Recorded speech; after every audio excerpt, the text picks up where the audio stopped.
Life is so funny. You come with nothing,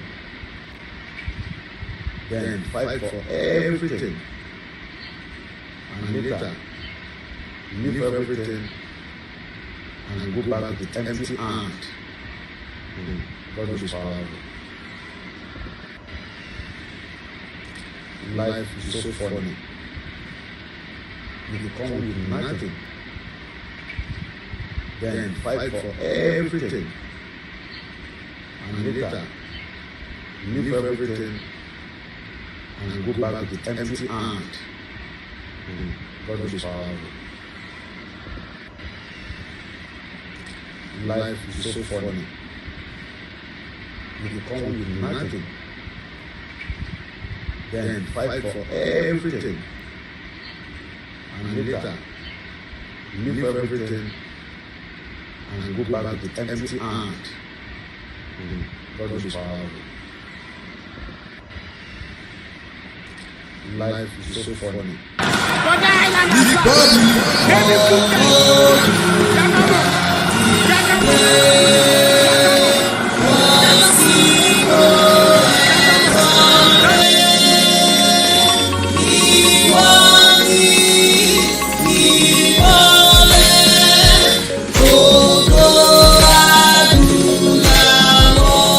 Amalgamation in Nigeria, created by the enemy of black men.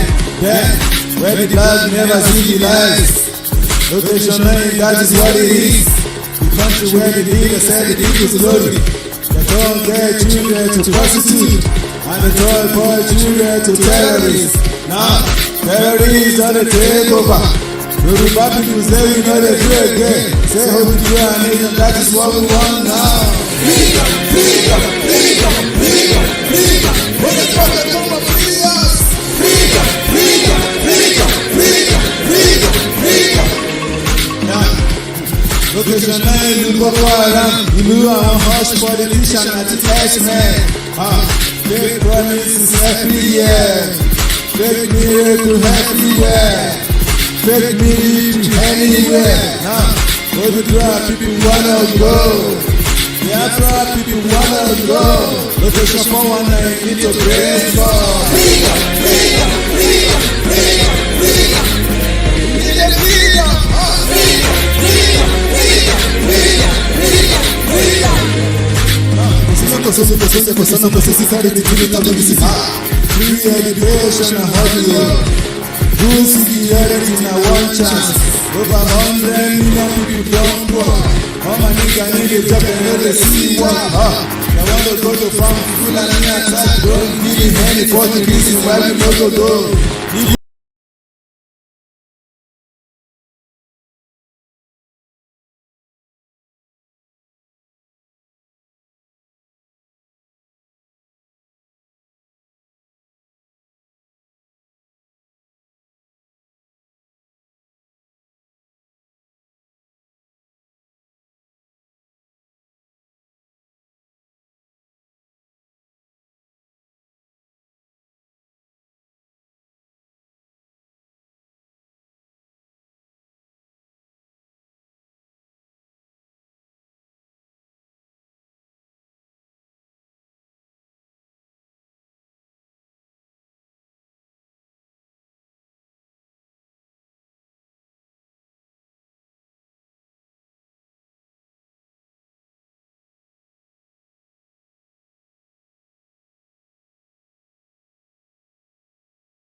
àsìkò ti tó láti jà fún ẹ̀tọ́ lẹ́ bàbá yín.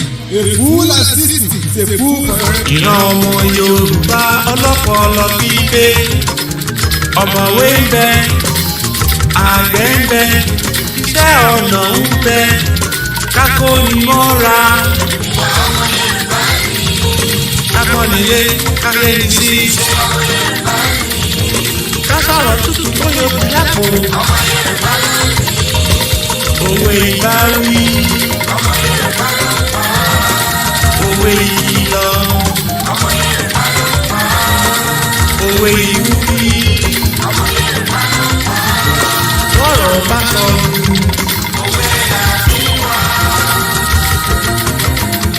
Àkàlèdè ńkọ́. Ibi gíga.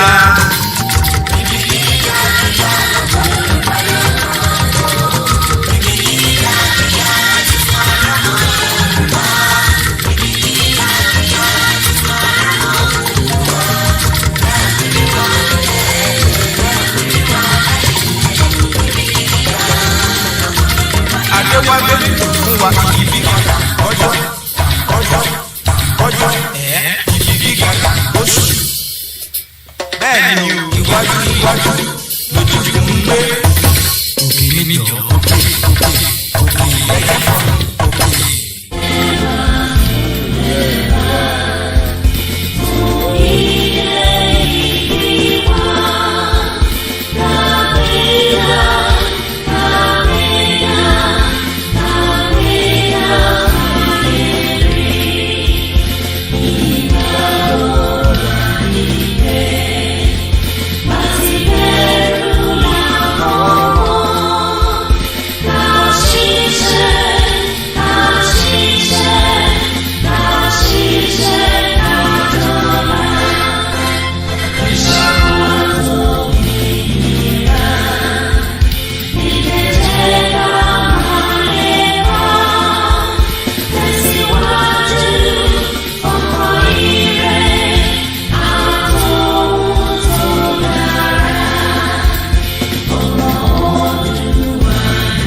And a very good afternoon. Mo kí gbogbo wa níbikíbi tí ẹ bá ti láǹfààní àti tún darapọ̀ mọ́ wa ní ọ̀sán yìí.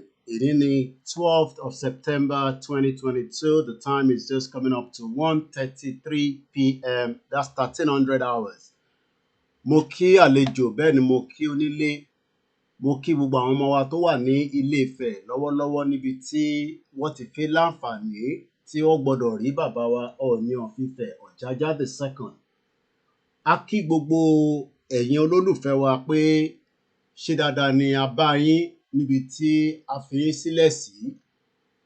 A dúpẹ́ fún ìrìn àjò ọmọ káàárọ̀ òjíire nítorí pé ìrìn àjò tí à ń rìn, ìrìn àjò tí ó gbọ́dọ̀ ní ọjọ́ tí gbogbo ẹ̀ máa padà sọ pé ó ti bọ́ sí ayọ̀. Mo kí gbogbo wa lẹ́ẹ̀kan sí, bẹ́ẹ̀ ni mo kí àwọn bàbá wa, bẹ́ẹ̀ ni mo ń kí ẹ̀yin ìyá wa. Mo kí gbogbo ọmọ Oòduà pátápátá, and I say a very good afternoon and welcome to the conversation. Bẹ́ẹ̀ ni mo wá kí gbogbo Mùsùlùmí pátápátá, bẹ́ẹ̀ ni màá máa sọ pé ìjẹ̀sìn kọ́ la gbé dání.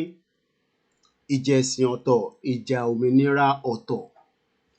Ìjà tèmi ń jà òun ni pé kíran Yorùbá tí ọ̀pọ̀lọpọ̀ rò pé a ní identity crisis. ní identity crisis but a tún ṣàlàyé ẹ̀ díẹ̀ ní ọ̀sán yìí fáǹfààní gbogbo ọmọ Yorùbá tó ń bẹ nílé àtẹ̀lé tó ń bẹ ní ìta. Kí ló ń pè ní identity àti pé ǹjẹ́ identity wa was a mistake tí a fi ń pera wa ní Nigerians? Because the word Nigerians is not truly who we are. Kò dẹ̀ sẹ́ni tí kò mọ̀ yẹn, àmọ́ ọ̀pọ̀lọpọ̀ á máa bẹ̀rù láti lè identify ara wọn as ọmọ Yorùbá for whatever reason. But nígbà tí àwa kan dẹ̀ ti mọ̀ pé kò sí nǹkankan tó ń jẹ́ Nàìjíríà, it is a coin name. Ǹjẹ́ ṣé ká wá dúró ká tún jẹ́ kí identity crisis yẹ kó continue, or we do the needful now and correct the mistake of the 1914? Ọ̀pọ̀lọpọ̀ ní ó dáa ká correct ẹ̀, àmọ́ ẹ jẹ́ ká ṣe sùúrù díẹ̀ sí i nítorí pé sùúrù náà kúkú ni n tó ń sọ fún wọn ní Ilé-Ifẹ̀ bí ẹ̀yin tí ẹ bá ń bá ètò yẹn lọ. I have received more than 3 calls and please do not call me on the situation happening in Ilé-Ifẹ̀. Ilé wọn ni wọ́n wà, wọ́n ní ẹ̀tọ́ láti wà níbẹ̀. Kò dẹ̀ ń ṣe ọ̀dọ̀ Sultan of Sokoto ni wọ́n lọ. Tá a bá máa sọ pé ẹ̀rù gbọ́dọ̀ má bà wá. They are actually in Ilé-Ifẹ̀ and they have every right to be there. So I'm not sure why some of you are already concerned. Tó di pé èmi lẹ tún pè. Once again, bear with us. I'm just trying to get the Instagram live and then we can kickstart the program fully. Mo kí gbogbo alẹ́ nǹkan sí from wherever you are watching us, and I say good afternoon. Let's take a short interlude and we'll come back again. Maybe blue check. Jagamo. Jagamo. Jagamo. Jagamo. Jagamo. Just Ibo. Just Ibo. Ibo. Don't get you confused. The love is too much. The love is too much. The love is too much. The love is too much. The love is too much. Jagamo. Jagamo. Let's go. Maybe blue check. Jagamo. Jagamo. Jagamo. Jagamo. Jagamo. Just Ibo. Just Ibo. Ibo. Don't get you confused. The love is too much. The love is too much. The love is too much. The love is too much. The love is too much. Jagamo. Jagamo. As I'm about to present again this presentation, láti fi jẹ́ kí ọ̀pọ̀lọpọ̀ àwọn ọmọ káàárọ̀ oòjíire that we are so concerned, I would like to appreciate each and every single one of us as we continue the awareness, the campaign, and all the reason in this world that the Yoruba should stay away from the name that is not truly who we are. Bẹ́ẹ̀ mo kọ́kọ́ kí gbogbo Mùsùlùmí, mo kí gbogbo Kristẹni, mo kí gbogbo ìjọ káàkiri, mo kí àwọn oníṣẹ̀ṣe, mo kí gbogbo orí tó ń wò from different parts of the globe.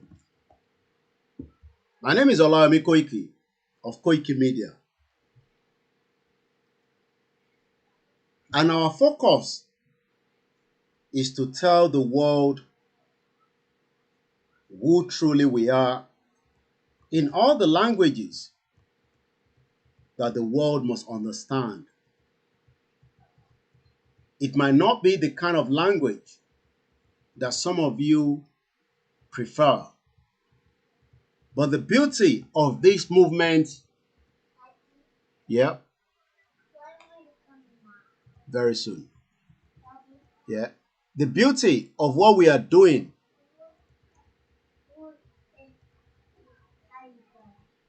I'm coming. Indicate that kò kí ń ṣe èèyàn kan ló ń ṣe. We have so many different medias that are running the show. And let me say this clearly, just to get the clear air of those that think that whatever KOIKIMEDIA is saying is different from what others are saying. There's not different. It's just that the style and the energy is definitely different.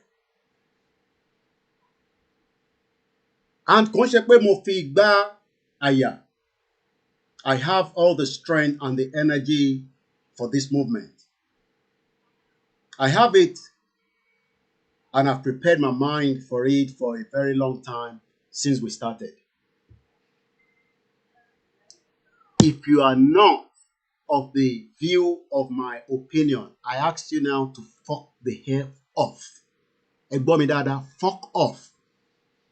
I don't give a fuck whether you are satisfied with the way I speak or with the way I do my presentation. Ṣẹ́rí gbogbo ẹ̀yàn lòṣì kan tẹ́ kóra yín jọ káàkiri all over the world. My name is Olayomi Koiki, and I'm KOIKIMEDIA. Nobody, and I say nobody, can change the way I present and the way I talk. Not even the British government, not even King Charles. Tó ṣe wọ bẹ̀ nísìn. Kódà mo tẹ̀ tún rí message kan tíyàn kan ní ká suspend agitation. I'm not sure whether the person understands what it means by freedom. My name is Olayomi Koiki of KOIKIMEDIA. Ọmọ Ìjẹ̀bú Òde confirm. A lot of you that are scared of so many things. Even gan queen tó dàgbà títí ó padà kú náà ni. We are not scared of anything. So let me say this clearly. And say it clearly again. We have a lot of different medias that are presenting, and if you're comfortable with them, that is fine. You do not have to be comfortable with me. But I will wake up the spirit in the minds of millions of àwọn ọmọ Yorùbá tó wà nílé with a lot of things that I will present to them that are facts, especially things that I can show you when I go around in different locations and with so many of my medias that are around the world that can come and show you this and show you that. Let me say this. Whether you are an imam, you are a pastor, you are oníṣẹ̀ṣe, or you are none of those that believe in that, I am Olayomi Koiki of KOIKIMEDIA. I have lived enough to understand that a lot of those of you that think that tẹ́ bá ti sáré pé àwọn bàbá, tẹ́ ti pé Ìgbòho pé kó lọ bá mi sọ̀rọ̀, maybe that will probably just slow me down. You are all crazy. Ẹ ń ṣìrì gbogbo yín pátápátá ni mo sọ látòkè délẹ̀. Bàbá Akíntóyè kan ló gbéṣẹ́ lé mi lọ́wọ́. Bàbá Akíntóyè ń sáré tọ̀dọ̀ tiwọn, èmi náà ń sáré tọ̀dọ̀ tèmi, kólúkálukú sáré tọ̀dọ̀ tiẹ̀. Mo ń sáré nítorí pé mo ò fẹ́ jẹ́ káwọn ọmọ mi kó tún wá jókòó in another 10-20 years kó máa ṣẹrú fún Britain. Because a lot of you do not understand that we are all slaves in this country. Èmi ò gbé l'America, mo dẹ̀ gbé ní Japan, mo dẹ̀ gbé ní Canada, mo gbé ní any other Arab countries. I live pẹ̀lú àwọn òyìnbó lèmi àti wọ́n jọ ń gbé, lájọ ń sùn, lájọ ń jí. And one thing we have to understand is, ṣé a ní identity crisis tẹ́lẹ̀ rí kó tó di pé àwọn ìjọba amúnisìn lórí burúkú tí gbogbo yín tí ẹ̀ ń sọ pé àwọn ni wọ́n máa wá convert wa ká fi máa gba Yorùbá nation kí a má lọ buckle up dáadáa ká decide bóyá a fẹ́ lọ àbá a fẹ́ lọ, because a lot of Yoruba people want us to go for 2023 election. I am not in one of those, and nobody will hold me responsible when we do not do the needful at the appropriate time. And right now, from today, if any one of you have any issues, go and speak to YSDM. I am a media organization. èmi kọ́ ni organization. Tẹ́ bá ní any issues, any problems, any advice, ẹ lọ fún àwọn YSDM. I will do my own thing in my own way and the way I want it. And I don't need to take anybody's view or anybody's opinion on whatever I want to do. Èmi ni kọ́kọ́ lọ́mọ Yorùbá, but I am just going to play my own role the way I want to play. It doesn't have to satisfy the shit old United Nations. I don't give a toss. It doesn't have to satisfy the diplomacy that a lot of you are looking for. I don't care. When the British government or the British Empire were coming down to our territory, ó ní identity tó bá nígbà tó dé. Ó ní àwọn èèyàn tó bá ní orí ilẹ̀ yẹn nígbà tí wọ́n dé. And I'm not sure pé a gbọ́ nínú tàn pé there was a mistake identity crisis kó tó di pé àwọn Britain dé. We were running what we call a system of identity that nobody compromised until the British government decided it was time for them to change it and then amalgamate Nigeria in 1914. So many of you that is expecting all these ká máa sọ̀rọ̀ pẹ̀lú diplomacy ẹ̀ ń ṣìírí ẹ lọ sọ fáwọn bàbá tó bí yín àtàwọn ìyá tó bí yín. Don't tell those of me like this, because I say it all the time. Nígbà táwọn Britain they came to maim, kill and destroy. And that's exactly what is still going on. Up to date, nothing has changed. But so many Yoruba people, ọ̀pọ̀lọpọ̀ yín dúró pé bí àtìgbà tí King Charles ti wọlé, òun ló máa wá change wa pé ká padà sí ibi tí identity wa wà. You will wait forever. Because as far as they're concerned, we have been classified under a shithole commonwealth that does not support you as a Yoruba man or Yoruba woman or Yoruba child or a newborn Yoruba baby. Tó bí sílẹ̀ Yoruba lẹ́nu. So a lot of you that are waiting, you will wait a very long time. I am not going to be part of that. And if you're of those that are scared,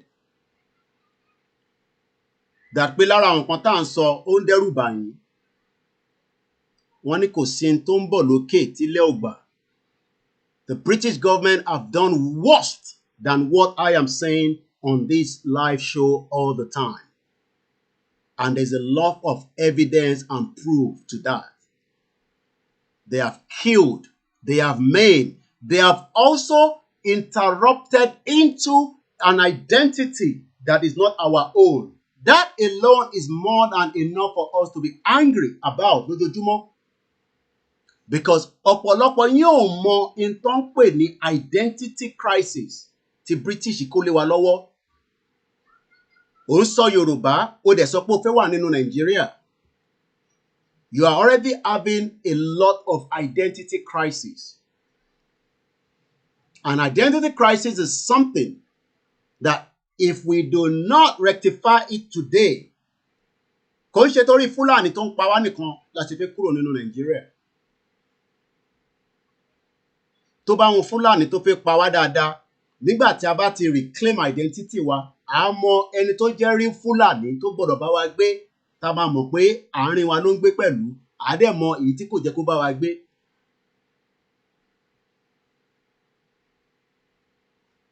And like I said all the time,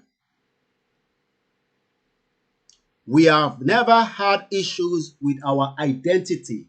Identity wa tá à ń sọ kò ń ṣe ti Nigeria tí olórí burúkú Britain tó kó wa sínú ẹ̀ tí à ń sọ lẹ́nu. À ń sọ pé identity kan tí ń bẹ ó ti wà rí prior to 1914 tí a dẹ̀ ti ń gbègbè àlàáfíà yẹn. It might not be perfect as at that time during that era, but in tí a mọ̀ tó yé wa ni pé we were never having issues láti fi identify pé ta ni wá, ta làwọn, ta lọmọ Igbo, ta lọmọ Hausa, ta lọmọ Yorùbá. Never ní problem yẹn rí. Nítorí pé Elédùmarè tó dá wa dáadáa, ó fi wá pẹ̀lú èdè tí ó yé wa. But Britain and the British Empire was not satisfied enough. And all they did then was removed those identity and also made us understand that our language is not worth keeping. And that is why our language is not something that any one of us value today anymore. I prefer pé ká máa sọ òyìnbó nítorí pé òyìnbó ni tí British Empire tó fẹ́ ká máa sọ ká lè gbàgbé language tiwa gangan. But a lot of us do not also understand that kò kí ń ṣe àwa nìkan ni wọ́n ti ṣe problem yìí fún. These are what the Western world of those era have done. All they did was they were going around, going on different parts of the continent, especially in Africa, and destroy all the lineage, the heritage, the cultural issues, and all the identity. And today, tó bá lọ síbi tí ó jẹ́ pé àwọn France ló colonize, France ló máa sọ kùrà, wọ́n gbédè wọn mọ́. Àwa gan tó yẹ pé ilẹ̀ Yorùbá ló bí wa sí, hardly la lè fi kọ́ Yorùbá, hardly la lè fi sọ lẹ́nu, ká lè fi àmì lé lórí, nítorí pé it was a deliberate act láti yọ identity yẹn kúrò. So pé a fẹ́ gba Yorùbá nation kò kì í ṣọ̀rọ̀ pé Fúlàní pa wá àbí wọ́n gba economy wa. No, a tẹ̀ kọ́kọ́ gbọ́dọ̀ sáré identity wa. If not, we will no longer be in existence again. Kúkú níwà níbí by forever. Even the queen tó cherish, àwọn tó cherish ẹ̀, olúkálukú ló ní different opinion and views about her. At 96, she end up coffin ẹ̀ ló ń gbé káàkiri nísìn. Òun fúnra rẹ̀ ò lè dìde nínú coffin yẹn mọ́ kó pàṣẹ mọ́ nísìn. Ǹjẹ́ wàá ń ronú bẹ́ẹ̀ pé whether we like it or not, whether bí ṣe ń sọ ló ń bí ẹnu ni, whether bí mo ṣe sọ ni, ǹjẹ́ wọn náà tẹ̀ ń ronú pé níjọ́ kan máa wà náà tí a bá careful, extinction máa wà nínú èdè Yorùbá tá à ń sọ yìí tó yẹ pé ní gbọmọ lágbàáyé. It might not be now, it could be another 100 years. 100 years like that will just come and go. 100 years later bí n tó máa pẹ́ lójú wa. Within the next 100 years, some of us will not be here anymore. Kò kì í ṣe pé kò ń ṣàdúrà. A ti lo wọn bá tọ́lọ́run bá ní ká lò, àdẹ̀ ti máa rìnrìn àjò míì lọ. Ìwọ wá ń sáré, o fẹ́ lọ kọ́kọ́ rí Ọlọ́run. O tí fẹ́ sáré fún identity ẹ tó wà nísàlẹ̀ nínú earth yìí. O ń sáré pé o fẹ́ gba ìgbàlà. Ìgbàlà ló ń lé. O ti gbàgbé pé ìgbàlà tó ń lé yẹn, ìwọ àti Elédùmarè àti Jésù àti Muhammad ìyẹn ló kù sí lọ́wọ́, kò ní kankan ṣe pẹ̀lú èmi àti ẹ. Ẹni bá gba ìgbàlà, problem ti ẹ nìyẹn. Ẹni tó bá gba, problem ti ẹ nìyẹn. It is not something you force on anybody. But ìgbàlà ni gbogbo wa wá káàkiri gbogbo Nàìjíríà nísìn. À ń wá ìgbàlà, a gbàgbé pé identity wa ó ti ń lọ díẹ̀díẹ̀ kúrò lára wa. And that is something that we need to remember continuously.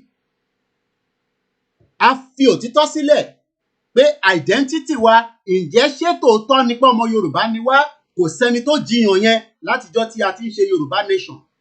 Àmọ́ tó ń sọ ni pé ẹ jẹ́ ká tọ́jú Nàìjíríà fún àwọn olórí burúkú Britain tó kó ẹrẹ̀ tó yọ identity wa kúrò. Wọ́n wọ́n yọ the real who we are kúrò. Because tó bá jẹ́ pé a dúró gẹ́gẹ́ bí ìrànmọ́ládé tí ó ti ń bọ̀ bẹ́ẹ̀ ni, ní identity crisis. Ever gbé Nigerian passport dání, passport a máa ní, ó máa identify pé ọmọ Yorùbá ni wá. Àmọ́ lẹ́ni nísìn, àwọn kan láǹfààní ẹni pálí ìlú mi lọ́wọ́. Àmọ́ ṣé gbogbo ẹni tó wà nílẹ̀ Yorùbá ló ní pálí ìlú mi lọ́wọ́? Àti gba pálí Nàìjíríà gan fúnra rẹ̀ gan kò ń ṣe tó rọrùn. Kàmáì tí wàá sọ pé the real identity gangan has been taken away from us. And that's the reason why we are here shouting every day. Ẹ rò pé Tinubu another 30 years ó máa dákẹ́ á lọ. Àtíkù another 30 years á dákẹ́ á lọ. Peter Obi another 30 years á dákẹ́ á lọ. Àmọ́ àwọn tó fẹ́ damage ayé wa sí lọ́ṣẹ̀ ń sọ pé ká wá lọ sáré election 2023.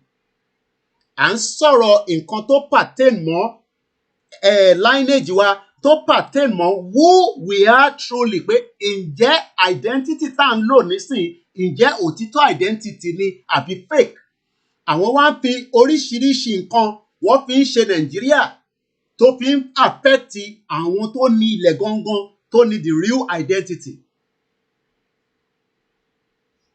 And that's something that I tried to figure out, as I was away on the weekend, just reflecting. À ń sọ pé ká sáré identity níbi iṣẹ́ ń sọ ni kò tẹ́yìn lọ́rùn kò ní ní ṣoríire níbi tẹ́ bá wà yẹn gbogbo yín pátápátá ogun lákàyè máa wọlé ó máa pa yín ni. À ń ní pé ká sáré identity wa ní pé èmi bẹ́mi ṣe ń sọ yẹn òun ni kò tẹ́yìn lọ́rùn ogun lákàyè máa wọlé á pa gbogbo yín ni. Because àwa tá wà nílùú òyìnbó gan ǹjẹ́ wọ́n value wa gẹ́gẹ́ bí identity tí ó ta gbé dání sẹ́wọ́ tá à ń gbé káàkiri lénìí. Àbẹ́ ẹ̀ mọ̀ pé identity tá gbé dání does not have any value. It doesn't matter what kind of status that you have. The real identity of who you are is no longer in your own control. And that is why we are now saying, if we fail to do the needful,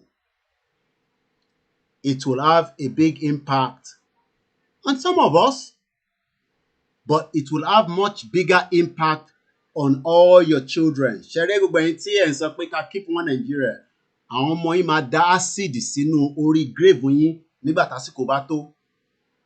Àwọn ọmọ yín tí ẹ fẹ́ sọ fún pé Yorùbá gidi ni wá, ọmọ Yorùbá ni wá, kì í ṣe Nigerians. Nǹkan tó ṣẹlẹ̀ ni pé Britain ló kó wa mọ́ ẹ̀rẹ̀ tó fi yọ identity wa kúrò, ló fún wa ní a fake identity. Ẹ rí pé àsìkò yẹn wọ́n máa da acid lé àwọn grave yín lórí. On Friday, I had the opportunity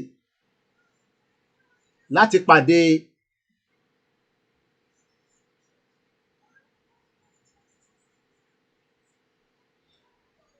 níjọ́ Friday a pàdé arákùnrin kan tó wá láti Sardinia. Ìgbà tá máa ríra òun ló wò mí, ó rí pé àsíá tó wà lára mi bí a kò rírú ẹ̀ rí ni. Nígbà tí ọ̀rọ̀ wọnú ọ̀rọ̀,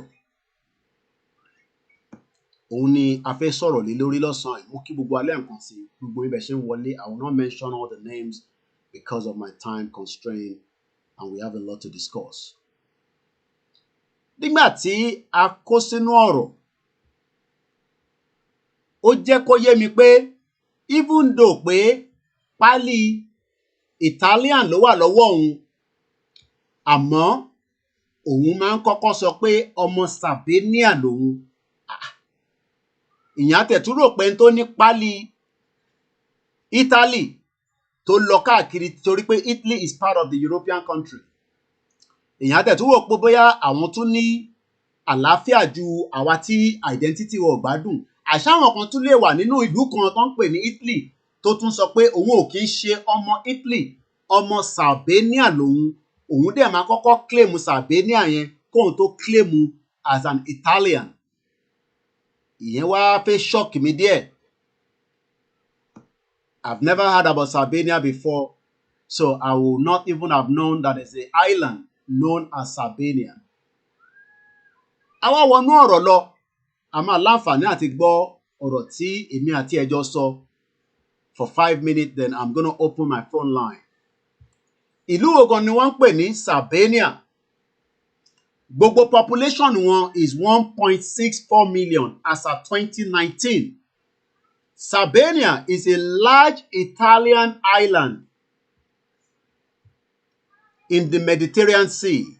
It has nearly 2,000 kilometers of coastline, sandy beach, and a mountainous interior crossed with hike trails.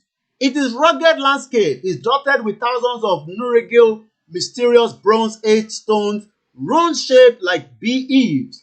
One of the largest and the oldest Nuragil is Sunurux in Barumi, dating to 1,500 BC. Just as bí ilẹ̀ Yorùbá náà ti ń bẹ for more than 2,000 years, kó tó di pé àwọn lòṣì olórí burúkú Britain tó dé tó da gbogbo ẹ̀rú bí ẹsẹ̀ télọ̀. Tó yọ real identity wa kúrò, ọba kó wa sínú ìtàn pè ní Nigeria today. Ọ̀pọ̀lọpọ̀ wa ní ká lọ save Nigeria, ká lọ keep Nigeria o, ká lọ tọ́jú Nàìjíríà ká túbọ̀ jẹ́ kí Nàìjíríà kó máa exist ìyẹn ni ẹ ṣe ń sọ pé ká lọ dìbò 2023 mad people all over the place.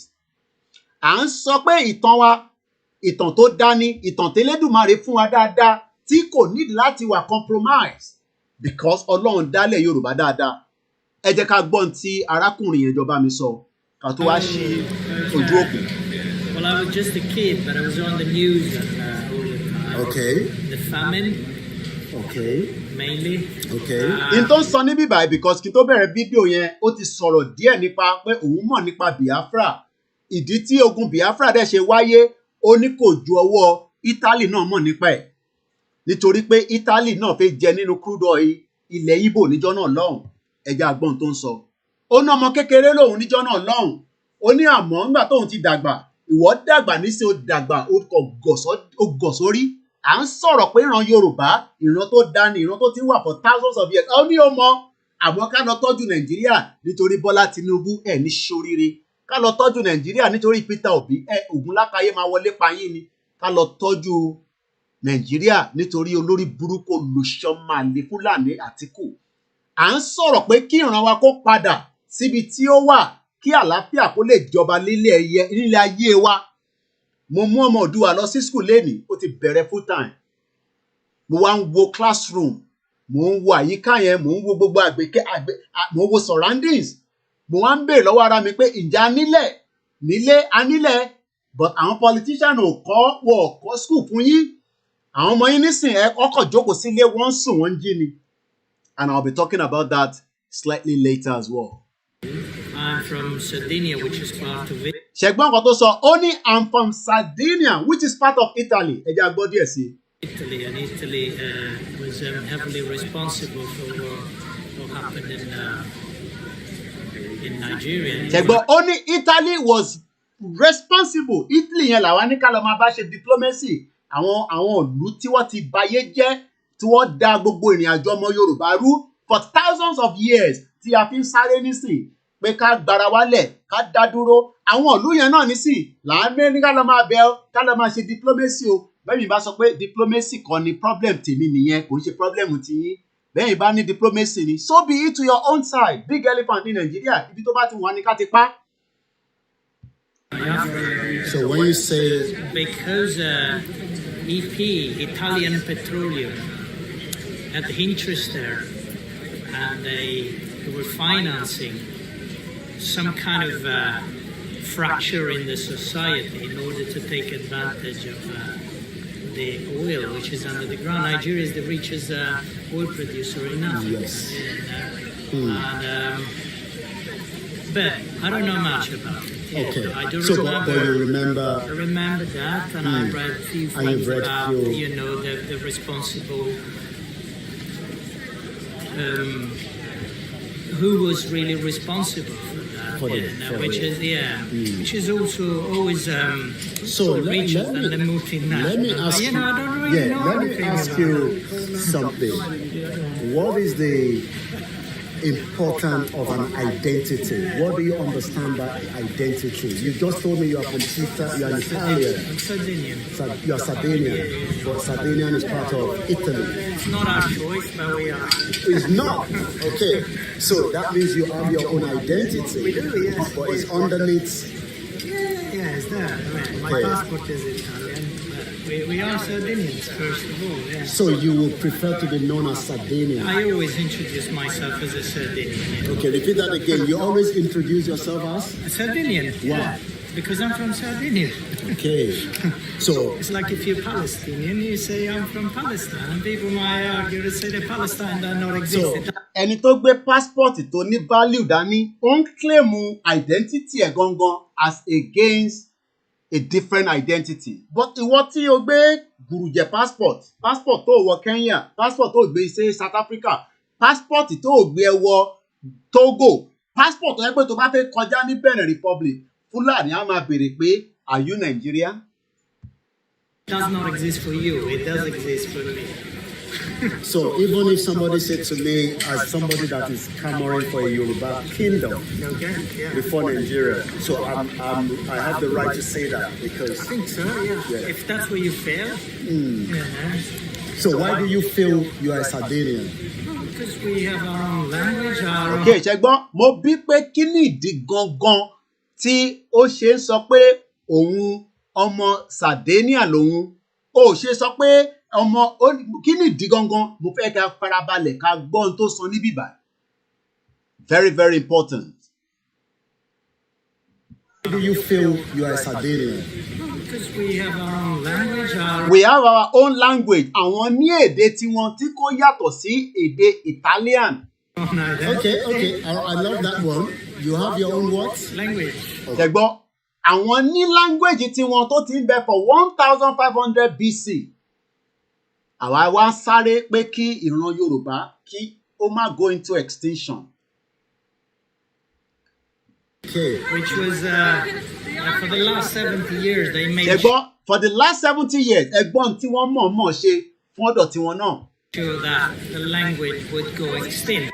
Ṣẹ̀gbọ́n, ó ní for the last 70 years, wọ́n mọ̀ pé jẹ́ kí language ìlú àwọn kó go into extinct. Kí ló ń pè lẹ́ extinct? In tó máa tán láíláí tí wọ́n ò ní gbọ́wọ́ ẹ̀ mọ́. Ẹ rò pé Yorùbá tá à ń sọ nísìnyí, ẹ rò pé tó bá yá wọn, ẹ rò pé yìí máa sọ tó bá dé another 200 years ni. Wọ́n ò ní sámọ̀, wàá kàn máa sọ pé nígbà kan rí èdè kan wà tó máa ń pè lédè Yorùbá. Ọlọ́mọ Èkìtì wá rí bẹ́ẹ̀.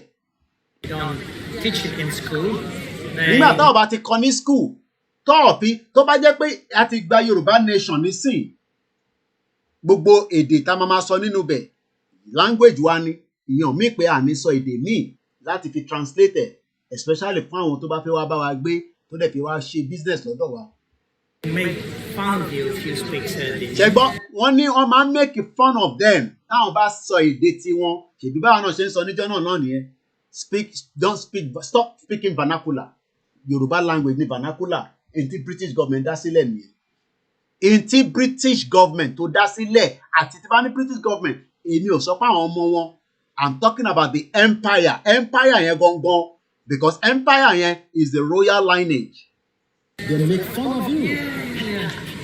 So it's a deliberate. They call it peasant language. So is it in reality, it's older than Italian. So is it deliberate act? Yeah, absolutely. Yeah. But the worst thing is when they make you, and this is a several decades long process, when they make yourself believe that your language is not important, it's peasant. Ṣẹ̀gbọ́n kan tó sọ mẹ́ẹ̀. Only when they make you think that your language is not pleasant. Nígbà tó bá ti sọ pé language tọ̀dọ̀ ti wọ̀ dá. Now, nígbà tó bá sọ pé language tọ̀dọ̀ ti wọ̀ dá.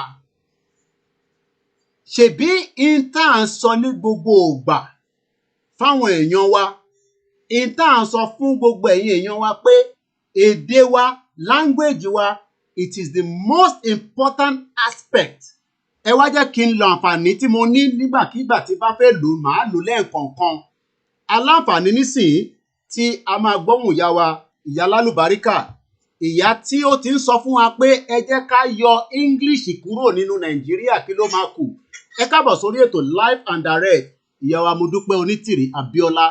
À ń bá ètò kan lọ lọ́wọ́lọ́wọ́ nísìnyí tó involve discussion on identity, cultural freedom language. Ọmọ Sardinia ní èdè tí wọ́n ó dájú Italian lọ. Ẹ bá a gbóhùn sókè. Ẹ ṣé àtúpẹ́, ẹ káàárọ̀, ẹ káàsán, ẹ kúrọ̀lẹ́, ẹ káalẹ́, according to the time bí tẹ́ wà. Àánú Olúwa máa bá gbogbo wa gbé o. Àbọ̀ náà máa wà lórí wa. A máa ṣe àṣeyọrí lágbára Ọlọ́run. Lórí ọ̀rọ̀ Yorùbá nation ojú òní tì wá. Ayé òní béèrè pé níbo lọ́lọ́run wá wà. Ayé òní pẹ̀gàn wa lágbára Ọlọ́run. A máa lẹ́nu pé a máa lẹ́nu yìí ni. Ní agbára àṣẹ tí Ọlọ́run tó fi dá ayé àti ọ̀run. Lórí ọ̀rọ̀ èdè, ṣe mọ̀ pé Ọlọ́run náà ló sọ, mo máa ń sọ fún yín gbogbo tí mo ṣe pátá, Ọlọ́run ló ní gbogbo ògo. Òun ló ń ṣe kò ń ṣe èmi.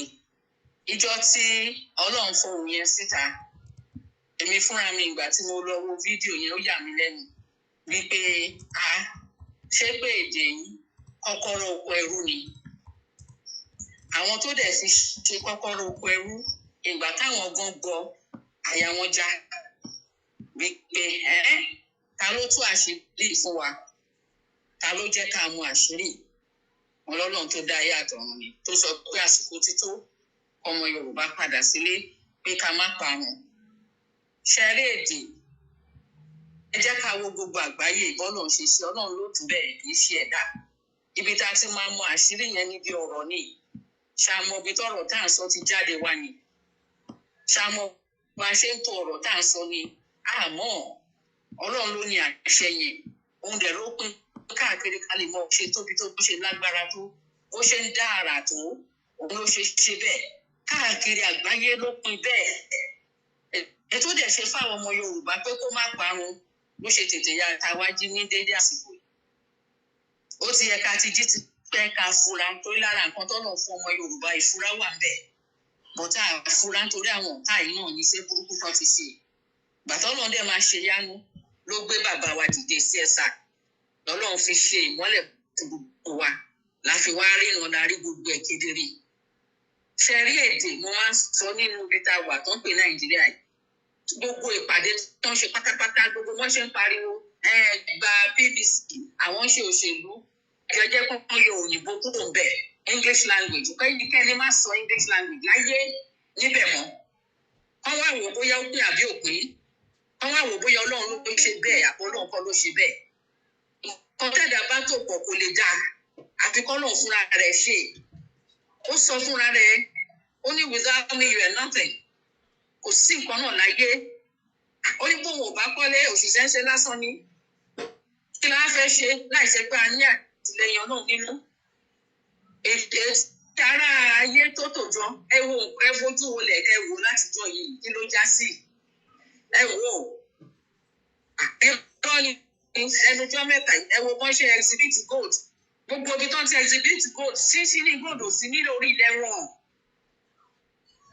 Kò sí. Orí ilẹ̀ tọ́lọ̀ fún wa ìlú wa. Ilẹ̀ Yorùbá yìí ẹ mọye gold tó wà níbẹ̀ ni. Káwa ní rọrùn yẹn ṣe bẹ́ẹ̀ ṣe tí gbọ́ ọ̀rọ̀ tí wọ́n pè jáde lára gold bẹ́ẹ̀. Káwa ní rọrùn yẹn ká tẹ̀ má mọ̀ ká má lè lò ó ká má rí ká má ra àǹfààní ẹ̀. Àwọn tí ò ní ló ń lo àǹfààní ẹ̀ o. So ẹ wá wà wá tọ́lọ̀ ń gbé sí lọ́dọ̀. Kí ló máa sọ pé ó ṣe wá? Ká lè padà sórísun wa. Lára orísun wa lè dé wa. Nínú èdè yẹn oríṣiríṣi nǹkan ló kó síbẹ̀. Ó wà ń bẹ̀ wọ́n ṣe máa kíyàn wọ́n ṣe ń kíyàn fún oríṣiríṣi nǹkan Yorùbá oníjù láyé yìí. Mi ò rí mi tí ì ní èdè tó ní kíkí tó Yorùbá torí gbogbo nǹkan ní Yorùbá ní kíkí fún. Ẹ káàsán, ẹ káalẹ́, ẹ káàbọ̀, ẹ kú gbogbo nǹkan ni ẹ kú eléyìí, ẹ kú yẹn. Wọ́n mọ ní Yorùbá máa ń lè fún ni. Ṣé lè wá òpó èdè tó rí ti tó ní tọ́lọ́hún kẹwàá tó yẹn ṣé ká sọ́nù ni? Ṣáyẹ ká káwọ́rọ̀ ká máa sọ pé àní ṣe kankan. Ókè àwọn tó sọ pé òṣèlú ẹ jẹ́ káwọn náà tẹ̀sí ẹ jẹ́ kán yọ òyìnbó kúrò ní ilẹ̀ òṣèlú tó ń ṣe náà. Kán yọ òyìnbó kúrò kán jẹ́ wo bí tó máa bá dé. Àwọn tó ń gba ilé ìtọ́ ń kọrin káàkiri ẹ yọ òyìnbó kúrò kó ní kálukú sí èyí ẹ̀ káwọn ibi tó máa dé. Ọlọ́run ló kẹwàá ó yẹ káwọn mọ̀ kó sí ẹ̀yẹ àlèwọ́sì nípa àwa Yorùbá pẹ̀lú àwọn tó fẹ́ sọ èdè yẹn nì. Tòró dàbẹ́ pé kinní burúkú tó ń ṣe yẹn ó mú ọ̀tá wa. Ó lé ọ̀dọ̀ wa máa rí vernacular á ń lòyàn tó bá sọ Yorùbá wà á sanwó gbogbo nǹkan pé yẹn ọ̀dọ̀ Yorùbá ni. Torí mo mọ̀ kankan pẹ̀lú àwọn èèyàn wa tó ń wà ní àwọn ìgbò mo mọ̀ wọ́n. Àwọn ọmọ wọn èdè wọn náà máa kọ́kọ́ sọ. Láwọn tí mo mọ̀ wọn èdè wọn náà máa kọ́kọ́ sọ. Ní àwọn ọmọ tó bá ti bí ọmọ báyìí èdè wọn máa sọ. Wọ́n lè gbóyìnbó wọ́n pé èdè wọn bàjẹ́. Bọ́sọ̀dọ̀ wa a ò ní kọ́kọ́ sọ Yorùbá òyìnbó la kọ́kọ́ sọ. Tó àfẹ́ ti rú èmi tí mo bá ń sọ̀rọ̀ yìí. Òyìnbó la kọ́kọ́ sọ. A máa ní àwọn ọmọ wa tó bá sọ Yorùbá wọ́n máa nà wọ́n ni. Tọ́mọ ọ̀dọ́ bá tún lọ sọ Yorùbá sí ọmọ ẹlòmíì ó dáràn. Àwọn ọ̀dọ́ ti wá even àwọn sá èdè ẹ̀ ló máa kọ́kọ́ sọ fọ́mọ ẹ̀ kó tó sọ òyìnbó. Àwa ni kí ìmú jù. Àwa Yorùbá ẹ jẹ́ ká jọ wò ẹ jẹ́ ká ẹjọ́ ẹ jẹ́ ẹ̀gbọ́n mi ẹ jẹ́ ká jọ rìn bí ìwẹ̀ bóyá àwa kọ́ ló ń jù. Ọ̀dọ̀ wa la máa kọ́kọ́ sọ ọmọ wa ti sọ̀rọ̀ òyìnbó là ń sọ sí. Èdè wa kọ́ la kọ́kọ́ sọ. Òun ló ṣe jẹ́ kó ṣe pàtàkì ká padà sílé. A ń láti òsín ilẹ̀ máa wà gbogbo tá a máa ṣe nílẹ̀ Yorùbá tó bá gbọ́ Yorùbá ò lè gbé ilẹ̀ Yorùbá. Ò ní lè gbé ilẹ̀ Yorùbá tó bá gbọ́ Yorùbá tó nǹkan tá a máa ṣe Yorùbá fi ṣe pẹ̀lú àṣẹ tọ́lọ́run. Gbogbo nǹkan tá a ṣe Yorùbá ni òun la máa fi ṣe. Mo máa ń wo àwọn nǹkan míì tí èèyàn máa ń kà náà tó jẹ́ made in China. Kò sí ẹ̀ níbo èdè kankan rárá. Ní mọ bóyá tó fi síbẹ̀. Fọ́tò nìkan lẹ máa fi mọ bó ṣe jẹ́. Kò tí ẹ̀ rán anybody. Àwọn kan ní mo tiẹ̀ ń kọ èdè kan pẹ̀lú wọn ẹnìkan náà máa kọ. Bẹ́ẹ̀ ni pé ìlú wọn nìkan náà.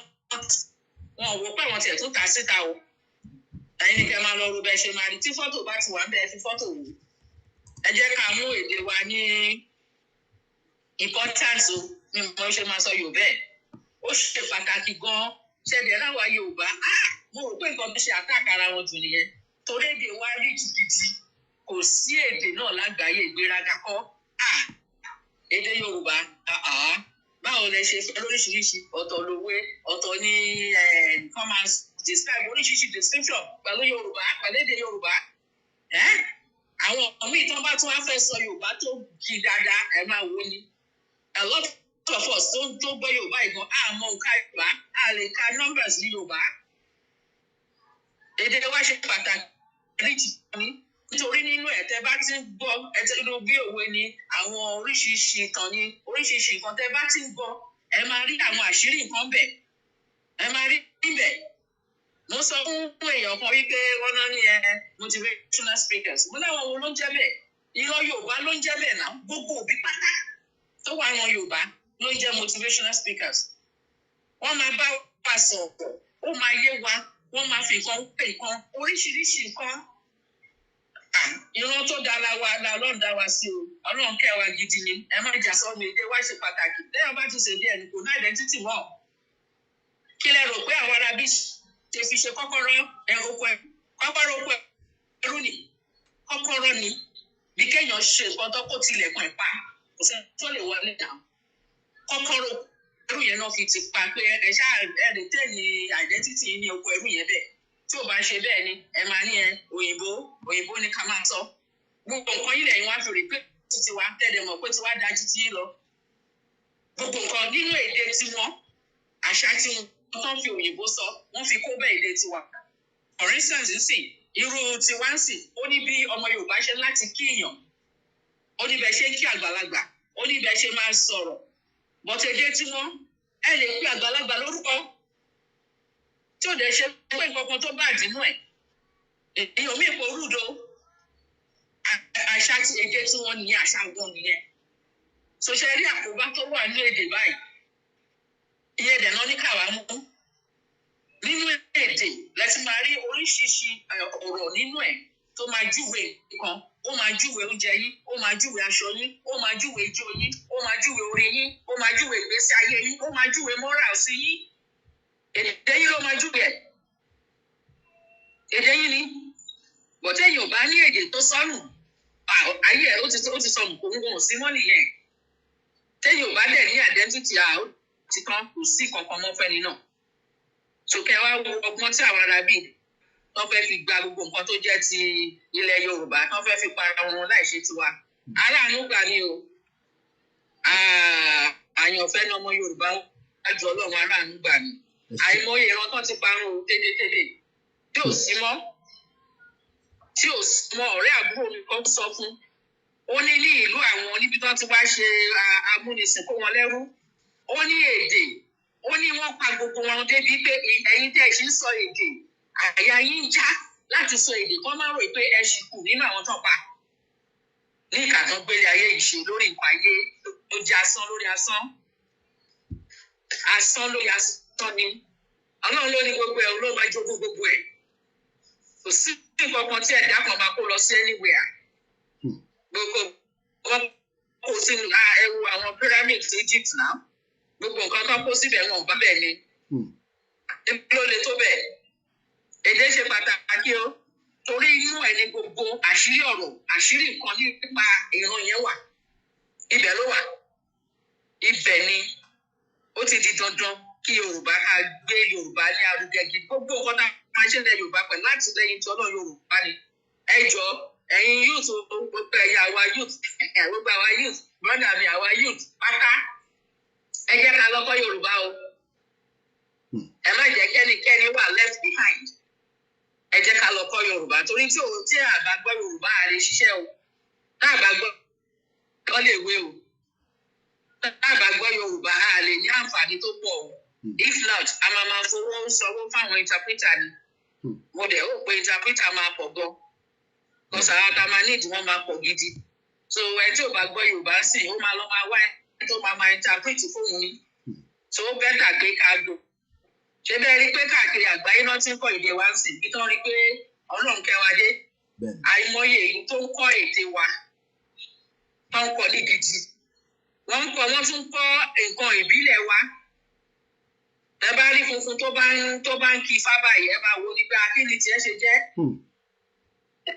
wọ́n mọ àṣírí tó wà nú ẹ̀ ní tó wọ́n mọ̀ bá àṣírí wà nú èdè ẹjọ ẹ jẹ́ ká lọ kọ́ kíákíá ẹjọ yóò ẹ bá wa lọ kọ́ èdè nítorí mo fẹ́ kí àǹfààní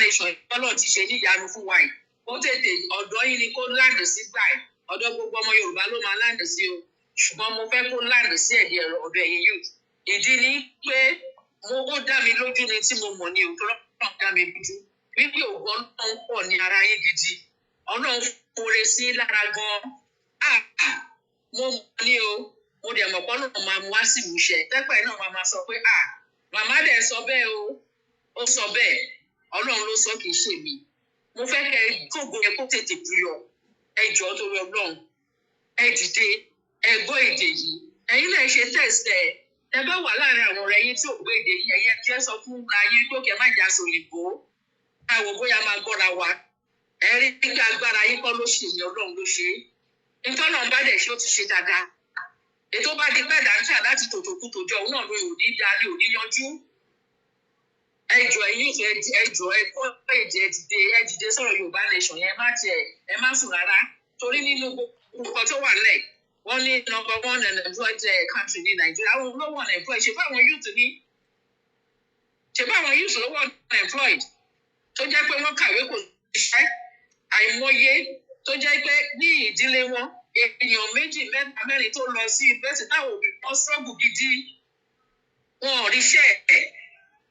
ò ríṣẹ́ ẹlòmíì tó tún ní pò ń pọ́ṣẹ wọn kò sí kankan kò sí tẹ bá tún gbé nǹkan kalẹ̀ ṣe bá rà lóró tiẹ̀ máa wà náà lọ́wọ́ yín ṣé wọ́n jẹ́ kówó wà lọ́wọ́ ẹnikẹ́ni ni àwọn tó tún owó tó ní káàkó tún ṣàjọ wọ́n tún gbà lọ́wọ́ kidnapping wàá máa gbé lọ mú kinní kan mílíọ̀nù wá ẹ̀dẹ̀mọ bẹ́ẹ̀ kọ́nọ́mì ṣe rí so which experience láti extract wọn owó tó tún kù lọ́wọ́ àwọn èèyàn ní ẹ dìde ẹ̀yin youth wa ẹ jọ̀ọ́ ẹ dìde ọlá oore Yorùbá nation ló wà fún yín o ẹ̀yin fúnra ara yín fojú yín rí lẹ́nujọ́ mẹ́ta yìí o ó di tí wọ́n exhibit ẹ rí ibi tó ti exhibit ẹ ti ṣíṣí ní gold ńbẹ ibi tó ti wá rí Áfíríkà yìí pẹ̀lú ilẹ̀ Yorùbá yìí so ẹ lè imagine kéèyàn ní irú nǹkan bẹ́ẹ̀ yẹn kò mọ wá sọ̀nà pé àìmọye ìlú wọ̀nyí tí wọn ò ní kankan ètò náà ní pẹ̀lú nǹkan tó ti kó káàkiri ètò ní ṣé wá lè imagine èdè wọn dẹ̀ lọ fún ọpẹ́ẹ̀tì gbogbo ètò náà. ó ní ẹ lè imagine àwa táwa ní gbogbo tó yẹ kó tiẹ̀ gbọ́ nǹkan tó ń dé òṣì níran wa ni àbí níbi nílẹ̀ Yorùbá ṣó yẹ kó wà bẹ́ẹ̀ ẹ bá mi wò ẹjọ́ ẹ jẹ́ àdìde sọ̀rọ̀ yìí o kò sí àsìkò mọ́ kò ṣeé ṣe kò sí ọ̀nà ọ̀mọ́ láyé àti ní ọ̀run àfi ká ṣe tọ́lọ́run fẹ́ ìtọ́lọ́run fẹ́ ni ká padà sórílẹ̀-èdè wa ní èdè tóun fún wa tó ní ká máa sọ ká dẹ̀ máa gbé ìgbé ayé wa according to èdè wa gbogbo ẹ̀ ló ti fi sínú èdè fún wa náà gbogbo ẹ̀ ní kúrò nínú èdè brọ́dà mi nínú èdè ó tún fi bá a ṣe ń jẹun síbẹ̀ ó fi orúkọ oúnjẹ tá à ń jẹ lédè kọ̀ọ̀kan ló lórúkọ oúnjẹ níbi tó kí èdè tó gbé àṣírí sínú èdè nìyẹn oúnjẹ tá à ń jẹ àpèjúwe bí wọ́n ṣe ń ṣèyàn orí ló ń fọ́ ẹ inú ọ̀tá ẹni orí ń fọ́ta ẹni inú ìdùn ni gbogbo ẹ̀ ló fi sínú ẹ ó wà nínú èdè àpèjúwe gbogbo nǹkan tá a ṣe máa ṣègbésí ayé wa inú èdè wa ìlú wa ṣé wàá da káwọ̀rọ̀ ká ní àgbàgbé ànísọ́mọ́. Mo ń sọ kankan fún èèyàn ta ni mo ń sọ fún ní few days ago. Wọ́n ní ṣàmọ̀ yí pé àwọn amúnisìn pẹ̀lú Nàìjíríà tá a bá wo document tó ń kọ tí wọ́n kọ one nation Nigeria a nation Nigeria ìyẹn lásán èèyàn lè fi pè wọ́n lẹ́jọ́ pé fraud nìyẹn náà. Ẹ mọ definition nation wáyé tẹ́ ń pè Nigeria nation wọ́n ní Nigeria ṣe jẹ́ nation wọ́n lè ṣe jẹ́ a nation tó lè fẹ́ kí àwọn èèyàn sóko ẹrú láíláí. Ẹjọ́ ẹ jẹ́ ká dìde ẹjọ́ ẹ yóò ẹjọ́ tí ò bá gbọ́ Yorùbá kó máa lọ kọ báyìí ní kíákíá kó máa lọ kọ torí a máa oore ẹyẹ Ọlọ́run ti ṣe Ọlọ́run ti ṣoore wa fún wa ká gba nǹkan tọ́lọ́run fún wa ká bẹ̀rẹ̀ sí lò èdè wa ká máa lò nínú ẹ̀ ká bẹ̀rẹ̀ sí lò nǹkan wa ìyá gbọ́dọ̀ jọmọ Yorùbá ẹjọ́ o ẹjẹ́ amú èdè wa pé pride wà ní pride ṣe bẹ́ẹ̀ rí ìgbà míì tí gbogbo wọn bá ń sọ̀rọ̀ wọn ní sèlè rí ìyóò tí wọn bá lọ sí UN ẹ lọ wo US session àwọn Africans náà lórí ìbúdé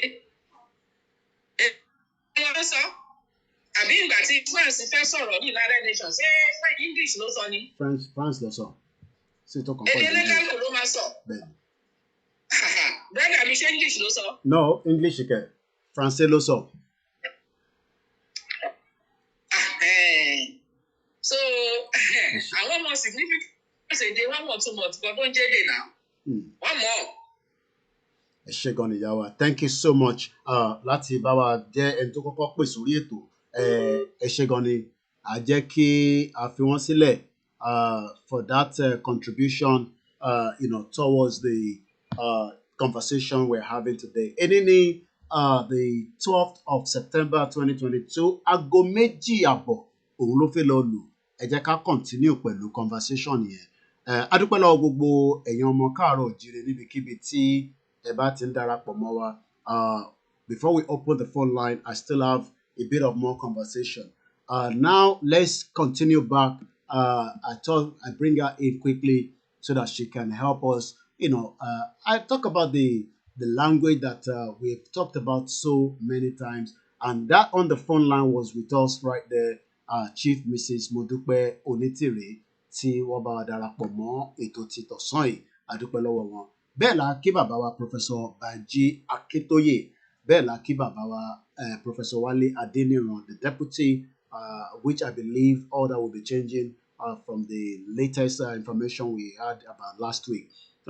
Also, mo kí bàbá wa CSI, Chief Sunday Adeyemo Igboho. Mo kí gbogbo ẹgbẹ́ kọ̀ọ̀kan látòkè délẹ̀ láì yọ ẹgbẹ́ kọ̀ọ̀kan sílẹ̀. Mo kí gbogbo àwọn tí wọ́n ń ṣe oríṣiríṣi iṣẹ́. Gbogbo ẹni tó bá ti fi owó sí àwọn ibi tó ní ká máa fowó sí, let us do that as quickly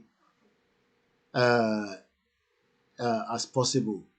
And then we are grateful once again to the call from Chief Mrs. Modupe Onitiri for helping us this afternoon.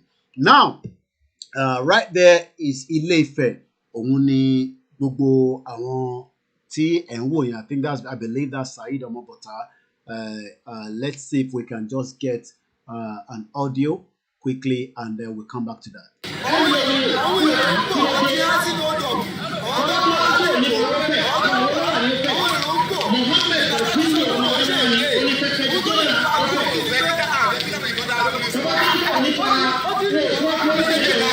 Òótọ́ ni tí kábíyèsí bá dáhùn sí á tètè lọ ọ̀kọ́ máa ti dáhùn.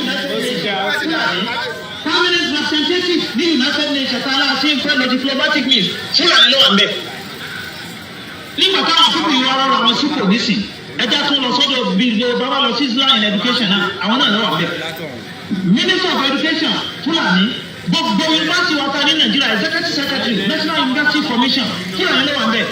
Abubakar Adamu Rasheed Fúlàní ni. National Board for Technical Education gbogbo polytechnic wa ta ní pátá ẹ̀ńtọ́ head yẹ Executive Secretary Masoud Adamu Kazore Fúlàní ni. Executive Secretary National Commission for Colleges of Education talo wà ń bẹ̀ Fúlàní ni olóńgbò ní NCCE Aliyu Muhammad Boppa Fúlàní ni. Kí ló dé ṣé òyìn ní í ṣe pẹ̀lú ẹ̀sìn? òun túmọ̀ sí pé àwọn pípù yìí wọ́n ní agenda. Fẹ́rẹ́ tó wá sọ̀rọ̀ nípa tech fund. Ó ti ní a certain percentage 5% tí federal government máa ń yọ kalẹ̀ fún àwọn tech fund. Tẹ́bá lọ sí gbogbo àwọn ìfọ́fẹ́ àwọn yunifásitì wa ẹ máa rí pé gbogbo àwọn bílù tó kọ tech fund láti 1994 tó ti bẹ̀rẹ̀ tech fund gbogbo àwọn executive secretary pátá fà ní gbogbo wọn. Tijani Ahmed Abdulkadiri láti 1994 wọ September 1994. ẹ bá a ṣe fáwọn èèyàn kọ́ lè mọ̀ kí wọ́n gbọ́ lẹ́kṣọ̀ yìí. Ẹ bá a ṣe fáwọn èèyàn kọ́ gbọ́ lẹ́kṣọ̀. Professor Mahmoud Abubakar 2007 wọ 2012 òní máa INEC o òní executive secretary TEFON Aliyu Naya 2012 wọ 2014 Abdullahi Bafra 2016-2019 olóòrò filibati ẹni tó wà mẹ́rin nísìn Suleiman Ibo Goro olóòrò mẹ́rin ní executive secretary nísìn ní TEFON ṣé yóò bá wá ṣẹ́rú ni Nigerian Army ọ̀dọ̀ wọn ló wà Nigerian Air Force ọ̀dọ̀ wọn ló wà Nigerian Navy ọ̀dọ̀ wọn ló wà tẹ́ bá fẹ́ wọ yunifásitì àwọn army nísìn tó ń pè ní Nigerian Defence Academy àbíkẹ́ lọ sí ìlú táwọn àdáná kọ́ńkà Air Force Institute of Technology àbíkẹ́ lọ sí ọ̀dọ̀ táwọn ìlú táwọn àdáná kọ́ńkà Nigerian Police Academy ẹ̀kọ́ fẹ́lẹ̀ yunifásitì táwọn police wòdì ní Kánò ló wà àwọn àdáná lọ́dọ̀ àdáná ló wà mẹ́tọ́ èdè àdáná ni ṣé Yorùbá wá ṣẹrú ni ara tó ń ká ìlera nìyẹn pé kí ló dé ta ló ní resources níbo wọ́n ti bá àwọn resources yìí. Okay, I'm going to just allow that to continue on the side there. That's the screen there as I need to move on quickly because I have a lot to share and discuss. Wiki ni wiki tí ọ̀pọ̀lọpọ̀ àwọn ọmọ wa ń padà sí school níbí báyìí ní United Kingdom, England, níbi tèmi wà, àwọn tó wà ní Scotland, àwọn ní ti Mayegun lọ́hùn, àwọn tó wà ní Wales wọ́n yàtọ̀, àwọn tó wà ní Republic of Ireland. And tẹ́ bá dẹ̀ wo itinerary the new king Charles III tó máa lọ láìpẹ́ yìí ó máa address parliament ní ìjọ Wednesday ọ̀túnla yìí ìyẹn ló kọ́kọ́ fẹ́ bẹ̀rẹ̀ láti bíbà fáǹfààní èyí tí ta bá ń sọ pé ìran ọmọ Yorùbá á gbọ́dọ̀ dá dúró quickly so that ká lè kúrò nínú Nigeria. There will be different templates bá ṣe máa kúrò nínú Nigeria. It's not just going to be one template, and every template kò sí tí ó kù díẹ̀ káàtó nínú ẹ̀. Gbogbo template ló dá, and we will continue to make and exhaust all the templates. Template kan ni ẹ̀ ń wò tán ṣe lọ́wọ́lọ́wọ́ nílé Ifẹ̀ yẹn. Template kan ni à ń lò lọ́wọ́lọ́wọ́ níbi tí a jókòó sí tí a ti ń bá yín sọ̀rọ̀ láti almost 1 hour precisely láti bẹ̀rẹ̀ broadcast yìí. You are watching a live transmission on the 12th of September 2022 at exactly 14:32 GMT. Tá bá sọ pé 14, that's 2 p.m. because 24 hours clock ni a máa ń lò ní UK. Mo kí gbogbo wa níbikíbi tí ẹ ti ń wò wá láti orí gbogbo platforms pátápátá ni a fi tọ̀wọ̀tọ̀wọ̀ àti tẹlẹ́dùmarè a fi kí yín, a fi tìfẹ́ kí gbogbo àwọn mùsùlùmí, bẹ́ẹ̀ mo kí ẹ̀yin kìrìsìtẹ́nì, mo kí àwọn oníṣẹ̀ṣe àbáláyé. Àwa báyàn kankan jà ju pé òmìnira Yorùbá ó kù sẹ́mi àtẹ̀yìn lọ́wọ́. Iṣẹ́ kan ni ti mídíà, iṣẹ́ kan ni ti àwọn tó ń ṣiṣẹ́ nísàlẹ̀. I cannot be ní Ilé Ifẹ̀, ìyẹn làwọn tó lọ yẹn ṣe lọ. Ẹ̀yin náà lè wà níbẹ̀, ìjẹ́ ipa wo lẹ̀yin fẹ́ kó pé kí òmìnira Yorùbá kó lè ṣeé ṣe. Èèyàn kan gbọ́dọ̀ wá critiques èèyàn kan, because if you are going to critique other people about what they are doing, then you need to checkmate yourself, because I can always say, kò kí jẹ́ template kan la máa fi gba Yorùbá nation. We are going to use different templates. My job is to kill it as anyhow, and I will not say it more than the father. We will defend the land with our blood. It's as simple as that. Àwọn tí ẹ̀ ń rí tán sọ pé God bless the king lẹ́ni, wọ́n ready láti fi ẹ̀mí wọn sílẹ̀ pé kí king yẹn, pé kí reign ẹ̀ kó lè exist. Àwa nísìnyí à ń sọ pé ká gba Yorùbá nation. Yorùbá nation has nothing to do with politics. Eléyìí ń ṣe politics. Àwọn tó ń ṣe politics dá wọn dúró. A kàn ń pè wọ́n wá padà sílé ni. Bọ̀ pé election máa wáyé ní 2023, ẹ tutù ẹ̀dànù. Àwọn tó ń gbèrò pé kí election kó wáyé, problem tí wọ́n nìyẹn. Bọ̀ nílẹ̀ Yorùbá, òmìnira Yorùbá ó gbọ́dọ̀ dé. Ìgbà ọlọ́ máa ṣe mega rally, ìgbà ọlọ́ máa declare, ìyẹn ọ̀kan anybody. In terms sọ ni pé òmìnira Yorùbá àti mega rally ó máa wáyé at the appropriate time. And there's nothing for us to be scared about. ó ti ń pẹ́ jù ó ti no ní láti worry ẹ lọ fowó síbi tán ní kẹ́ fowó sí lórí GoFundMe ìwọ náà máa lọ ra nǹkan pamọ́ sílé àwọn èèyàn mẹ́fà ló lè kó ní ra nǹkan pamọ́ sí wọn lọ́wọ́ and I've said it again and again tí a bá jáde fún mega rally tó bá domi gbóná lé wa lórí àwa náà máa domi gbóná lé wọn lórí it's as simple as that we are not going out as ẹran rírọ̀ à ń jáde is going to be one of the best rally that you've ever seen but we are going to be prepared eléyò kì í ṣe rally sójà kọ̀ jáde ó wá ń domi gbóná lé tí sójà bá ti domi gbóná àwa náà máa domi gbóná a máa react I'm not going to sit here and tell you that it's not going to happen ó máa ṣẹlẹ̀ and that is why we are saying to them tá a bá ti fẹ́ kó ṣẹlẹ̀ ẹ fún aláyè ká máa ṣe rally wa lọ we have the right to self-determination kò sí tó kàn wá pẹ̀lú gọ́vnà kankan kò sí tó kàn wá pẹ̀lú politician kò sí tó kàn wá pẹ̀lú àwọn ọba kan lọ́lọ́ bá nísìn tí kò ti jáde sí wọn. What we are saying as Yoruba people is we will exhaust every part that we need to exhaust. There are so many groups that are fighting. There are so many media that are talking. Tó bá wá jẹ́ pé ti Koiki ni ó fi máa fún yín lẹ́ẹ̀dì kìíní kò ní yẹ gbogbo yín pátápátá ẹ̀ ní ṣoríire ni mo sọ. Kí ni mo sọ? Ẹ̀ ní ṣoríire. Tó bá jẹ́ pé ti tèmi ń sọ níbí báyìí ló fi máa fún yín ní problem ló fi máa fún yín ní concern ògùn lákàyè máa wọlé ó máa pa gbogbo yín dànù ni.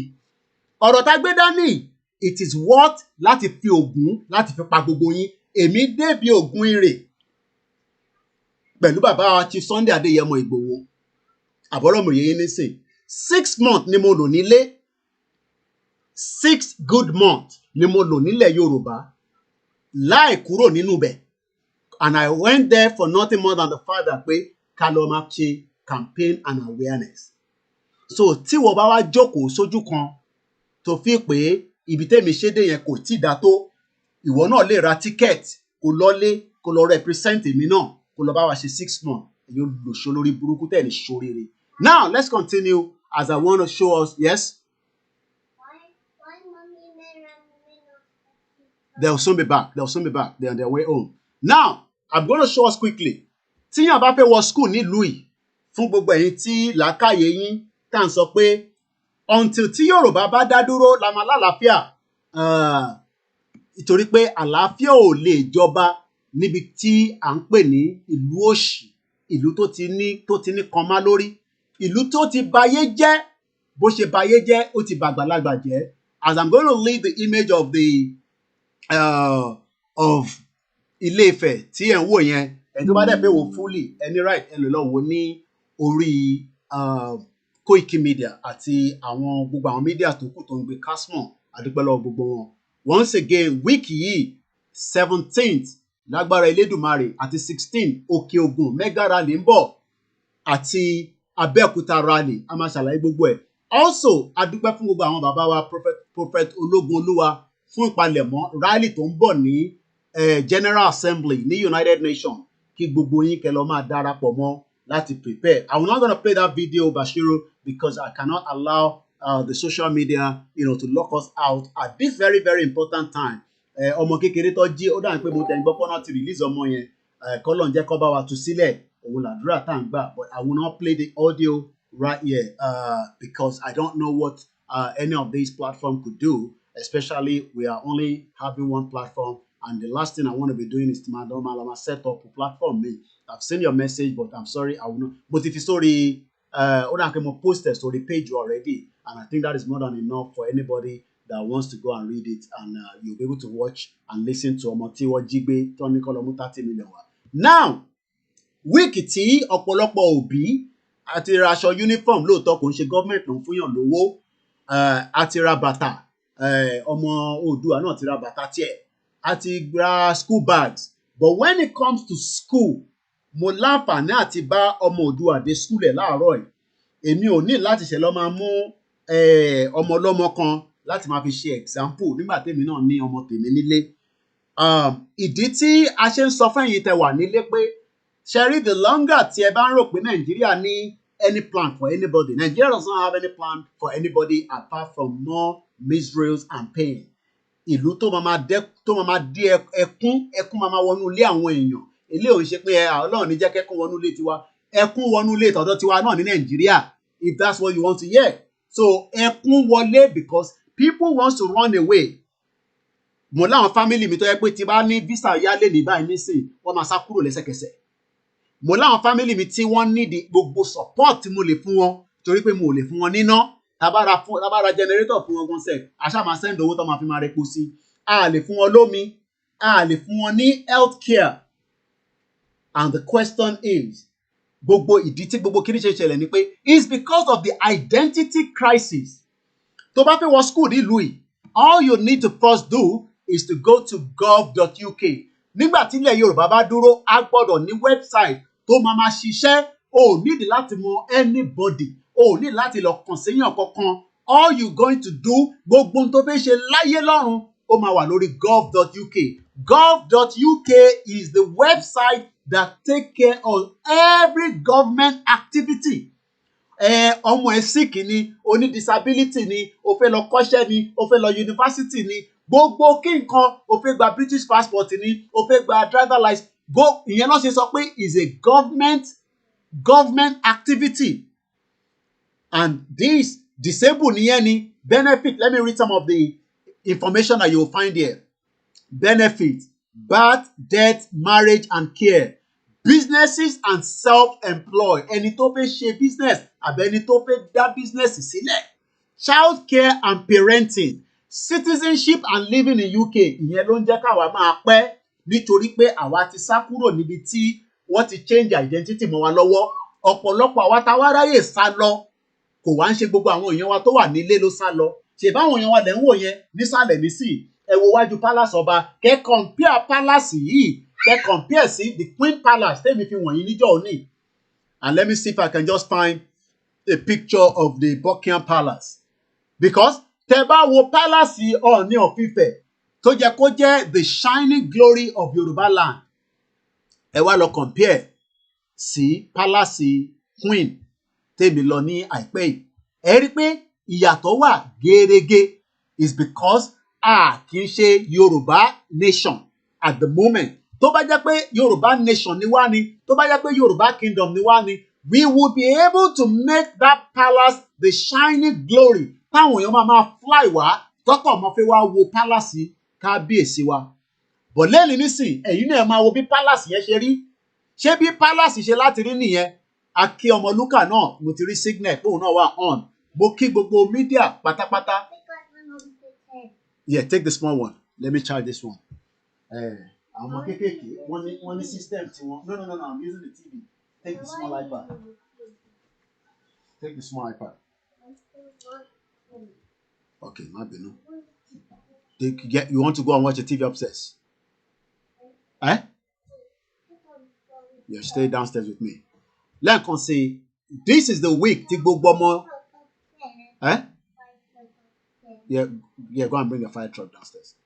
Week tí gbogbo ọmọ Yorùbá tó máa ń gbé ọmọ lọ sí school lélẹ̀. Mo fẹ́ lọ wo image tí mo lè rí dáadáa. I want to see if I can get something. I'm coming. Once again, ẹ má bínú, I just want us to see. I'm coming. Mo fẹ́ lọ mú images wá ni. I just want us to have an idea. Torí pé ẹ̀yin náà ẹ wo palace yìí. Ẹ kàn compare palace tí mo wà yìí. Ẹ máa wo lẹ́lẹ̀ kẹ́ wá fi compare sí palace ọba aládé wa. Ìyẹn Ọ̀jájá the second. Torí pé tá bá ń sọ tá ń lọ tá ń bọ̀.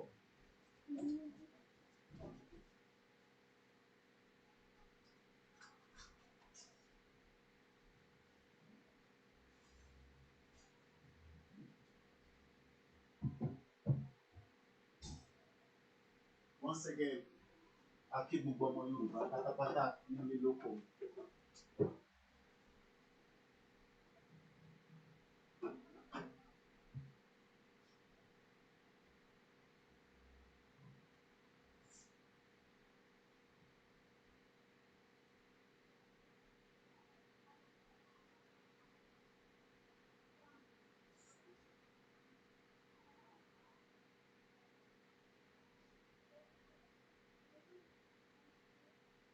Once again, a very good afternoon and welcome to the live transmission.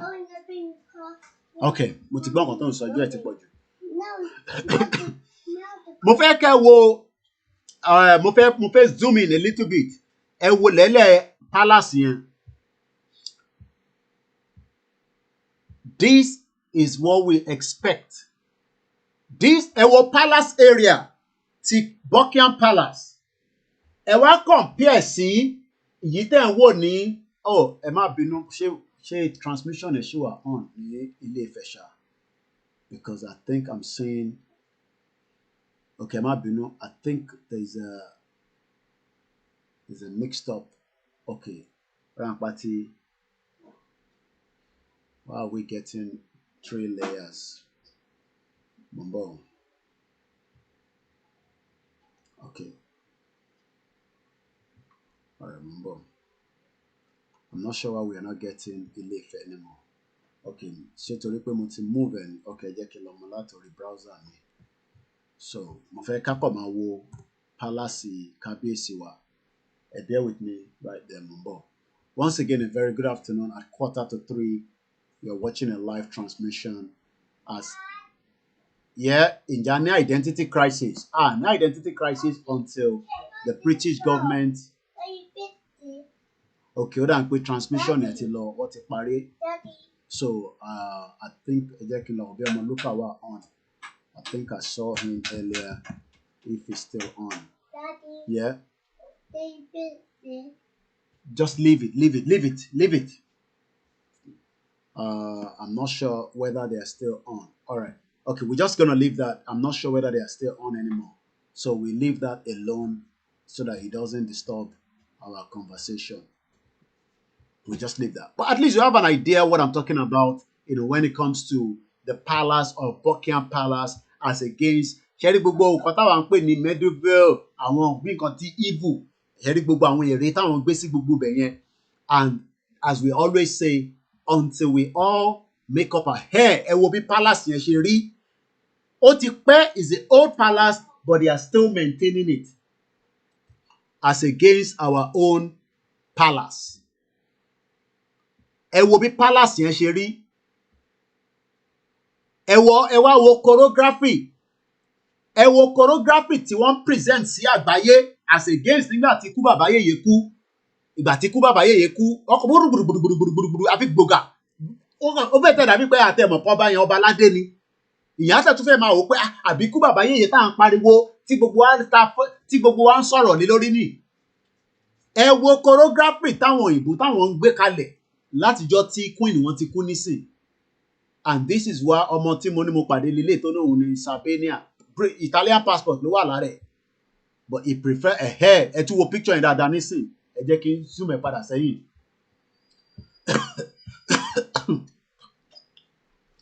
Ẹ má bínú wọn bọ̀. Your truck is outside. So, ẹ̀yin tí à ń sọ fún pé ní identity crisis until 1914 nígbà tí Britain wá dá wàhálà sílẹ̀. Ẹ wo palace ti ọba tiwọn, ọba aládé tiwọn. Ẹ wo lẹ́lẹ̀ is old place ní bíbáyìí wọ́n kàn maintain ẹ̀ ni for international. Yeah, I can say that they are offline. Ó tó bẹ́ẹ̀ kọ́ go offline. Ó ti wà on látà wọ́n gbọ́dọ̀ jẹ, wọ́n gbọ́dọ̀ lọ́mú kọ̀ọ̀kan, wọ́n gbọ́dọ̀ refresh. Àbọ̀rọ̀ mọ̀ yé nísìn. So kí ni mo fẹ́ fàyàn bẹ́ẹ̀ ni pé àwa ṣẹwádìí gbogbo àwọn tẹ́ ń wò yìí gbogbo wọn fọlọ́yìnbó òyìnbó oríṣiríṣi ni wọ́n. Ẹni tó wà ń bẹ̀ nísìn tó sọ pé wọn ò kì í ṣe ọmọ Italy, ọmọ Sardinia lòun. Ẹlòmíì wà ń bẹ̀ ọmọ oríṣiríṣi ìlú, àwọn ìlú tó wá àwọn wá ní bíbáyìí nísìn. Ẹlòmíì ṣe ra ticket, ó kàn ní láti ra ticket nìkan ní báwa náà ṣe ra ticket ní 1980 láti wá sí UK. And those of you that are thinking that one day Nigeria will just be boom, you are wasting your time. Mo kí gbogbo alẹ́ nǹkan sí without mentioning all the names. I appreciate everyone. So this is why ẹ wo palace yẹn bó ṣe rí. Ẹ rí pé kò ń ṣe pé ó new, but ṣe rí pé mo ti zoom ẹ̀ in. Ẹ rí pé ó sì ní that old look. Kí ló dé táwa náà wá lè fi dá? Ìdí tá a ṣe lè ṣe bẹ́ẹ̀ ni pé because a wà nínú system tó kì í ṣe identity tiwa. Tẹ́ bá dẹ̀ wo gbogbo àwọn nǹkan tó kó sára látòkèdélẹ̀ ìyẹn wo palace yẹn whatever you can take out of it in terms of àwọn nǹkan tó bí èrè tó fi síbẹ̀ identity tiwọn nìyẹn culture tiwọn nìyẹn àwọn àìròpé àwọn náà kì í ṣèṣẹ̀ṣe ni àwọn palace yìí tẹ̀ ń wò this is what you are looking at Buckingham Palace bó ṣe ń ṣe ìṣẹ̀ṣe nílùú yìí wọn ò ní sọ́fẹ̀yìn ni àwọn náà ní process wọ́n ní protocol wọ́n náwọn ètùtù tó máa ti gbé látijọ́ tí ìyá rẹ̀ ti kú ó láwọn ètùtù tó máa ti gbé but àwa ń dúró nísìnyí pé kí Elédùmarè kó gbà wá ìjáwá náà fẹ́ gbára wálẹ̀ àti play video ilé nǹkan so I'm not gonna go into this again. ẹ̀yin náà ẹ wo surroundings ẹ wo ọba tó kú ẹ wo ọ̀pọ̀lọpọ̀ oríṣiríṣi gbogbo ibi tí à ń wò tọkọ white fence sí yẹn these are all journalists ọba tí wàá kú odindi ọba ìyẹn ikú bàbá yèyè Aláàfin of Ọ̀yọ́ mo ọwọ́ gbé BBC tó wá síbẹ̀ BBC wá ń fi phone ó ń fi mobile phone bí Koiki náà ṣe máa ń káàkiri ó ń fi mobile phone this is BBC Yorùbá iná èèyàn wá ń dún BBC Yorùbá BBC ò lè rán àwọn èèyàn wá pé odindi ọba wá kú àwọn dẹ̀ lọ́dẹ̀ change identity mọ́ wa lọ́wọ́ àwọn ọba yẹn kẹ̀rẹ́ àdẹ̀bẹ̀ wọ́n sí títí kọ́ lọ́jọ́ tó dé pé ẹ bá wa dá sọ́rọ̀ tó wà nílẹ̀ yìí wọ́n refuse fún ọ̀dá sí ẹ bá wa sọ sọ́rọ̀ tó wà nílẹ̀ yìí pé ìran Yorùbá ìran tó ní identity tó dání kó tó di pé àwọn Britain wá dá wàhálà sílẹ̀ nígbà tí ikú bàbá yèyé kú foreign journalist mélòó lẹ́yìn rí tó wá síbẹ̀ how many foreign journalists lẹ́yìn rí tó wá síbẹ̀ tẹ́ bá mọ̀ the amount of different foreign journalists gbogbo bí white ten rí yẹn they are foreign journalists and the question is do we still want to remain Nigeria? Let's now come back to the school admission. Now à ń sọ̀rọ̀ nípa àwọn àǹfààní tíyàn máa rí àwọn àǹfààní wo ni gan ni Yorùbá nation fẹ́ fún wa gbogbo àǹfààní pátápátá ó máa wà lọ́ndà Yorùbá government activities o nídìí láti mọ bàbá lágbájá o nídìí láti mọ bàbá tàmẹ̀dù tí o bá ti nídìí ìrànlọ́wọ́ for anything you want to do you go to the government website níbẹ̀ ló ti máa apply níbẹ̀ dẹ̀ ló ti máa rí gbogbo nǹkan tó bá ń fẹ́ cost of living support ẹ̀yin nísìn wà nílé for 62 years fáwọn tó ti pé 62 ẹni tó bá bí ní 1960 ẹ ti pé 62 ǹjẹ́ gọ́fúmẹ̀ntì ń tọ́jú yín gẹ́gẹ́ bí arúgbó gbogbo ń tẹ́ ń sọ pé ìran Yorùbá máa ṣe within the first 10 years òun ni pé kátẹ̀ kọ́kọ́ tọ́jú ara wa kátẹ̀ kọ́kọ́ lálàáfíà crime justice and law ẹni tó bá rófin kò mí ìpamọ́ wá fi sílẹ̀ kó máa lọ ọmọ Yorùbá tó bá rófin ó gbọ́dọ̀ lọ sí court kí kóòtù dẹ̀ ṣẹjọ́ kò ń ṣe èyí tí kóòtù ṣe tún máa béèrè lọ́wọ́ jọ́ọ̀jì tí jọ́ọ̀jì ṣáàjẹ̀ máa pa àwọn kan lẹ́yìn kó tó make a decision. Gbogbo nǹkan tá a dẹ̀ bá máa ṣe in our own language èdè tiwa la máa fi ṣe. Disabled people àìmọye àwọn tó wà disabled ẹ ti condemn wọn ẹni oṣó ni wọn ẹni àjẹ́ ni wọn ó ní iye tán fún wọn ní bíbá driving and transport education and learning ibẹ̀ la fẹ́ lò lẹ́nu nínú gbogbo ọ̀rọ̀ yìí a máa múlẹ̀ kọ̀ọ̀kan bí a máa fi ṣe program nísìn ká lè mọ kí làwọn àǹfààní tó tẹ̀ ń bọ̀ ẹlòmíì ò tẹ̀ mọ àǹfààní kí lẹ máa jẹ ebi ló máa pa wá no nítorí pé mentality Nàìjíríà tẹ wà nínú ẹ̀ lẹ́sẹ̀ ronú bẹ́ẹ̀ nítorí pé you are living in that mentality of that shit crazy country called Nigeria because Nigeria as far as I'm concerned is a crazy country. It's a crazy country that does not have value for your education and learning. Now, employing people, environment and countryside, housing and local services, money and tax, passport, travel and living abroad, visa immigration, working jobs and pension. Ọ̀pọ̀lọpọ̀ yín ṣiṣẹ́ títí. Okay. Ẹ ṣé gan-an ní Casmo ṣé wà on. Thank you so much. Ọ̀pọ̀lọpọ̀ yín ṣiṣẹ́ tí for 35 years èèyàn kan dẹ̀ dé níjọ́ kan ó dẹ̀ kó gbogbo owó yẹn ó dẹ̀ kó lọ until now nobody is asking any question I am now asking you ṣé bá ṣe fẹ́ continue nìyẹn ṣá ṣé bá ṣe máa continue nìyẹn we can't continue like this and that's why we are saying that let us leave Nigeria alone and allow Nigeria to go its own separate ways. Tabade ni pé kó go its own separate ways. What we are literally saying is, mo wà lórí live show lọ́wọ́, extend the address and sorry WhatsApp me or text message. Mo wà live. Mo ti fẹ́ mo rí lórí WhatsApp. Mo ti wá lórí WhatsApp. I can't find you on the WhatsApp. Send message to me. Send message. Send it. Yeah, I couldn't find you. All right, sir. Let's check on it. Huh? Sorry? You finished playing outside? Okay, then I'm coming to take your truck. So, what are we trying to say here is that let us not be deceived. Nigeria is not for us. Nigeria can never be for us. Nigeria is meant not to be. It is the British government that decided that they want to force every one of us to live together. And I'll prove it again. Nítorí pé mo ka àǹtí bàbá wa Professor Moyo ntí wọ́n kọ ní láìpẹ́ yìí. Ìyẹn bàbá wa Moyo, Professor Okedeji Moyo, the professor that lives in America. But mo fẹ́ mú signal in tó ń lọ lọ́wọ́ lọ́dọ̀ àwọn Casmo jáde, and then we would, so that just for us to be looking at what the KOIKIMEDIA team will probably come back on air later as well. So let's just bring that to the side there. So, kí ni gbogbo tẹ́ ń wò níwájú yìí? These are all the benefits that you can think of in this world when you're talking about a government that works. Yeah, leave it.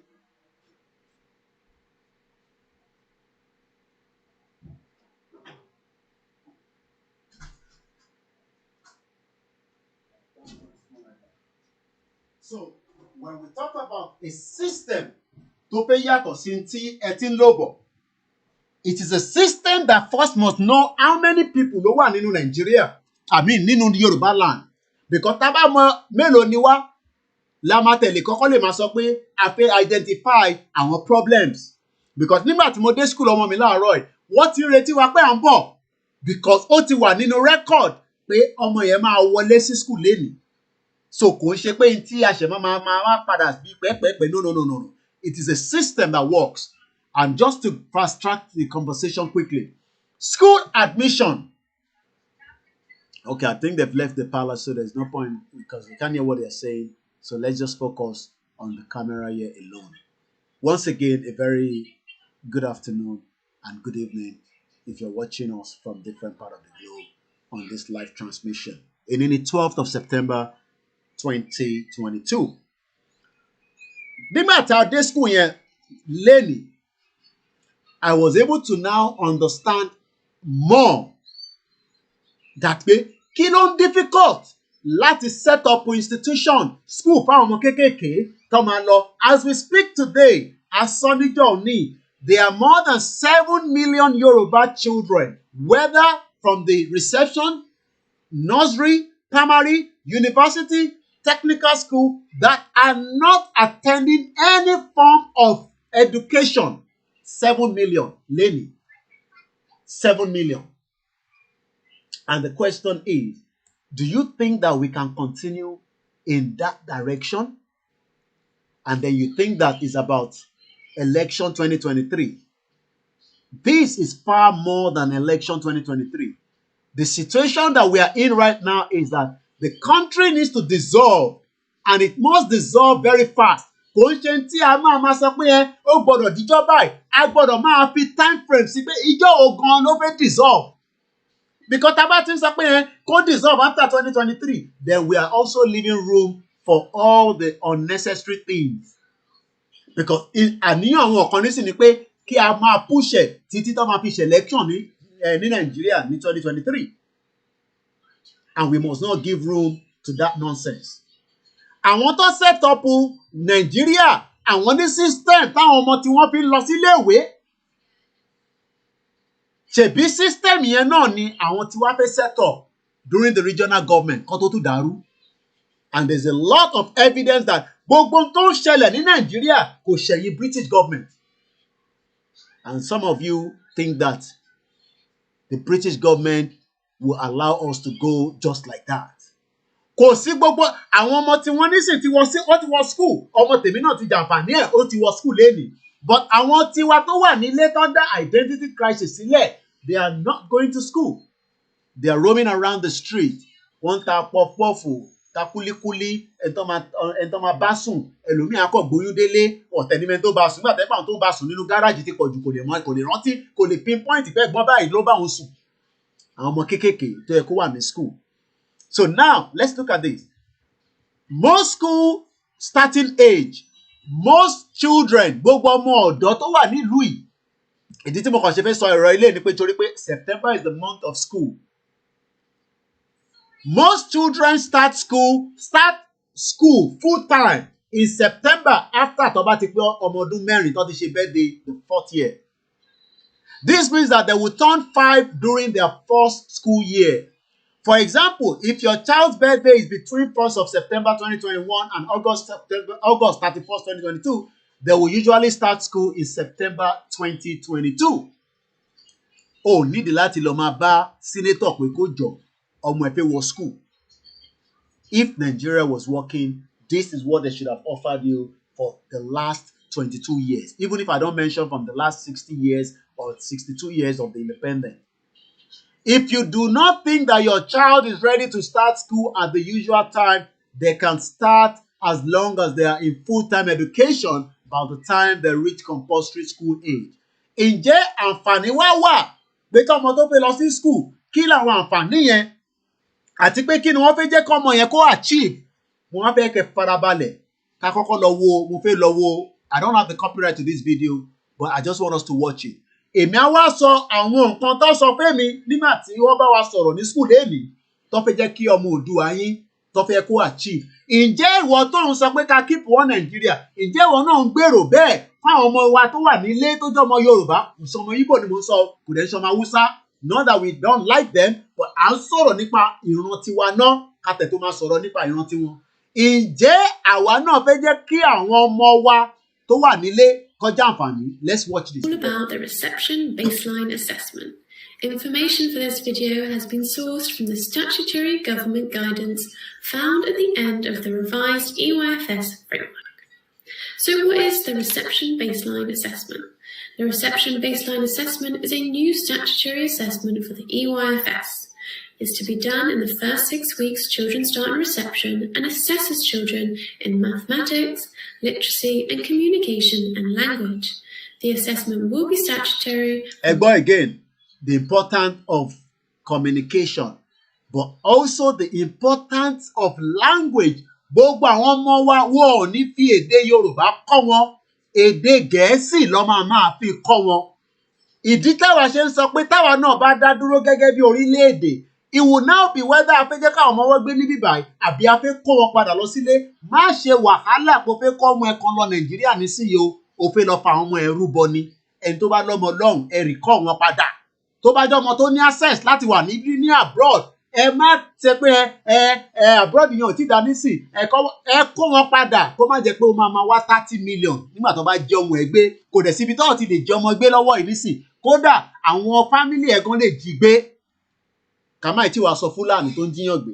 Ẹni bá ní ọmọ nílé, ẹ withdraw wọn padà kó máa bọ̀ lábroad fáwọn tó ní ọmọ tí ó jẹ́ pé wọ́n ní passport ìbíbà ilẹ̀ bí wọn sí. Ẹ má fi wọ́n ṣòfò sínú Nàìjíríà òṣì yẹn náà because Nigeria is going through a turmoil. Àwọn tó wà nínú ibẹ̀ gan sẹ̀ wọ́n wá bó ṣe fẹ́ kó àwọn ọmọ wọn jáde. Gbogbo àwọn ọmọ olówó fúnra wọn gan ò gbé níbẹ̀. Ṣèbẹ́ ń rí wọn tán wẹ̀ fajá àbẹ́ rí wọn tán wẹ̀ fajá. Àwọn gan ò gbé nínú ibẹ̀ yẹn, ìta ló ń gbé. Nígbà téèyàn jẹun bẹ́kùbẹ́kù tán tó náà ń wẹ̀ fajá, ẹ̀rí pọ́rọ̀ yẹn ẹ̀rí pókù díẹ̀ káàtó. Autumn 2021. This video will explain why it is being introduced, its purpose, and how it should be carried out. So, why is the RBA being introduced? A key measure of primary schools is taken from the progress pupils make from the end of Key Stage 1, or Year 2, and the end of Key Stage 2, Year 6.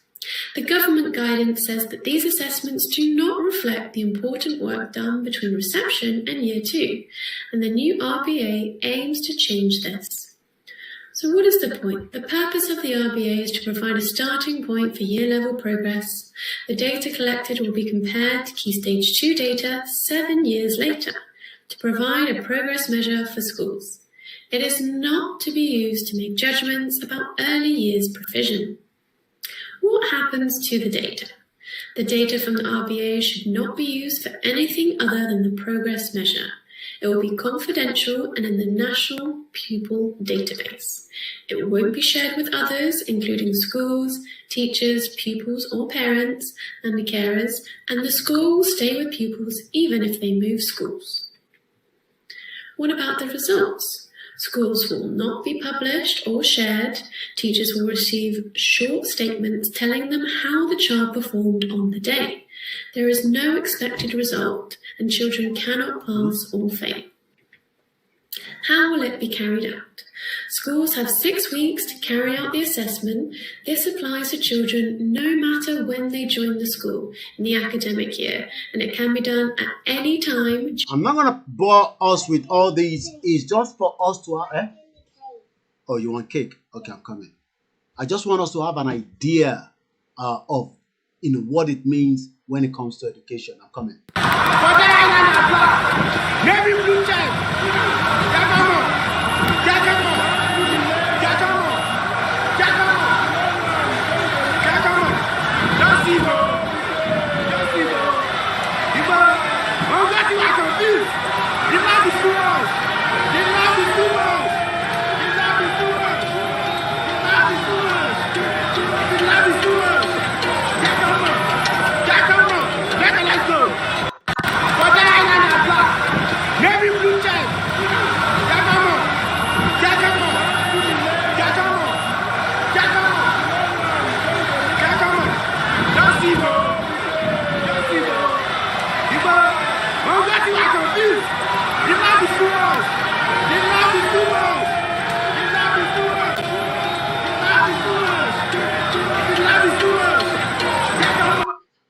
So once again, as I come back into Mukofe Kani, a rough idea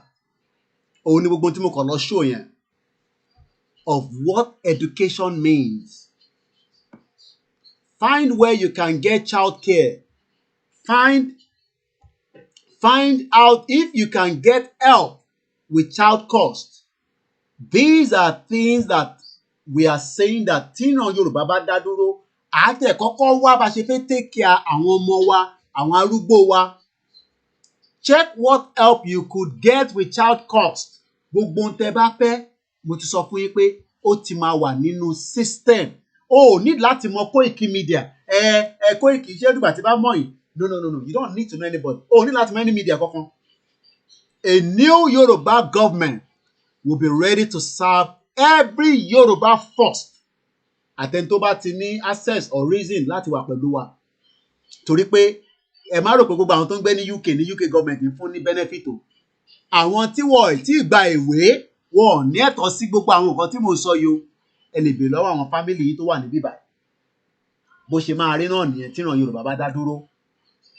Tí ẹni tó bá yẹ kó wà pẹ̀lú wa, á wà pẹ̀lú wa. Ẹni tí kò wà pẹ̀lú, ẹni tí kò jẹ́ kó wà pẹ̀lú wa tó wà lórílẹ̀-èdè wa kò ní jẹ́ àǹfààní gbogbo tá à ń sọ yìí o. Ṣé ẹ má rò pé àǹfààní yẹn máa wà fún everybody? No. Àìmọye àwọn tó ń gbé ní UK tí wọn ò ní access. Wọ́n ní àwọn access díẹ̀díẹ̀ kankan, but they don't have the full access to the benefit because for whatever reason, bóyá ìwé wọn, immigration wọn tí wà sorted out. And the UK government is one of the most difficult when it comes to immigration. It's another business entirely. Àwọn ló dá identity crisis sílẹ̀. Ọ̀pọ̀lọpọ̀ ọmọ Yorùbá nísìn àtàwọn ẹ̀yà Igbo àtàwọn Bendelite àtàwọn Edo àwa wà labroad à ń sáré 14 years kó tó regularize ìwé tèmi. Mo ti fi sọ lórí program so many times. Immigration ò ń ṣe disease. Nígbà tó bá ti bí ẹ síbì kan kò ń ṣe disease. You will go through it. 14 years èèyàn kan pè mí níjọ́ òní ní 20 years kó tó dáhùn lóhùn. Ẹlòmíì sì wà lórí process ẹ kò tí níyanjú.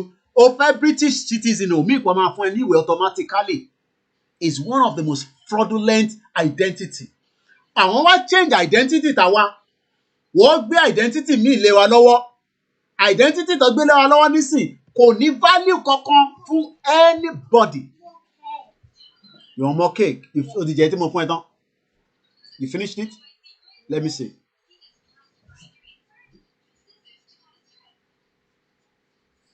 Oh, that was fast. So, àmbọ̀ ìjà lọ dá ọmọ Oòduà lóhùn. Once again, ìran ọmọ Yorùbá ń bọ̀. ìran ọmọ Yorùbá ọlọ́pọlọ pípé ọ̀mọ̀wé ń bẹ àgbẹ̀ ń bẹ iṣẹ́ ọnà ń bẹ kákó ìmọ̀ra kákọ́lélé kákẹ́yìn sí kákọ́rọ̀ tútù tó yọ ìyàpò òwe ìbáwí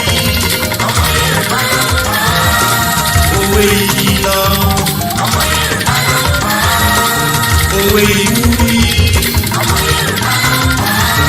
lọ́rọ̀ bá sọnù.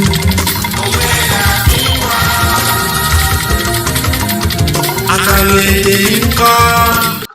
Ibi gíga yẹn ò ní dé bá wa tá a bá kúrò ní Nàìjíríà. À kọ́ máa gbọ́ sétí ni. À kọ́ máa sọ pé àwa nìran ògo adúláwọ̀ a máa fúnra wa ní different accolade. Àwọn tó wà níta àwọn náà máa sọ bẹ́ẹ̀. But àwọn wà okay to a minimal extent. Ṣé wá rí millions ẹ̀yin tẹ́ wà nílé? Ẹ jẹ́ mo yóò yà. Because politicians do not have any good for you látòkèdélẹ̀. They are all agents of the British Empire. It's exactly 11 minutes past. Let me quickly give us some of the rallies that I'm aware that is coming. And I do not organize any of this rally. I am just a media. Baba Koiki, jọ ẹ fún wa lówó, apèsè nǹkan kan, ẹ lọ bá YSDM. YSDM ní kẹ́ lọ bá. I am not responsible for anything. That is not my job. My job is just a media. Táwọn èèyàn bá fún wa ní owó fún flag, result ẹ̀ à ń gbé dé sálẹ̀. Ẹ fẹ́ ṣe rally, ẹ ní dìgbà, ẹ ní ìdàwó, ẹ lọ wá ibikíbi tẹ́ bá ti lè rí wọn, ẹ lọ wá wọn. Àwọn lọ́nà àwọn fẹ́ ṣe olórí gbogbo Yorùbá nation. Àwọn ní Yorùbá movement. Àwọn ní kẹ́ lọ takú sí lọ́rùn. Ibikíbi tẹ́ bá ti máa rí nọ́mbà àwọn tó wà níbẹ̀. Email ẹ máa send sí wọn ni. My job is just to educate and give you all the reason why we need to go. I am not going to be responsible. I'm not going to take any responsibility for pé nǹkan kan ló fẹ́ ṣe nílẹ̀ Yorùbá. Let the YSDM go and deal with that. My job will be just to educate you and give you all the reasons why we need to go. Ìyàn kan tọ́jú owó sí mi lọ́wọ́ pé ẹni tó bá ti wá pè láti òkùnkùn Michael, èmi ni kẹ́ wá bá. No, that is not my responsibility. Tẹ́ ẹ bá rí YSDM, ẹ lọ wá bàbá Kítóyè, ẹ lọ sí Benin Republic, ẹ bá rí àǹfààní àti rí wọn. Ẹ lọ wá àwọn ìlànà. Àwọn ni wọ́n lead the program. Àwọn ni media, àwọn ni the organization. And if they are not going to put the right things in place, that is not my own problem. Problem tí wọ́n nìyẹn. They have more than 2 years láti fi sort out so many issues tó ń linger káàkiri nísìn. And then tó bá dẹ̀ wá lè support individually, go and support whoever you want to support and then help them according to your means and how you can do it. Now, first day in school. These are just some of the notes fún ọmọ tí ó wọ school lẹ́ni. The dreams tí school ti ń prepare for ọmọ ẹ wá ní kọ́mọ lóyìnbó. Ìwọ wá ṣètò wá ń gbọ́mọ lọ sí Nàìjíríà. Ó jẹ́ ya recall wọn padà kó má lọ kó rẹ̀ sí problem. Kó má lọ máa sunkún ẹlẹ́lẹ́yà pé ìyá kan ló ń ṣe é. Recall àwọn ọmọ ẹ padà kan sì wá jókòó tí ẹ níbi abroad, wherever you are abroad at the moment. Because Nigeria is a shit hole country. And tó bá need anything, ẹ pè YSDM. Àwọn ni Yorùbá self-determination movement. Àwọn ni wọ́n lead gbogbo wa. But èmi wà independent. Wọ́n ní láti lead èmi. Èmi tó fi media ara mi láti fi lead ara mi. Whatever I say here, I say it without anybody. Kò dẹ̀ sí nǹkan tí mo lè sọ lórí ètò mi. Mo náà máa jà ní kò mímí ò change language yẹn. Èmi sọ pé a máa jà ní. Ìjà yẹn wá lè má jẹ́ ìjà tí ìwọ ń rò lọ́kàn. Ó lè jẹ́ ètò ń rò lọ́kàn. A máa jà láti fi defend ara wa. tó bá dami gbóná lé wa lórí àwa náà máa dà lé wọn lórí bá ṣe fẹ́ jàjà yẹn èyàn má wọrí ẹ fi yẹn sọ́wọ́ Elédùmarè problem tèmi nìyẹn èmi lèmi sọ yẹn ẹ jẹ́ kí British government kó wá kunlẹ̀kùn mi pé mò ń sọ pé wọ́n máa jà ní Nàìjíríà ni wá mọ̀ nǹkan tí máa sọ fún wọn tó bá tó tà nìyẹn èmi ò dẹ̀ ń ṣe Adéyínká grandson èyàn olùlòṣó lórí burúkú tẹ̀ ń kàn bí àmì pẹ̀lú Adéyínká grandson àná Adéyínká grandson ìyẹn lọ́lọ́run ṣe fún gbogbo wa lórúkọ oríṣiríṣi ọ̀tọ̀ọ̀tọ̀ fingerprint mi ó dẹ̀ yàtọ̀ sí Adéyínká grandson àwòrán mi ó yàtọ̀ sí Adéyínká grandson I am not Adéyínká grandson I am Ọláyọmí Koiki tí bá sọ pé máa jà British gbé wa lọ́jà pẹ̀lú Iraq irọ́ ló bá dé at the end of the day so if I say pé tí máa sọ lórí platform ọ̀pá máa jà ni mo ní right láti sọ pé máa jà because ọ̀rọ̀ tó wà lẹ́yìn tẹ́yìn ò bá rí pé ó máa dìjà then ẹ̀yin ò rí débi tèmi rí bí ẹ̀yin lẹ̀ tí rí dé bẹ́ẹ̀ èmi ti rí kọjá bẹ́ẹ̀ because a fẹ́ gba language wa padà ẹni àníjà ẹni àní defend ara wa then you don't know what you're talking about. You don't know what you're talking about. A fẹ́ gba identity. Ọba kan ló dé nísìn. Ó tún máa kó wa mọ́ Commonwealth. Kí ni Commonwealth ti ṣe fún yín látijọ́ tẹ́ ti ń ṣe Commonwealth? Visa nísìn ò rí gbà. Wá sí ìlú tó ń pè ní Commonwealth. Ìlú tó náà òun Commonwealth òun lọ bá gbogbo àwọn Commonwealth. O ò lè wọlé nísìn. Olówó gan tó jẹ́ olówó Yorùbá gan ọ̀ fún visa mọ́ nísìn. Wọ́n ti gbá gbogbo yín sẹ́gbẹ̀ẹ́. Because ọmọ akẹ́kọ̀ọ́ pọ̀ nínú náà bá ti wọlé nísìn ó máa kọ́ àwọn ọmọ ẹ̀ wọlé ó máa jókòó síbẹ̀ á máa wọ school dẹ̀ ló easy jù láti tó bá ti wọnú system wọn bíbáyìí tó bá ti rí ọ̀kan tó lè bẹ tọ́jú àwọn ọmọ kí yá ló máa wọ school pẹ̀lú àwọn ọmọ máa wọ school wọn yàn lẹ́nu lọ títí so òyìnbó náà ti mọ gbogbo tàràjẹ́ yẹn so ìyẹn la ṣe ń sọ pé tá a bá dá dúró à lè change identity wa mọ́ kúrò but ẹni pé ká ṣe diplomacy mo ní fine mo kúkú ní kò sí diplomacy náà dà but ẹ wo tí mo kọ́lẹ̀ níwọ̀nba díẹ̀ tí mo kọ̀ rọra kọ́ nípa ọmọ Oòduà the dreams tó ti ń prepare lẹ̀ fún at his age ìwọ nísìn ìwọ bàbá 62 èmi ló ń complain orí òpè ìwọ bàbá 62 mo sọ bẹ́ẹ̀ orí yín òpè ẹ ṣì èrè orí yín ti dàrú ẹ̀yin bàbá wèrè ẹ̀yin ìyá wèrè àwọn ọmọ tó ti pé ọmọ ọdún méje wọ́n ti ń prepare aspiration and dreams fún ó wá ń sọ pé èmi ní problem ẹ̀yin lè ní problem àtàwọn family yìí tẹ́ kó sílé ẹ̀yin olórí burúkú dédé. Our aim wọ́n ní rethink every process òun ni the headline because nígbà táwọn ọmọ ẹ̀ wà nínú class wọ́n pe our parents pé ká jókòó kó bá wa sọ̀rọ̀ fún bíi 20 minutes èmi take note rethink every process ṣé ara tí mo sọ lọ́ní ẹni gbogbo gbà mo ní Nàìjíríà ò kì í ṣẹ́lífà tẹ́ bá ní ká pa lójú kan tó bá lọ jí ńkọ́ tí a bá ń pa lójú kan tó bá wá lọ jí ńkọ́ ẹ̀ sì jẹ́ ká pa different places ṣèbí kan tí mo sọ for the last 3 years nìyẹn so báwo ni ẹ ṣe fẹ́ wá jẹ́ problem ẹ ní láti agree pẹ̀lú èmi ẹ ní láti agree pẹ̀lú views mi ìtẹ́mi sọ èmi sọ pé ṣé King Charles ò lè change anything bó ṣe wà yẹn tó bá jẹ́ pé òun lè ń dúró dè ẹ dúró pẹ́ ẹlòmíì irun funfun tó wà lórí yín gan á máa já wálẹ̀ tẹ bá rò pé King Charles ó ní time láti change direction pé kí Nàìjíríà kó pín we are going to be here forever but èmi máa wà ní bíbà wọ́n máa dreams máa wà fún àwọn ọmọ Oòduà ní bíbà èmi náà dẹ̀ máa ṣe kí ìwọ̀nba tí bá lè ṣe I will do it tó bá jẹ́ ṣe cleaner ní bá lọ ń ṣe ni I will do it màá mọ̀ pé mo lè fi ṣe cleaner mo lè lọ fi kí Adékúnlé ní Texas owó tíkẹ́ẹ̀tì nìkan ni máa rà tí bá ti ra tíkẹ́ẹ̀tì tí mo dẹ̀ gba visa màá máa lọ Amẹ́ríkà Adékúnlé á gbà mí sílé tí bá ṣe 2 weeks màá tún máa padà bọ̀ London màá tún wá bẹ̀rẹ̀ iṣẹ́ mi but ìwọ tó wà nílé ǹjẹ́ wọ́n ní dreams and aspirations nítorí pé àwọn ọmọ Oòduà tẹ̀ ń wò yìí ó ti bẹ̀rẹ̀ school lẹ́nìí nínú 12 of September nínú tó sọ fún wa wọ́n ti ń prepare dreams ẹ̀ ẹ̀yin jókòó nísìn láti February ìwọ ń tẹnu sí mi ìwọ tó jókòó sílé ẹ̀ ń bára yín sùn ó fẹ́ lóyún ó wá ń wá àǹtí ẹ̀ kan tó máa ṣèkó mọ ẹ̀ ń ṣi èrè gbogbo yín pátápátá ìwọ ń báyàwó ẹ̀ sùn ó ń báyàwó ẹ̀ sùn ó mọ̀ pé ò lówó lápò ó níṣẹ́ lọ́wọ́ ṣé a máa ní kẹ́ má bára yín sùn nínú ilé ni tẹ́ bá jọ jókòó ṣé tẹ́ bá wà lórí bẹ́ẹ̀ tára bá kanra ẹ̀ ní bára yín sùn but ẹ ti gbàgbé pé kò sí medical system fún yín yes apple juice mo ń bọ̀ so ẹ jẹ́ afárabalẹ̀ ẹ má ẹ káwọn politicians àwọn ṣàrí pé nígbà tí Andy Uba ṣàrí pé òun gbọ́n òun jókòó sínú mọ́tò tí tó bá yìnbọn tí kò ní ẹ̀rọ kan gẹ̀ ni ó stupid ó gbọ́n ó jókòó sínú bulletproof car ó kó mọ́tò tó ní òun ò ṣe ń ra bulletproof mọ́tò fún gbogbo àwọn ọlọ́pàá tó ń tẹ̀lé lẹ́yìn àwọn yẹn ti kúkú sàárà ó dàbọ̀ nìyẹn bye bye ọmọ ọdún ẹjẹ́ ìrìnlẹ̀ fọmọdún and apple juice mo ń bọ̀ ẹ máa gbádùn eléyìí lọ. ìran ọmọ Yorùbá ọlọ́pọlọ pípé ọ̀mọ̀wé ń bẹ àgbẹ̀ ń bẹ iṣẹ́ ọnà ń bẹ kákó ìmọ̀ra kákọ́nilé káyẹ́ni sí kákàrọ̀ tútù tó yọ kúlápò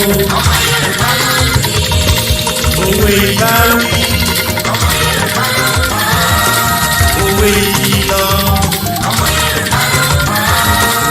òwe ìwúrí lọ́rọ̀ bá sọnù.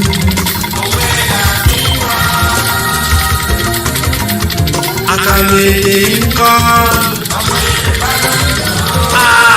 ìyá.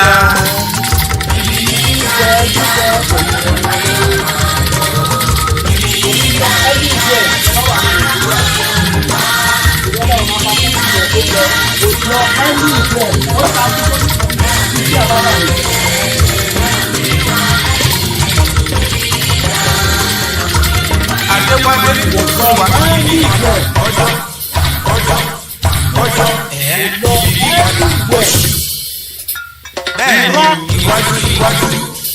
irọ́ ló bá dé èmi á máa jayé ìwọ tó wà ń lé má tètè máa gbọ́n tí Koiki sọ ká tètè ya jára wa tá a bá lọ dúró dà wọn kan wọ́n máa jẹ́ ẹ̀ṣẹ̀ election 2023 lórí mu wine but sparkling strawberry òun ni mo fẹ́ rọra fi jógẹ̀ mo lè ló bá wù mí èmi nìgbẹ́ máa gbọ̀n tí bá mú tán but àwọn òmú níwọ̀n ìmúwọ̀ bíà ìwọ ló fẹ́ lọ kí àǹtí ẹ̀ tó dé látà abroad kó lè bá mu apple juice kó lè bá mu strawberry kó lè bá mu àwọn nǹkan tó necessary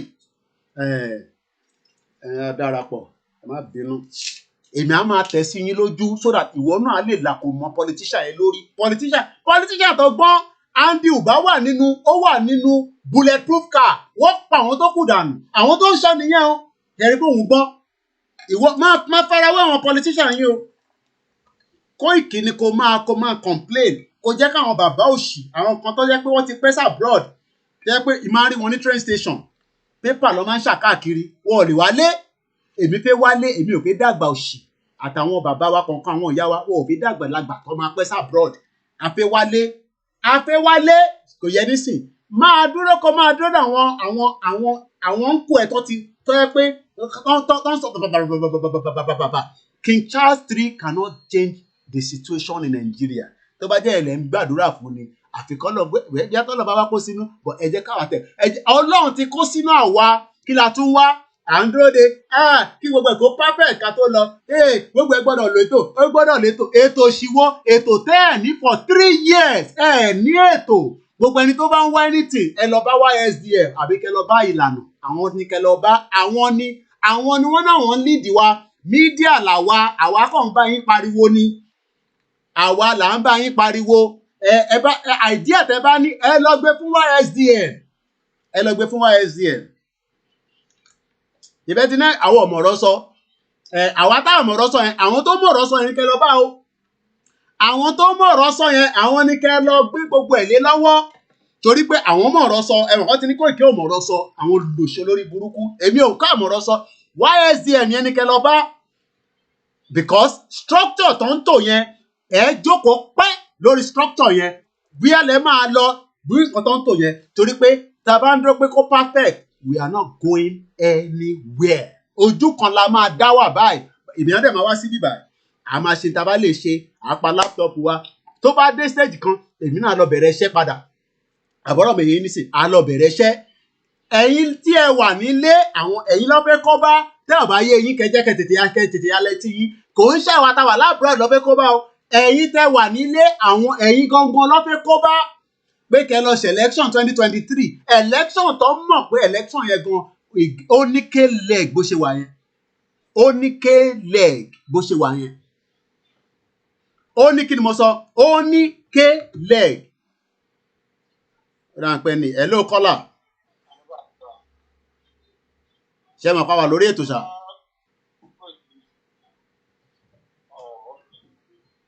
Mo kọ ìbéèrè mo ṣe ń béèrè ẹ̀ tí dáhùn mo níṣẹ́ mọ̀ pé wà lórí ètò ó nìkan ni mo fẹ́ mú jáde bẹ́ẹ̀ ni. No, àwa ló mú wa lórí live program báyìí. Tó bá pé wọ́n náà mọ̀ ni màá ní kọ́ gọ́ àyẹ̀kọ́ máa sọ̀rọ̀ lọ so sígbà tí wọ́n ti wà wẹ́ ẹ̀yẹ kọ́ lọ jókòó kọ́ lọ gbọ́ nǹkan tá à ń sọ àìtí ìṣojú òpó. Ẹ̀yin tẹ́ wà nílé kò ń ṣe Koiki ló fẹ́ kó bá.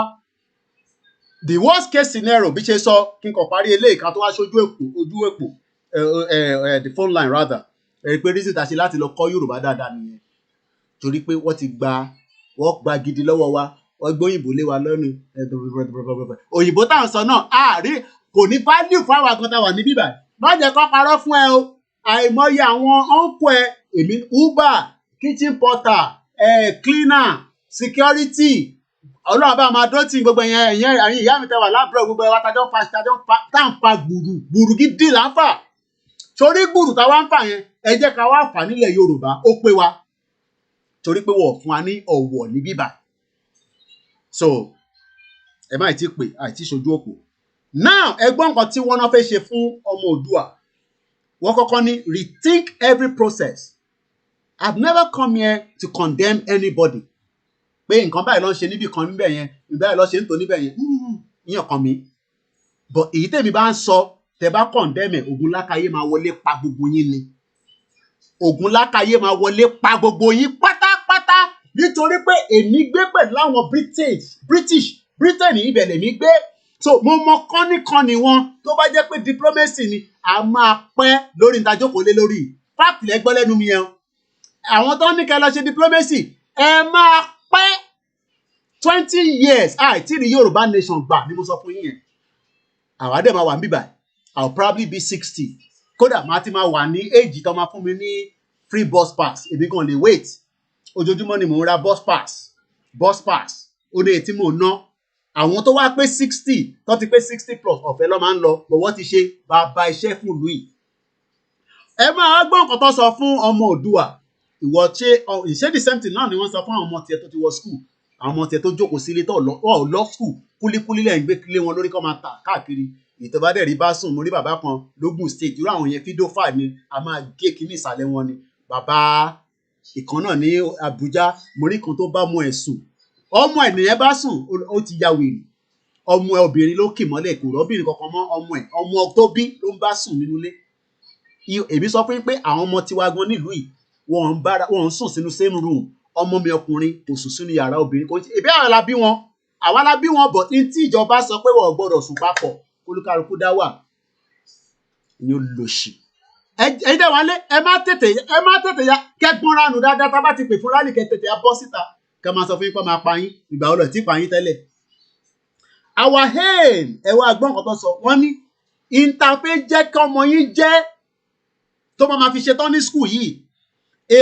life of choice and opportunity ẹ gbọ́rọ̀ yẹn a life of choice and opportunity ǹjẹ́ wọ́n rí opportunity ìwọ olójú òwìwí orí tó ṣe wò mí olójú òwìwí ǹjẹ́ wọ́n rí life opportunity rí látijọ́ tó ti bí ẹ sínú Nàìjíríà olùsí tá à ń sọ pé ká máa lọ òní kí lẹ́ńtọ́ kò ní yé ẹ láíláí kò yé wa Mr. Koiki ọ̀rọ̀ yẹn ò yé wa kò ń ṣẹ̀yìn ti Yorùbá nation ni mò ń bá sọ̀rọ̀ àwọn máa lé ọmọ Nàìjíríà tó sì ń pera wọn ní Nàìjíríà torí gbogbo ẹ̀yin tẹwàá níbẹ̀ yìí ti gbọ́rọ̀ tán àfi tó bá yẹ pé ọmọ Nàìjíríà kan wà láàrin yín tó sì sórí mo gbọ́ ìyàwó kan lánàá lórí YouTube òjíṣẹ́ ló ń jẹ́ kò sẹ́ńtọ́ Ọlọ́run lè fi ránṣẹ́ oríṣiríṣi ọ̀nà ìyá ẹ̀ sàn kankan tó dùn mọ́ mi nínú ní gbogbo ọ̀rọ̀ tẹ́ bá lọ sórí YouTube ẹ type in òjíṣẹ́ ẹ rí pé yes ó ń sọ̀rọ̀ ẹkún yẹn a máa jáde ó ní tá bá gba Yorùbá nation tán a gbọ́dọ̀ tọ́jú àwọn arúgbó yẹn mo ní kó tẹ́ ṣe arúgbó nìkan a máa tọ́jú ara wa to the fullest a gbọ́dọ̀ rí àpẹẹrẹ pé a ti dá wà ẹ lè wà ókè nínú Nàìjíríà o má parẹ́ o lè wà ókè nínú Nàìjíríà o lè wà ókè ìyẹn kan ní they even kill police yesterday ẹ̀bùn náà mo sọ ìyẹn gbọ́n ó gbé rẹ̀ sínú bulletproof car I can imagine òun á kàn máa lọ nínú bulletproof ó mọ̀ pé mọ́tò tó ń wá yẹn tó bá yìnbọn fún kò ní bà ó wá gbé àwọn kùtùlùkùtù àwọn yẹn tún gbé bọ́n dání ó wá pa àwọn yẹn dànù. You can imagine àwọn politician tó gbọ́n ẹ jẹ́ àfihàn sílẹ̀ ẹ gbọ́rọ̀ tí mo fẹ́ bá yín sọ nísìn for the next 5 minutes ká lè ṣojú òpó ká lè pè wọlé. Mo dúpẹ́ lọ́wọ́ gbogbo ẹ̀yin tẹ́ ń support wa fún flags. I need the help yín gan sí. Ẹ̀hàn kí n ti bá jáde tí mo sọ pé I need the help yín torí pé quantity lè ta ṣe ṣe nísìn quantity tó ṣe ready nísìn tó bá délé lẹ́yìn náà máa appreciate pé à ń gbìyànjú díẹ̀díẹ̀ ní à ń gbìyànjú púpọ̀ o chinchin náà ní 1% but I need the help yín 10,000 naira ní 30,000 ní 10 pound ní 20 pound ní ẹ fún wa ní wíìkì yìí ẹ jẹ́ kó tó wa lọ́wọ́. Yes èmi náà lè lo 10 pound kí n lọ fi ṣe shopping yẹn ọ̀mátà but ẹ rí result lórí ọ̀rọ̀ flag yẹn mo ní ẹ rí result ẹ̀ ni mo sọ fún yín. Koiki ló sọ̀rọ̀ èmi ò mọ̀ jù yẹn lọ lórí security kinní kan ẹ lọ bá YSDM ẹ fẹ́ tag ẹ fẹ́ kinní kan ẹ fẹ́ t-shirt ẹ lọ bá YSDM àwọn ni wọ́n náà wọ́n ń jẹ kinní wa ọmọ Oòduà ni mò ń sọ̀rọ̀ ìlérò nísìn. Our aim wọ́n ní a life of choice ẹ̀mí yìí sórí ẹ̀mí tó ń lọ tó bá ti dákẹ́ ó ti lọ náà nìyẹn ẹ̀mí yẹn bọ̀ kó tó lè lọ àwa máa béèrè pé kí ló ṣẹlẹ̀ àìmọye ẹ̀mí tó kàn jábọ́ nísìn lójú títì káàkiri gbogbo ilẹ̀ Yorùbá àmọ́ nǹkan tó ṣe wọ́n kò dẹ̀ sẹ́ni tó wá reason. Wọ́n máa ń sọ pé àwọn máa fún ọmọ yìí ní ọmọ tá a mú wá sí school yìí o a máa fún ní a life of choice and opportunity ìyẹn ọmọ Oòduà wọn náà máa fún ní life of choice and ìyẹn ló wá ní kéde máa gbé bọ̀ níjẹ̀bóde èyí tó wà níjẹ̀bóde gan mọ̀ wá bá ṣe fẹ́ yanjú wọn come make sure pé wọ́n lọ sí school ìwọ ṣètò wá ń rú àwọn ọmọ ẹ lọ sí Nàìjíríà ẹ jẹ́ ya withdraw wọn padà tó má lọ parẹ́ àwọn ọmọ yẹn àdúrà ní kẹ́ máa fi tì wọ́n ní bíbá tá máa fi gba Yorùbá nation because inú ẹ̀mí kan ń bí àwọn ọmọ yẹn nínú ìyẹn làwọn ọmọ wa ṣe misbehave ní bíbá because àwọn spirit kan ó ń bú wọn nínú gan àwọn rí àwọn nǹkan míì tẹ́yìn ò rí torí pé ibi ìbà la bí wọn sí so behaviour wọn máa yàtọ̀ lóòótọ́ àmọ́ ó nídìí tó ṣe misbehave bẹ́yẹn ìyẹn ti kọjá ọ̀rọ̀ psyche ẹni tó bá ronú jinlẹ̀ ló lè rí ìyẹn ni gbogbo àṣẹ ń wá àwọn pastor àwọn àfà àwọn oníṣẹ̀ṣe nílé pé ẹjọ́ ẹ bá wa ṣàdúrà àwọn ọmọ wa ká gbé síbí ìbà ọlọ́ọ̀ má jẹ́ ká gbé sájò dànù ṣe jẹ́ ká sáré nísìn ká lè kó àwọn ọmọ yẹn padà lọ́lé within the next 5-10 years àwọn ọmọ yẹn máa bẹ̀rẹ̀ sí lọ́lé fúnra wọn wọ́n máa lọ́lé without us worried at all but àjókòó sí bíbá nísìn à ń wà lórí online à ń ṣàdúrà lójoojúmọ́ à ń connect pẹ̀lú àwọn pastor kan ní Nàìjíríà à ń connect pẹ̀lú àwọn àfáà kan ní Nàìjíríà à ń connect pẹ̀lú àwọn oníṣẹ̀ṣe kan ní Nàìjíríà it's because we are already all in danger in this Europe world etí ń dùn yín ni a ti wà in danger already danger ní Europe fún gbogbo ọmọ Yorùbá nísìnyí tẹ́ ẹ bá gbọ́ ẹ jẹ́ ká tètè sáré ká lọ gbalẹ̀ tiwa káwọn ọmọ wa kọ́ má di pé ọ̀rọ̀ tí mo ẹ̀kọ́ máa rò pé mo kàn ń sá lásán ni ọ̀rọ̀ tó wúwo gan ni mo ń sọ yìí ṣe rí gbogbo àwọn ọmọ wa tó ń misbehave ní Europe ẹ̀mí tó ń bí wọn nú ó ju ti KOIKIMEDIA lọ they don't care whatever àwọn ò care bọ́lọ́pàá bá yìnbọn fún wọn àbí kọ́ lọ prison àwa tìbáwá tẹ̀ látẹ̀sí mọ́ bá ṣe ń ṣe àwọn ò care ẹ jẹ́ ká jẹ́ kí spirit yẹn kó padà sílé ká má bàa sunkún àwọn ọmọ yìí.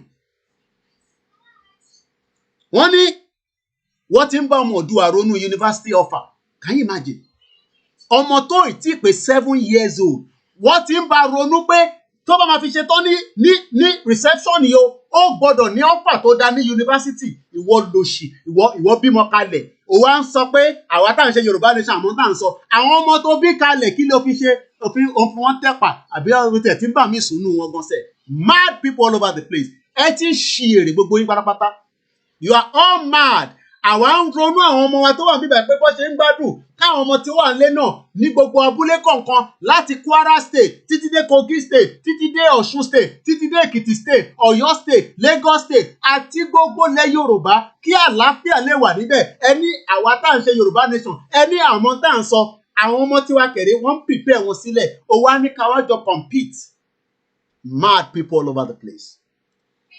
University offer employable in a fruitful career pé tó bá máa fi ṣetán yunifásitì ó gbọ́dọ̀ níṣẹ́ ó gbọ́dọ̀ wà employable tó bá dẹ̀ wà employable ó gbọ́dọ̀ lè dá business tiẹ̀ sílẹ̀.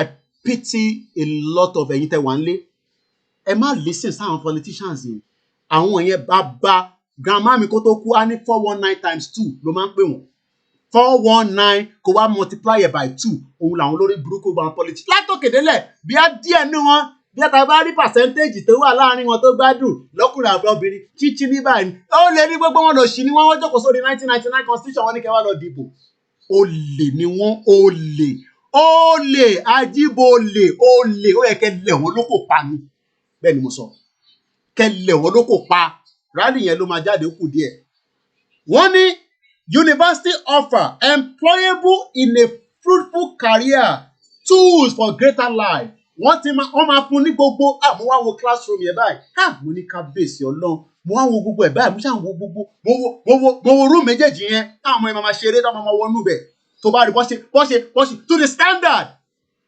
àwárí gọ́vnà lòṣì gọ́vnà Dàpọ̀ Abíọ́dún ìyẹn náà wọ́n mọ̀ pé àwọn ọmọ kan jókòó sílẹ̀ ẹ̀lẹ̀ wọ́n jókòó sílẹ̀ ẹ̀lẹ̀ so báwo làwọn ọmọ bẹ̀rẹ̀ ṣe fẹ́ compete pẹ̀lú wa a tún wá continue wọ́n ní core knowledge character àti cultural capital ṣe rò pé èdè tiwa lọ́wọ́ máa kọ́ wọn ni èdè English náà lọ́wọ́ máa kọ́ wọn English language wọ́n sọ̀rọ̀ nípa building powerful knowledge and fostering academic success you don finish now hey aunty you don finish you dey do POS ṣé POS làwọn ẹgbẹ́ ń ṣe you dey do POS imagine you go study nursing course you come dey do POS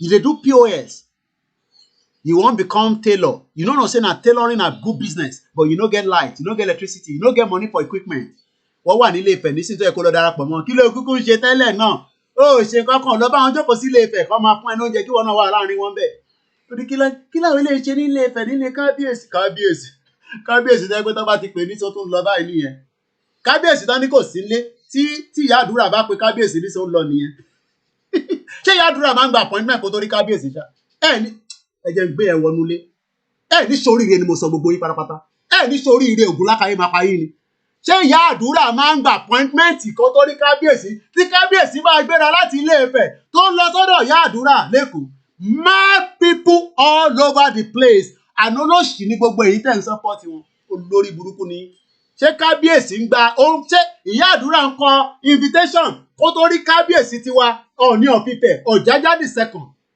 ẹ̀rí tán ní kábíyèsí ò sí nílé mad people all over the place raising aspirators and building cultural capital. Wọ́n wá ní climbing the mountain. Wọ́n mọ̀ fáwọn ọmọ ìgbọ́dọ̀ climb mountain. Wọ́n ní tọ́ bá ti ń wálé táṣọ wọn bá dọ̀tí wọ́n ní ká má bí wọ́n nú o. Ṣùgbọ́n ọ̀rọ̀ tó gbọ́n kan tó sọ. Wọ́n ní torí pé àwọn fẹ́ jẹ́ káṣọ wọn máa dọ̀tí kó tó wálé. Á jẹ́ pé wọ́n ti ṣiṣẹ́ dáadáa ní school nìyẹn. Olòṣì ìwọ nísìn ọmọ tiẹ̀ nísìn òran lágbo òran ní ibi tó ti ran lágbo wọ́n kì nǹkan bọ̀ wọ́n fún ní nǹkan jẹ. Àwọn tó dẹ̀ fún jẹ olórí burúkú ni wọ́n àwọn ẹni tí sálọ́n ti wọ́n ẹ wá máa wá àwọn NGO tó máa bá yín tọ́jú àwọn ọmọ yẹn ẹ ní sóríire gbogbo yín pátápátá ni mo sọ ogun lákàyè máa wọlé pa yín ni ẹ já gba kọ́ọ̀lù díẹ̀ kémi náà kí n lè mu júùsù mi tí mo tẹ̀tí rà ti pé mo kàn lọ rí nísìnyí méjì ni mo rà ìyàwó mi gan ní kíló eléyìí tí mo tún lọ rà wáyé kí àbí ìmájà wọnú store tí bá rí nǹkan tó dáa wọ́n ṣàkọ kinní kan Belvlo farm mo mọ̀ pé handmade làwọn ilé wọn máa ń ṣe ni tọ́ lọ́wọ́ ni ó ní strawberry ó ní lime ó dẹ̀ ní mint kèmí náà gbọ́ tọ̀dọ̀ ti yín díẹ̀ ogun lákàyè bàbá mi ò mo wà lórí live show ṣẹ́ wapá mo wà lórí live program báyìí mo wà lórí live program ẹ jẹ́ ń pè é padà mo wà lórí live show báyìí ẹ ṣe gan bàbá mo kí gbogbo ẹ̀yin tí ẹ̀ ń tọwọ́ bà pò tó bá jẹ́ pé yẹn ló ń bí àwọn kan ní pé bó ṣe ń fún Koiki ní nǹkan àbí nǹkan kan ìwọ náà tan kámẹ́rà ẹ̀ kí ìwọ náà máa jágbe ká lè fún ẹ ní nǹkan kémi náà lè fún ẹ ní nǹkan ẹ̀gbọ́n sókè ẹ ló ń pè wá. ẹ kú dédé àsìkò yìí ẹ kú iṣẹ́ Ọlọ́run á máa ràn yín lọ́wọ́ o. ṣé ìdúró rẹ. mo ń gbádùn ìpínlẹ̀ nǹkan sẹ́ni ìpínlẹ̀ tẹ̀ iṣẹ́ yẹn ẹ jọ ìpínlẹ̀ ò complete ẹ kí n fa àwọn ọmọ wọn sí àtìyàwó wọn ìpínlẹ̀ ò complete ẹ má fi ìyàwó sí àfikún ìyàwó wọn bá ń gbọ́ a máa sọ fún ọkọ ẹ̀ pé jáwọ́ ní ọ̀sẹ̀ fún ọkọ mi ò kí ń fi ìyàwó àtọmọ ìyàwó àtọmọ sí so ibi tí mo tún wà lọ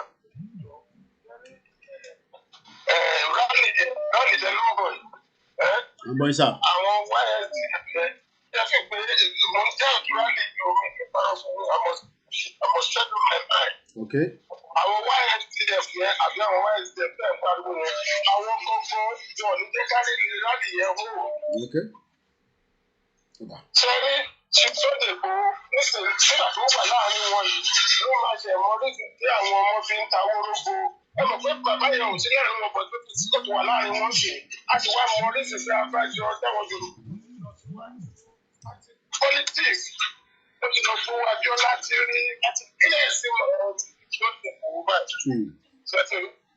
Àwọn aráàlú méjèèrè ọjọ́ ìjọ ṣé àlè ní ojú ìṣàrí ní kí ẹ máa kílẹ̀ fún ọjà fún wọn arúgbó yìí lẹ̀ kí ẹ máa gbé ẹ̀ ṣe látàrí ẹ̀ mò ń gbọ̀rọ̀ yín mò ń fọpọlọ gbé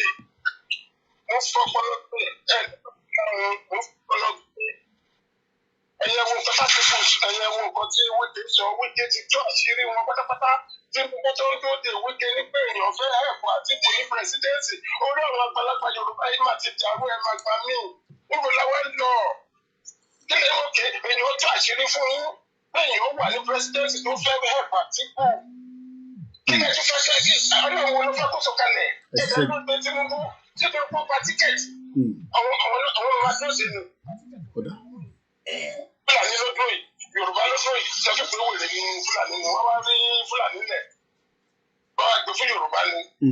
Ẹ máa bọ́ tó lọ. Ẹ ṣé gan ni. Thank you so much. Ẹ ṣé gan ni bàbá wa. Mo kí ìyá wa Adé Akẹ́ for the super chat. Thank you so much for the super chat. Nọ́mbà tẹ́ máa pèsè náà ni nọ́mbà tó wà pẹ̀lú yellow box yẹn +44 74 044 05917. Bàṣírò ìjọba mi pín nọ́mbà yẹn síta. Gbogbo ẹni tó ti fowó sínú òmìnira àti central account méjèèjì làwọn ń polówó ní bíbá ọmọ Yorùbá náà ni à ń bẹ̀ pé kó máa fowó sínú méjèèjì. Preparation ó kù sọ́wọ́ gbogbo wa.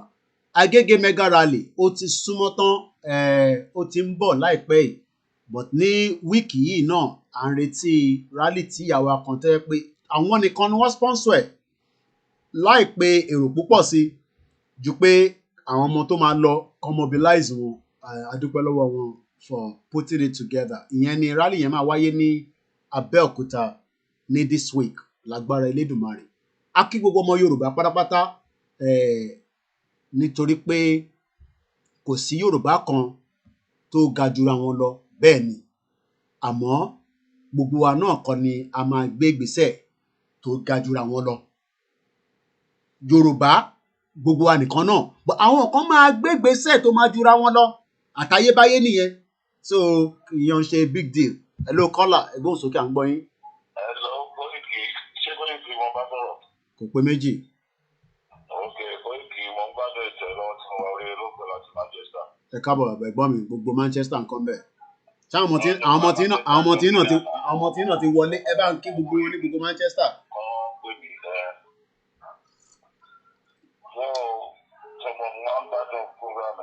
Ẹ ṣé gan ni sà. Nǹkan tí mo realize ni pé òṣùwọ̀n kò dìwé làkà.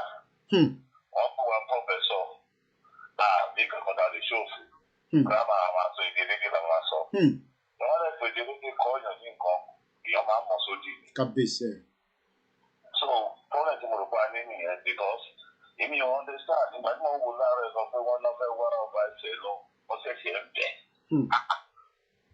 Àwọn ọmọ ẹ tó fún pẹ̀lú subject yẹn wọ́n wá ká ẹ pé káwọn wá fi nǹkan lọ ẹ́ ó ṣílẹ̀ kò fún wọn àwọn báwo ni.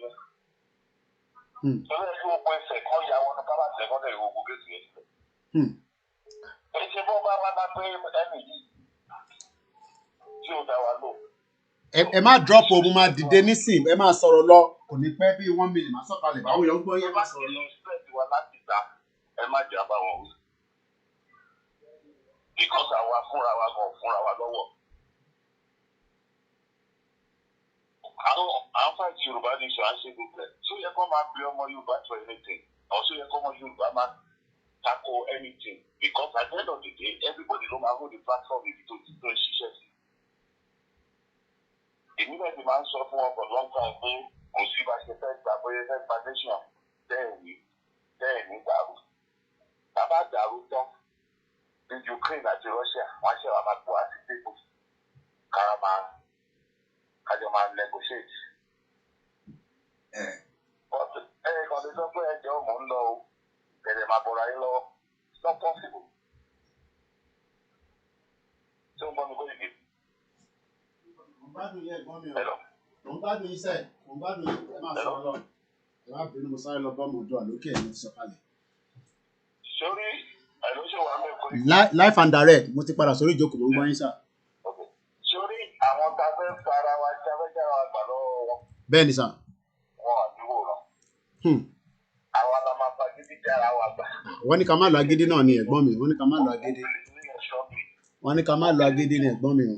Ó kéré jù wọ́n ti bá èèyàn mọ́ra 2,000 sọ̀rọ̀ tó jẹ́ Yorùbá ex-soldiers kó wọ́n jẹ́ apá àgbọ̀gbọ̀ láwọn àbúrò ní Nàìjíríà tó jẹ́ kìnìún tó máa sáà sábọ̀ rẹ̀ wọ́n tún ní àwọn tó yẹ kó foreign soldiers tó jẹ́ àwọn young boys. Ẹ má tẹ̀ pariwo púpọ̀ ṣé àmà bá ṣe lọ lẹ́yìn níta wà tẹ́ nìyẹn. Àwọn young boys. Everybody ni kó máa bá ṣe lọ lẹ́yìn. tó máa sọ fẹ́ anybody because mo máa ń sọ fún àwọn ọmọ Nàìjíríà ẹ̀bọ̀ ọmọ náà ẹ̀bọ̀ ti òun ti gbé ọpọlọ wọn. Wọ́n jẹ́ ìtajà sílẹ̀ tán tó ṣẹlẹ̀ làwọn afẹ́ wọlé ìwọ́n àti àti wòó pé aláàjì lọ àmàgbé máa jagun. A máa ṣẹ̀ṣẹ̀ máa bẹ̀rẹ̀ sí ní wọlé la máa ṣẹ̀ṣẹ̀ máa sọ pé irọ́ wọn ti nọmọ ìyá wa ju ànígbà. Ìgbà yẹn làwọn international watch ẹ̀ máa dá sí ní gbogbo oríṣiríṣi ìjà wọn máa dá sí ìgbà yẹn lẹ́sẹ̀ máa rú ìbò kan tó ń gbé bọ̀ tó máa bẹ̀rẹ̀ lọ́wọ́ ìbò kúta ló ń jà fún wa ní Yorùbá náà ló ń jà. Bẹ́ẹ̀ni àwọn kan máa dìde àwọn yẹn máa dìde. Àwọn Brazilians ní Brazil bẹ́ẹ̀ gbogbo nǹkan tá à ń ṣe wọ́n kàn wọ́n dà ní pé kí ni problem wa tá àti gbogbo àwọn ẹ̀ṣẹ̀ tó dájẹ́ ti dàrú báyìí náà wà á kọ́ máa rí bóyá ṣe ṣe different Yorùbá from all over the world. Ọkọ̀ ọjọ́ ẹ̀. Because every country tó sọ Yorùbá ló support gbogbo nǹkan tá à ń ṣe. But you still don't understand it. Àwọn kan just because they don't come for it níbi tó fẹ́ fún yín. À ń sọ̀rọ̀ long term. Àwọn owó short term làwọn wò àwọn owó long term short term làwọn wò ní the problem tó wà níbẹ̀ nìyẹn. Ó kù díẹ̀ náà lọ́gbọ́n mi. Kò tẹ̀ yẹ kí Yorùbá kankan kí Yorùbá tí ò bá ní kankan sọ ṣe ló yẹ kó gbẹ̀dẹ̀ lọ́wọ́ kó máa wòran. À ń sọ̀rọ̀ long term. Tó bá ṣẹlẹ̀ tán òun náà máa benefit ilẹ̀. Bẹ́ẹ̀ni ẹ parọ́. It's not like you are fighting for your own father's land and the private land and being we're all in this now. We're all in this together. Because don't shock with you, need some people. Yes, what you must do about this. What you say, Pagi Baba, Baba, you go bring that people to know. What you go buy them, come to that. Oh, more so they got that. Oh, more did. Bàbá yẹn gbàtí mo dárúkọ àwọn boys kan tí wọ́n ṣe tọ́pù lè kó gbà yẹn olówó ọmọ létí gbogbo wọn padà. Nígbà yẹn tí Sunday bá wá sí Èkó a máa sọ pé kó má wà lórí àwọn ọ̀ṣọ́ wọn tàbí ẹ̀. Bí kó má wà tó bá wà bá máa kà á tàbí. Ẹ máa dá wàhálà lẹ̀. Bẹ́ẹ̀ni. Fún Sunday láti fi sacrifice. Àwọn èèyàn rí pé sacrifice ni wọ́n rò pé fún benefit ara ẹ̀ ni èèyàn sacrifice àwọn èèyàn rí.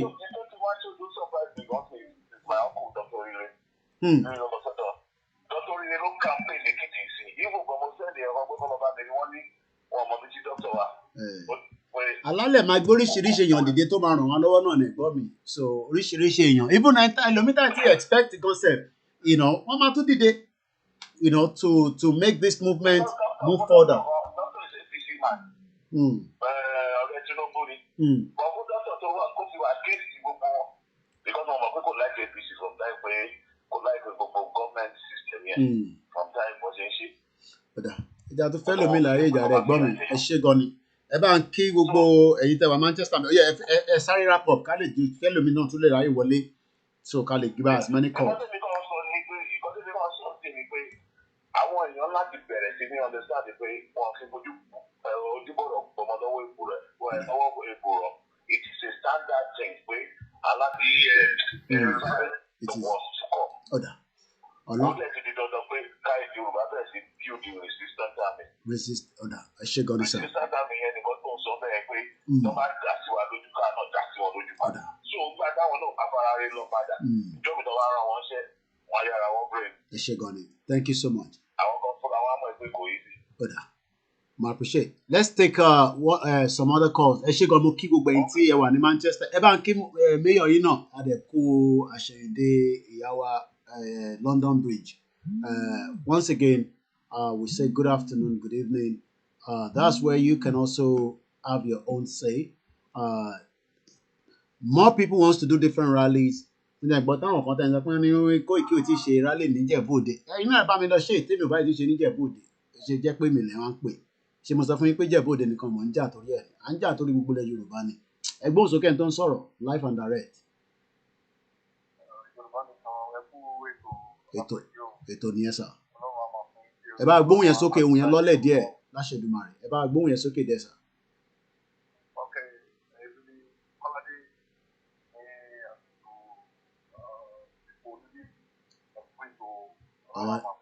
Àmín. Confirm nìyẹn. Èmi ò ṣe iyèméjì yẹn.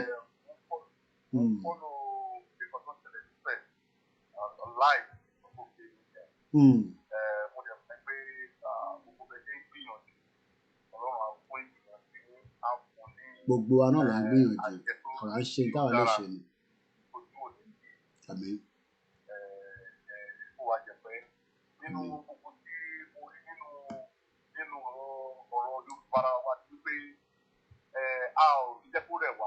Bẹ́ẹ̀ni.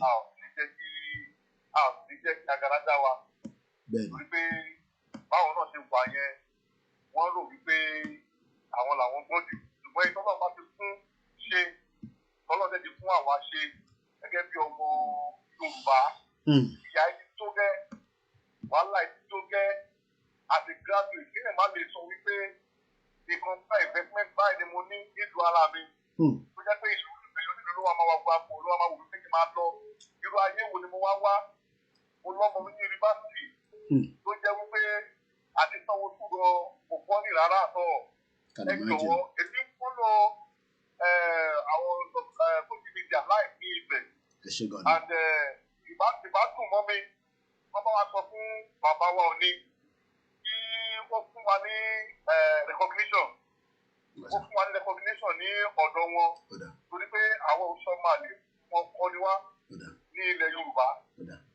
Nínú gbogbo ẹ̀ jùlọ, gbogbo ìgbìyànjú ní pátápátá ní ìṣàkóra, gbogbo aládùúrà lórúkọ Jésù ojú òní tì í bàbá. Àmín Jésù Kristi. Láti bá Ọlọ́run.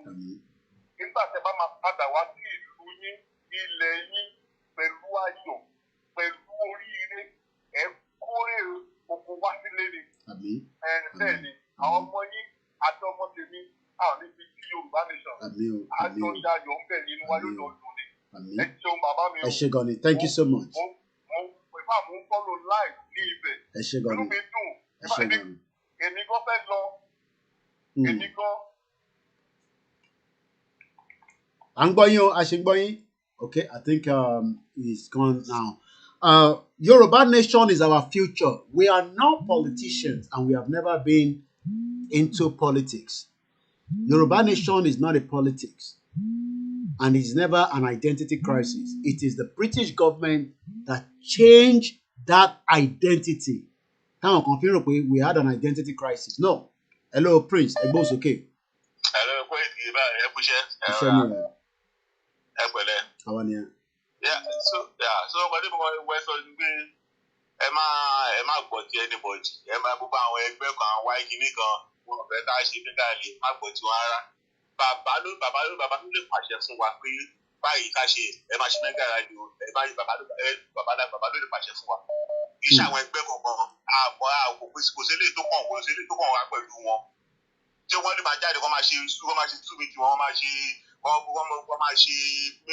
mítì irọ́ wọn tó ń ṣe.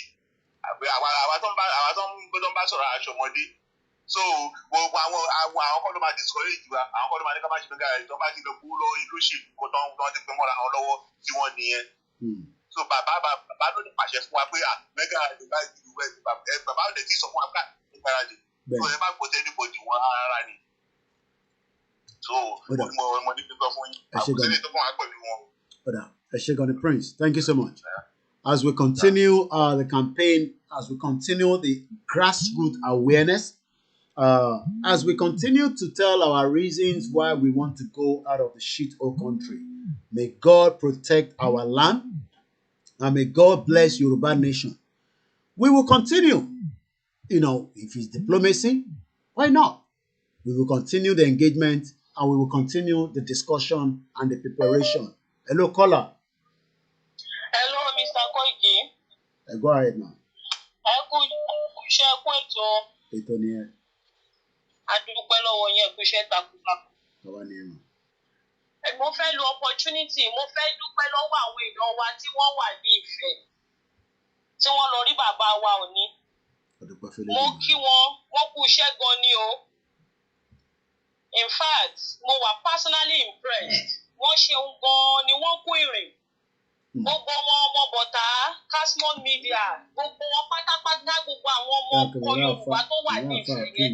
À ń dúpẹ́ lọ́wọ́ wọn gan ni pé wọ́n ṣe é gan ni. Torí pé wọ́n ṣojú wa dáradára, wọ́n sọ̀rọ̀ dáradára. Ó wú wa lórí púpọ̀. In fact, ọkọ̀ akọni wọn gan tí wọ́n fi dúró, tí wọ́n fi sọ̀rọ̀, ó wú mi lórí gan gidigidi. Ó dẹ̀ fún mi ní very great hope. Torí pé mo ti wà little discouraged this week. Ṣùgbọ́n fún mi ní great hope pé yes, a ti ready, a ti ṣetán. A dúpẹ́ lọ́wọ́ wọn gan ni o, wọ́n ṣe gan ni. Mo wá dúpẹ́ lọ́wọ́ ẹ̀yin gbogbo ẹ̀yin sọ̀rọ̀sọ̀rọ̀ tẹ́ ẹ dúró tán. Tí ẹ fẹ́ kí ilẹ̀ Yorùbá ó bàjẹ́, tẹ́ fẹ́ ká bọ́ lóko ẹrú, tẹ́ ẹ fẹ́ kí ìran wa parun. Mo dúpẹ́ lọ́wọ́ yín, ilé àtọ̀nà yóò ní bàjẹ́ o. Ní orúkọ Jésù Kristi, nígbà tá a bá dé ilẹ̀ ìlérí, gbogbo wa pátápátá la máa jọ jèrè ibẹ̀ ní orúkọ Jésù Kristi. Ẹ jọ̀ọ́, ìmọ̀ràn kan ni mo fẹ́ mú wá. Báwo èèyàn wá ṣe wà ní Ifẹ̀ yẹn, ẹ jọ̀ọ́ ẹ jẹ́ kó máa wá sọ fún kábíyèsí wípé à ń sọ fún kábíyèsí ni o, àwa gẹ́gẹ́ bí olórí gbogbo ọba, à ń rán kábíyèsí sí gbogbo ọba ilẹ̀ Yorùbá wípé mega rally wa ń bọ̀. Wípé ní abẹ́ òfin o àti ní ti àgbáyé àti ní gbogbo orílẹ̀-èdè pátápátá láti ní ẹ̀tọ́ láti ṣe rally tá a fẹ́ ṣe yẹn. Ká wá sọ fún kábíyèsí pé kí àwọn ọba ilẹ̀ Yorùbá kí wọ́n pera wọn jọ kí wọ́n ṣe àpérò èèrà ò gbọ́dọ̀ rin ọmọ Yorùbá o. Èèrà ò gbọ́dọ̀ rìn wá, ẹ jọ̀ọ́ ẹ jẹ́ kí wọ́n sọ ilé fún àwọn ọba wa tó bá tún possible gan. After kíkí tí wọ́n lọ kí Ọọ̀ni ní palace torí kíkí ni mo rí sí. Ká tún bẹ̀rẹ̀ sí máa sọ lórí social media pé àwọn ọba Yorùbá à ń pè wọ́n sí àkíyèsí o. Pé mega rally tí àwọn ọmọ Yorùbá fẹ́ ṣe tá a fẹ́ fi dunú, tá a fẹ́ fi jó, tá a fẹ́ fi yọ̀. Kí wọ́n bá wa kàn sí gbogbo àwọn aláṣẹ ní orílẹ̀-èdè location náà pátápátá wípé gẹ́gẹ́ bí olórí wa o tó jẹ́ pé àwọn ọmọ Yorùbá ni wọ́n jọba lé lórí, wọ́n bá wa sọ fún wọn wípé èèrà ò gbọ́dọ̀ rí àwọn ọmọ Yorùbá o. Àfa wàhálà, àjà, ohun tó lẹ́tọ̀ọ́ lábẹ́ òfin là ń ṣe. They should stand up and speak as the royal fathers, as the kings. They should speak to the government now. Torí wọ́n mọ bí wọ́n ṣe ń bí Àbújá, wọ́n mọ bí wọ́n ṣe ń kọlù wọn ní Àbújá. Kí wọ́n tètè sọ fún wọn wípé rally tí àwọn ọmọ Yorùbá fẹ́ ṣe o, èèrà ò gbọ́dọ̀ rìn wá.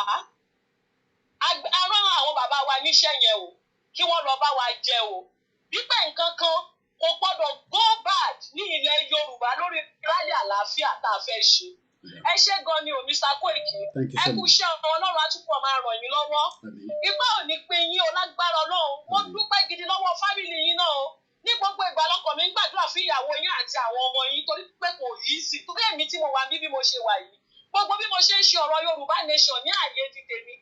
Ọkọ mi wọ́n support Yorùbá nation. But because he's a public servant, he has fears. He always cautions me. So mo understand the thing about wà nínú family téèyàn gbé irú ọ̀rọ̀ agitation yìí rù. Tí ìyàwó bá support èèyàn, táwọn ọmọ support èèyàn. Àwọn gan ni igi lẹ́yìn ọgbà o tí wọ́n jẹ́ kí léwu o. Mo dúpẹ́ lọ́wọ́ ìyàwó yín àti àwọn ọmọ yín. Ẹ ṣé gan ni may the Lord bless them. Ẹ kú iṣẹ́ takuntakun. Thank you so much. Ẹ ṣeun sà. Adúpẹ́. Mo kí gbogbo wa lẹ́ẹ̀kan sí láì fi ẹnìkankan sílẹ̀. A dẹ̀ dúpẹ́ lọ́wọ́ gbogbo organization tó ń ṣiṣẹ́ in different parts of the world, even to the smallest, lórí ìrìn àjò Yorùbá nation. Hello caller. Ẹ káàsán. Ẹ káàsán. Bóyá àwọn ọba yẹn ò tù mí, bóyá àwọn ọmọ pé gbogbo wa gan pé ẹrú gan ni wá gan ni kò yé mi. Gbogbo àwọn táwa nílẹ̀ Yorùbá yẹn ẹrú ni wá. Báwo la ṣe máa fẹ́ lọ rí ọba tó bá máa ṣe sọ pé èèyàn gbúdọ̀ kò sí around tó bá jẹ́ Ṣàṣù ló fẹ́ lọ rí ṣé kò ní rí ni? Lórí àwọn pípù yẹn gan mo really understand nǹkan tó ṣẹlẹ̀. Ṣé wọ́n rí gbogbo nǹkan tó ṣẹlẹ̀ ni àbí ṣé inú wọn dùn sí táyé pa wá ni àbí kí ló ṣẹlẹ̀? Tó bá yẹ pé Ṣàṣù or any of all these artists ló fẹ́ lọ rí wọn, wọ́n máa allow wọn láti wọnú palace wa, wọ́n máa bẹ̀rẹ̀ sí fún wọn lówó ṣe gbogbo ẹ̀, which means a lot of their distinct tó jẹ́ Yorùbá wọn gan wọ́n wà níbi débi tí ń pa wọ́n ẹlòmíì ò tí ì oúnjẹ jẹ. So àwọn pípù yẹn gan bí mo ṣe àwọn gan ti gbàbọ̀dé gan fún wa gan already. Ọlọ́run ni kó yọ wá kúrò nínú gbogbo nǹkan yẹn torí kò sí reason tí bàbá tọmọ fi máa wá bàbá ẹ̀ lọ sílé tán máa sọ fún ọmọ yẹn pé kó yẹ̀ṣẹ̀ máa gba lẹ́tà láti rí bàbá ẹ̀ ó rọ̀ǹkì. Irú nǹkan yẹn ń ṣẹlẹ̀ tẹ́lẹ̀ orí lè rọ̀ǹkì gan. Ẹ wá jáde ẹni ó yẹ kán ti kọ lẹ́tà wá pé kìnnìkan. Láyé ìgbà yẹn kò sí nǹkan tó ń jẹ́ bẹ́ẹ̀ tó bá fẹ́ rí bàbá àwa ló jọba lé lórí kò ń ṣe politician kò ń ṣe anybody. O ní ẹ̀tọ́ láti máa sọ fún wa pé ẹ kò ní láti padà wá ni ẹ ní láti padà wá lọ́jọ́ kan ẹ ní láti kọ lẹ́tà. So to me gbogbo nǹkan tí à ń sọ gan nípa Yorùbá nation everything bí ìgbà tí ò bá jẹ́ nǹkan kan sí wọn ni pẹ̀lú nǹkan tẹ́mi wò yẹn torí ó yẹ káwọn kan rò pé òkè gbogbo àwọn tó wá bíbá yìí ní several places láti wá síbi ibẹ̀ yẹn láti wá fi ẹ̀yọ́nú wọn hàn ó yẹ ká mọ̀ pé kíní yẹn ó dùn wọ́n légungun ni. Bẹ́ẹ̀ni ẹ parọ́. Ó yẹ ká mọ̀ pé kíní yẹn ó dùn wọ́n nínú egungun ni. Ẹ̀wọ̀n nǹkan tó ń ṣẹlẹ̀ ní Nàìjíríà bá èèyàn òró jẹjẹ ẹni kò sí nǹkan kan tó ń lọ déédé àwọn èèyàn òrówó náà san gbogbo èèyàn gan ayé wọn gan ti bàjẹ́ gan. Bóyá àwọn èèyàn ò mọ̀ ebi ń pa àwọn èèyàn pa ebi lù àwọn èèyàn pa ẹ gbogbo ọkọ ọlọ́kọ gan ti everybody wọ́n ti dá ọmọ dànù kò sí kankan everything dojúrú. Gbogbo àwọn tó ń sọ pé èèyàn kan ló lè fix ẹ̀ Peter Obi ló lè fix ẹ̀ there is nothing like fix nǹkan tó fẹ́ fix ó ti bàjẹ́ kọjá kan fix ẹ̀ kò lè ṣe fix. Àwọn àti rí bẹ́ẹ̀. Nǹkan tẹ́ fẹ́ fix ó ti bàjẹ́ sí education sector lẹ fẹ́ fix ni is it the food lẹ fẹ́ fix ni gbogbo all this university tó yẹ pé wọ́n ti spike ṣé ò lè fẹ́ fix ni kò ṣe fix so the best thing ni pé everybody máa lọ títí ẹ̀ to me. The whole country is gone. I don't know all these our obas wọ́n kàn ó di wa ìyànà fi jẹ wá to be o I don't know. The whole country is gone already so people are just pretending. Everything kò sí kankan tó lè fix bẹ́ẹ̀ mọ́ kò sí anything tó lè fix bẹ́ẹ̀ imagine ẹ tó ń gba 10,000 naira lówó oṣù ní Nàìjíríà tó ń ṣiṣẹ́ POS tẹ́lọ pé kó lọ bíìlì 12 kg gas ní 10,200 báwo ló yẹ fẹ́ ṣe é? Kò tí ì sóúnjẹ tó fẹ́ jẹ ń bẹ́ẹ̀ o tẹ bá ń gbé Nàìjíríà báyìí ẹja yọ kan is 1,500 so ta ló fẹ́ fix ẹ̀ the best thing ni pé ká máa lọ kẹ́gbọ̀dì máa bá títí ẹ̀ lọ nǹkan tó lè pè nìyẹn so Ọlọ́run tó lọ jọ́ ó máa ràn wá lọ́wọ́ lágbára Ọlọ́run àwọn adélẹ̀ lérí o. Àmín ẹ ṣé gan ni bàbá wa thank you so much. Tá bá wo inflation rate mò ń bọ̀ tí ó wà ní Nàìjíríà lénìí according to Hawkins University Nigeria is number 15 níbi tí àwòrán tí mo fi ń wọ̀n wáyé 41% as of July 2022. Things will become very, very expensive. Things will become very tough. Fẹ́yìn tẹ́ wà nílé, nǹkan kan ní drop. Even till ó bá ṣe election gan, that's if an election will hold at all. Let us remember that Nigeria economy is now completely damaged. Hello, caller. Ẹ̀gbọ́n sókè. Hello, Mr. Koiki ẹ káàsán. Ẹ káàsán sir. Ẹ jọ̀ọ́ Mr. Abiodun ló pè láti Germany. Momentum sọ̀rọ̀ yẹn. Ẹ jọ̀ọ́ mo fẹ́ kẹ́ bá aláṣẹ lórí show yín. Àwọn ọmọ Ìjẹ̀bú a fẹ́ ṣe rally. Okay. So gbogbo àwọn Ìjẹ̀bú tó bá lórí ní diaspora kan forúkọ sílẹ̀ fún yín ọ̀kan pè mí. Okay. Very good. Order. Very good. Lágbára Ọlọ́run, àwa náà support yín with our media. Okay. Order. Ní wàá pé nígbà tẹ́tí mention ẹ̀ nísìnyí, I'm sure people will. And then secondly, Mr. Koiki, àwọn flag kékèké yẹn, báwo la ṣe lè get it? Ẹ yẹ ká sọ̀rọ̀ lẹ́yìn program. They're very easy to get. It's all right. Ẹ bá mi aláṣẹ lórí iṣu yẹn jọ. Ìjẹ́wọ́gbó àgọ́ òwò àti òru. Okay. Abẹ́ṣe rally Ìjẹ́wọ́gbó. The end of the month, Abi. Yes, àgọ́ òwò yẹn òru àti Ìjẹ́wọ́gbó want to organize a rally at the end of this month. Okay, all right. Ẹ jẹ́ bá mi aláṣẹ ìjọ, ẹ ṣé. Ẹ ṣé gan ni. Tó òun ni ẹ ti gbọ́ lẹ́nu bàbá wa yẹn fún gbogbo ẹni tí ó bá fẹ́ darapọ̀ mọ́ bí rally yẹn ṣe máa wáyé, omi nìkan lè rà ní truck nìkan lè bá wọn gbà ní, because all this rally costs a bit of money. It might not be a lot. Wàá gba DJ, wàá gba truck, you know, and ìkànnì tí wọ́n ń fẹ́ ṣe ní 17 tí à ń polówó yìí, which is coming up this weekend, has been sponsored by one person in Ireland. They ní láti dárúkọ wọn. Hello, caller.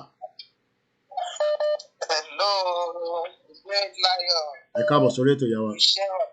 Yes, ma. Ọlọ́run á wà pẹ̀lú ẹ. Pẹ̀lú ògo Ọlọ́run, ẹ ṣé gan ni. Onídààmú lágbára Ọlọ́run ilé ẹ̀ onídààmú. Àmín mà. Ọlọ́run tó fún ẹ lókun àtagbára á túbọ̀ máa gbé ẹrú. Àmín mà. Ẹ ṣé gan ni mà. Inú mi ń dùn sí ẹ ní gbogbo ìgbà.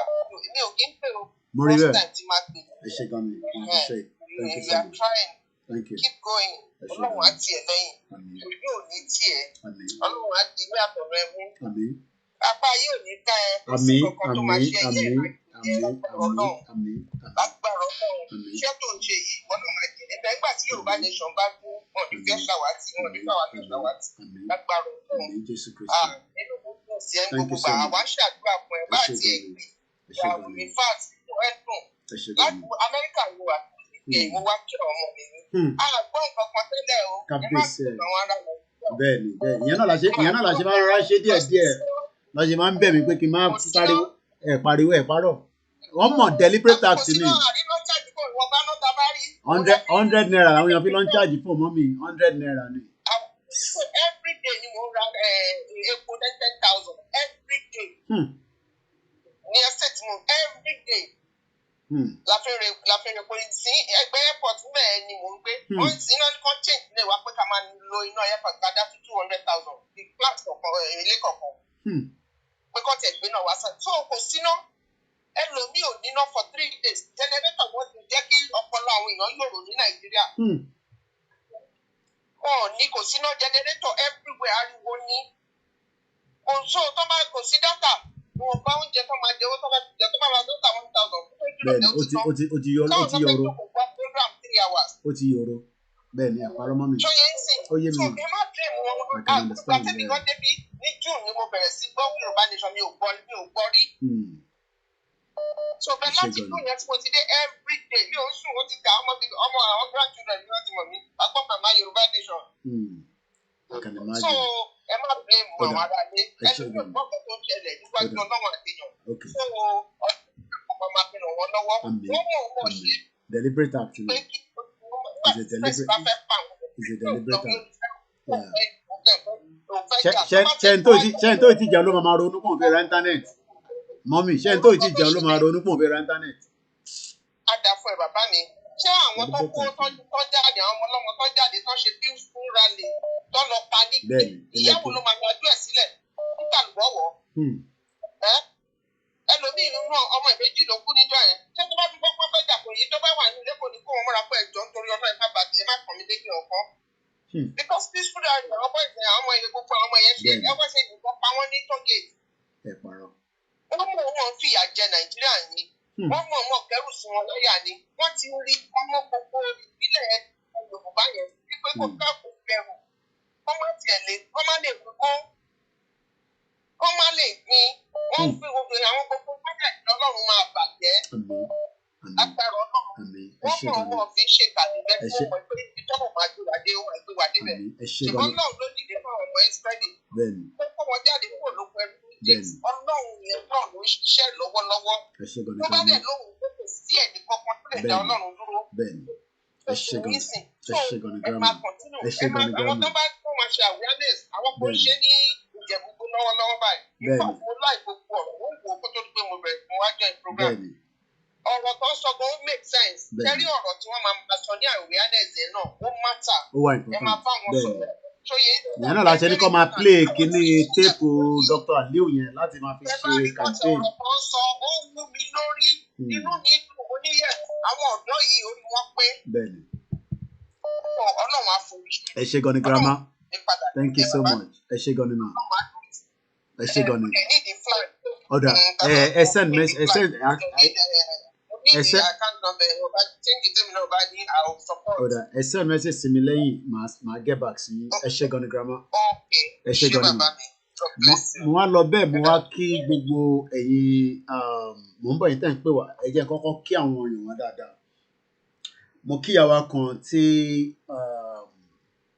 wọ́n ní I think the husband sent me a message I received a lot of different messages and ẹ mọ̀ pé 2 days I was off throughout the weekend and I just wanted to reflect which I had a lot of time to go through mo rí message up to June which I was replying back to and sometimes you come across messages and you will just be like wow mo kí gbogbo àwọn tó jẹ́ Jamaica they are not just Jamaicans they're also people that have gone through a lot like us. There's a particular family that I'm told the wife would never miss my program, right from the kitchen she would just switch it on and do so many of you like that. Mo wá lọ bẹ́ẹ̀ mo tún padà Ọlọ́run jẹ́ kí mi jókòó síbí báyìí kí n wọ ẹnu sí àwọn tó jẹ́ kò dìgbà tíyàn bá ní big church or big mosque or big shrine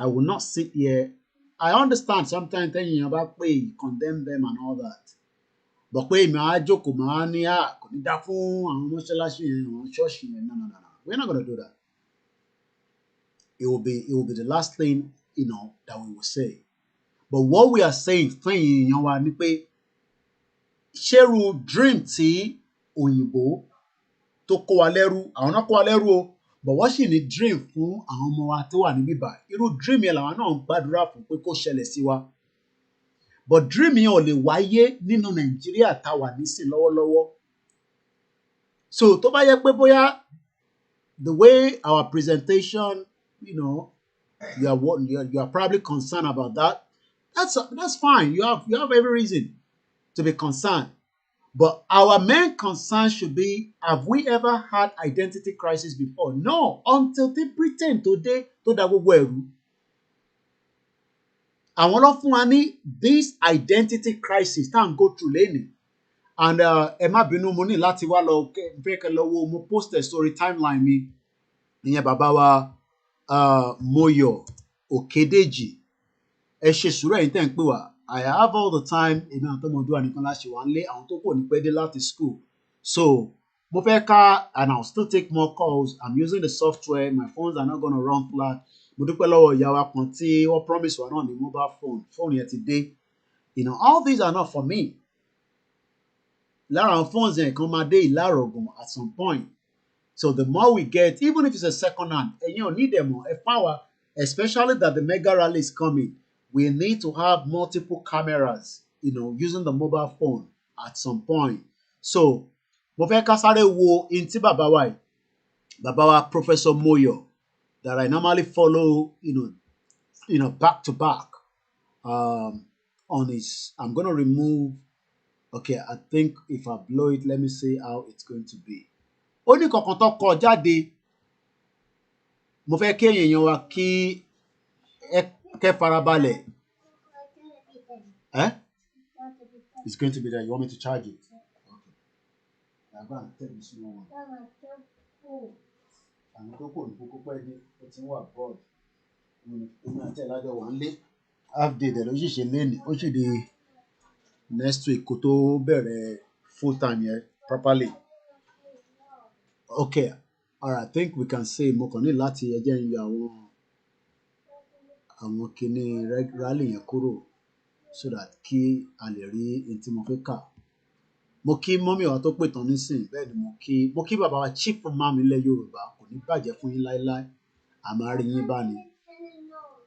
No, don't turn it on, leave it. Gbogbo ẹ̀ tẹ́ ń pẹ́ fún mi ní a bit of time. You're hot. Okay, pẹ̀lẹ́. Okay, I'm coming. Ọmọdúà. Question, jam, answer for road. Mo fẹ́ ká farabalẹ̀ ká gbọ́ ohun tí mo fẹ́ ká ẹ̀. This is our brother, our father, our uncle. Ẹ̀gbọ́n wa dáadáa Moyo Okedeji is an art history at the professor at art history at the University of Texas, ní Houston. Akinwon dáadáa. Queen Elizabeth did not wait for my arrival in 1956 before she returned to England. She arrived Lagos by air January 28, 1956 and returned February 16, 1956. I arrived Lagos by birth February 25th, 1956. I was, increase front in there, and then you can read along with me as I'm reading it. I was disappointed when I arrived. I was told she had already returned a week before I landed. I wanted to ask her several questions, but alas, she heard of my imminent arrival and jet out of Lagos. Had I arrived on time, I would have met her in Lagos, but my birth was delayed by 2 weeks. I had several important questions for her, some of them listed on a note I brought with me from Ajule Orun, original source. And I think he had a very nice picture of him there, as you can see, while he was, I think, as you can tell, he's an artist. He paints a lot. Let's continue. The most important question,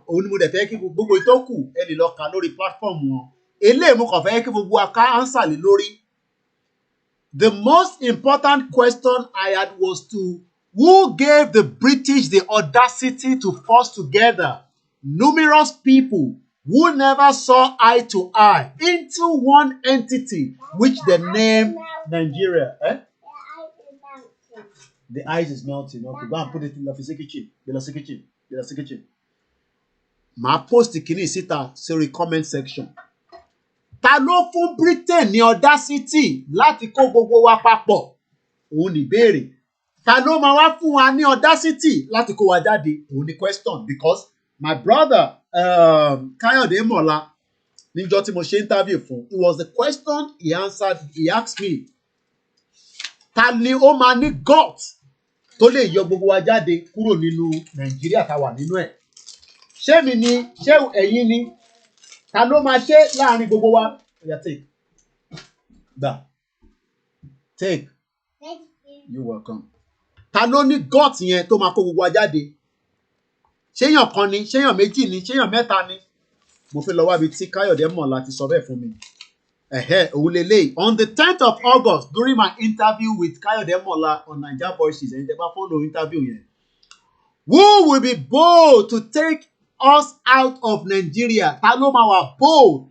Bàbá mi, ẹ̀gbọ́n dáadáa, àwọn wá ń béèrè nísìnyí pé ta ló fún Britain ní audacity láti kó gbogbo wa papọ̀? A máa ṣojú òpó yẹn padà nísìnyí. Ẹ̀yin tẹ́ ti pè náà, màá pè yín padà, because mo rí pé àwọn kan ti pè. Once again, my name is Olayomi Koiki of KOIKIMEDIA.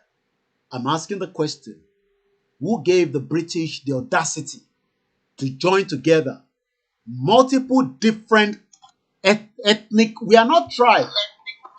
Ẹgbọ́n sókè tó ń pè wá.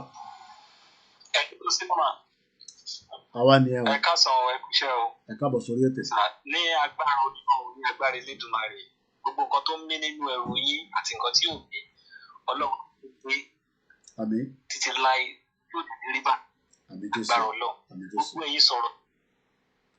Máa jìnnà ọ̀ọ́ni.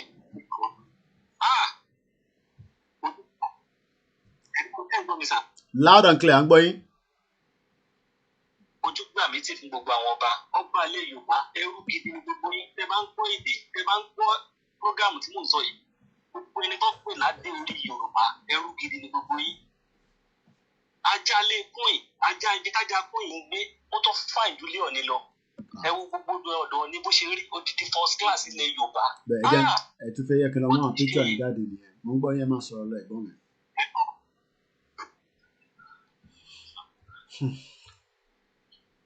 À ń gbádùn yẹn máa sọ̀rọ̀ lọ. À ń gbádùn yín sẹ́ máa sọ̀rọ̀ lọ. À ń gbádùn yín. Odidi ilé ọba, odidi first class ilé ọba ilẹ̀ Yorùbá. Ilé ajá kúìn, yàtọ̀ bí Nàìjíríà. Ilé ẹ̀ tún fáìn ju ilé ọba lọ.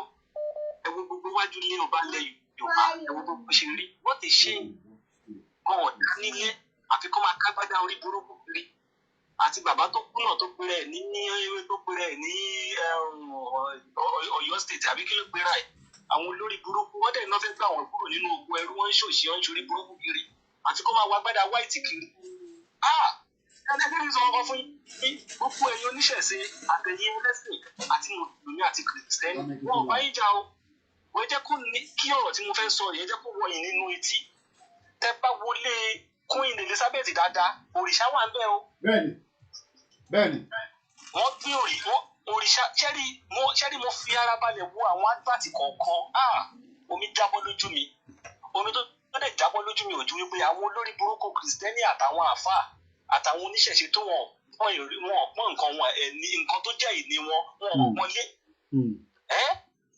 Òrìṣà wà nílé Queen, odidi Queen. Tó pọ̀ rẹpẹtẹ. Òrìṣà wà ń bẹ̀. Ọwọ́ agbóríṣà sílé bàbá ti yín, ẹ máa rórí olókun, ẹ máa bẹ̀rù. Ayé gbogbo yín ò ní dáa, olórí burúkú ni gbogbo yín. Ìwọ tó bá rórí olókun tó bá bẹ̀rù ayé ẹ̀ ò ní dáa. Kí ló dé? Ẹ̀gbọ́n ẹ̀ tó bẹ́ẹ̀ kí lọ mọ àwọn picture yẹn jáde, ẹ máa sọ̀rọ̀ lọ. Ó pe bá jẹ́rìí orúkọ tèmi ò yí padà. Ìdílé ológun lèmi ti wá, èmi dẹ̀ sì máa sọ. Ọmọ ológun ni mí. Ọmọ ológun ni mí, orúkọ tèmi ò yí padà. Tó bá wúlò ṣe fún yín, tó máa wà wúre fún yín. Nígbà máa ṣe kí ọjọ́ kan ẹ máa. Ẹ lọ wo India, èpè ló ń gbé British ṣẹ́. Èpè gidi náà ń gbé British ṣẹ́. Ẹ̀yin olórí burúkú Nàìjíríà, ẹ lọ máa Ankara, ẹ lọ máa aṣọ. Ògùn ló máa pa gbogbo yín dànù. Gbogbo ẹ̀yin ọmọ Nàìjíríà tẹ́ ń celebrate yẹn fi pé ní oko ẹrú wọ́n tún ti fẹ́ wíìlì contract yín. Wọ́n ti fẹ́ wíìlì ẹ̀ fún Charles àbí kí ló ń pè. Ó yẹ kó jẹ́ ká jà ń sè ká jà gbogbo ẹrú. Ọ̀rọ̀ pé Charles máa wá gbà wá lẹ́nu. Australia ń sìn ọtí. Bẹ́ẹ̀ni. Sí ó dàbí pé àwọn èèyàn wa wọn ò gúdù nínú technology gidi gan. Australia. A lè blame ìbọn ni ìyàwó akọ ti sọ nísìnyí pé ká máa bá wọn sọ díẹ̀díẹ̀. Òun ni ìyàwó yẹn ti ní ká máa bá wọn sọ díẹ̀díẹ̀. Ẹ hold on ẹ̀gbọ́n mi ní Canada. Ẹ hold on sí. Ẹ̀mí ò ti background yìí mò ń gbọ́ yín ẹ̀gbọ́n mi. Ẹ̀ǹtẹ́ wọn pẹ̀lú Canada ẹ̀ máa ti sọ̀rọ̀ ẹ̀ ṣe òṣèlú. Mò ń gbọ́ yín máa sọ̀rọ̀ lọ ẹ̀gbọ́n ẹ̀. Ẹ máa ń gbọ́ yín ẹ̀gbọ́n ẹ̀. Ẹ wo nǹkan tó ṣẹlẹ̀ gbogbo iṣẹ́ akọ̀rẹ̀ ṣe báyìí pé náà ń gbé British. Ọ̀nà àbílí gbé kò ní kú ní. Máa kọ́ wà ní Argentina. Ó fi mu wáìnì ó bọ́ sórí iṣẹ́ òun mu wáìnì ni. Ọ̀nà I don't believe he can die. Ẹ̀yin náà gbọ́dọ̀ statement yẹn. Kí ló dé? Wọ́n dẹ̀ jáyé yín máa yé wọ́n tó ti wíìlì kan tó fẹ́ wíìlì contract Yorùbá wọ́n tó fẹ́ wíìlì ẹ̀ fún Chance. Ẹ̀yin ọba olórí burúkú bá dé lórí ẹ̀yin olóṣì olórí burúkú lẹ́gbẹ̀ẹ́ ògún ló máa bá yín. Ẹ̀rọ mi máa fi ọlọ́run bá ṣépè fún yín. Ọlọ́run ṣe bì. Wọ́n á ka yí òṣù mọ́lẹ̀ olórí lẹ́fẹ̀ẹ́ jẹ̀wẹ̀ òláṣọ́ lẹ́fẹ̀ẹ́ mọ̀. Ọ̀bùra òun ló máa pa gbogbo yín dànù tẹ́ bá tó wíìlì contract wa fún Chance. Ọmọ ṣàlẹ̀ ìtẹ́ bá fún ìní contract wa fún ògún ló máa pa yín tẹ́ bá fi wá kúrò ní òkú ẹrú. Ẹ wo ilé ọba bó ṣe rí ẹ wo ilé ọba Ọ̀ọ̀ni first class.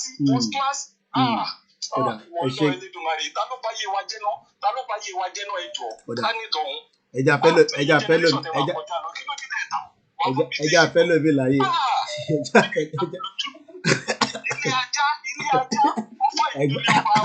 Ẹ̀gbọ́n yẹn má pa mí ẹja fẹ́ lómi láyé ẹja tó fẹ́ lómi láyé ṣé gan ni mo gbá. Ó dà mo ti ní sùúrù yá ẹjẹ tí ṣùṣù fún díẹ̀ sí. Kò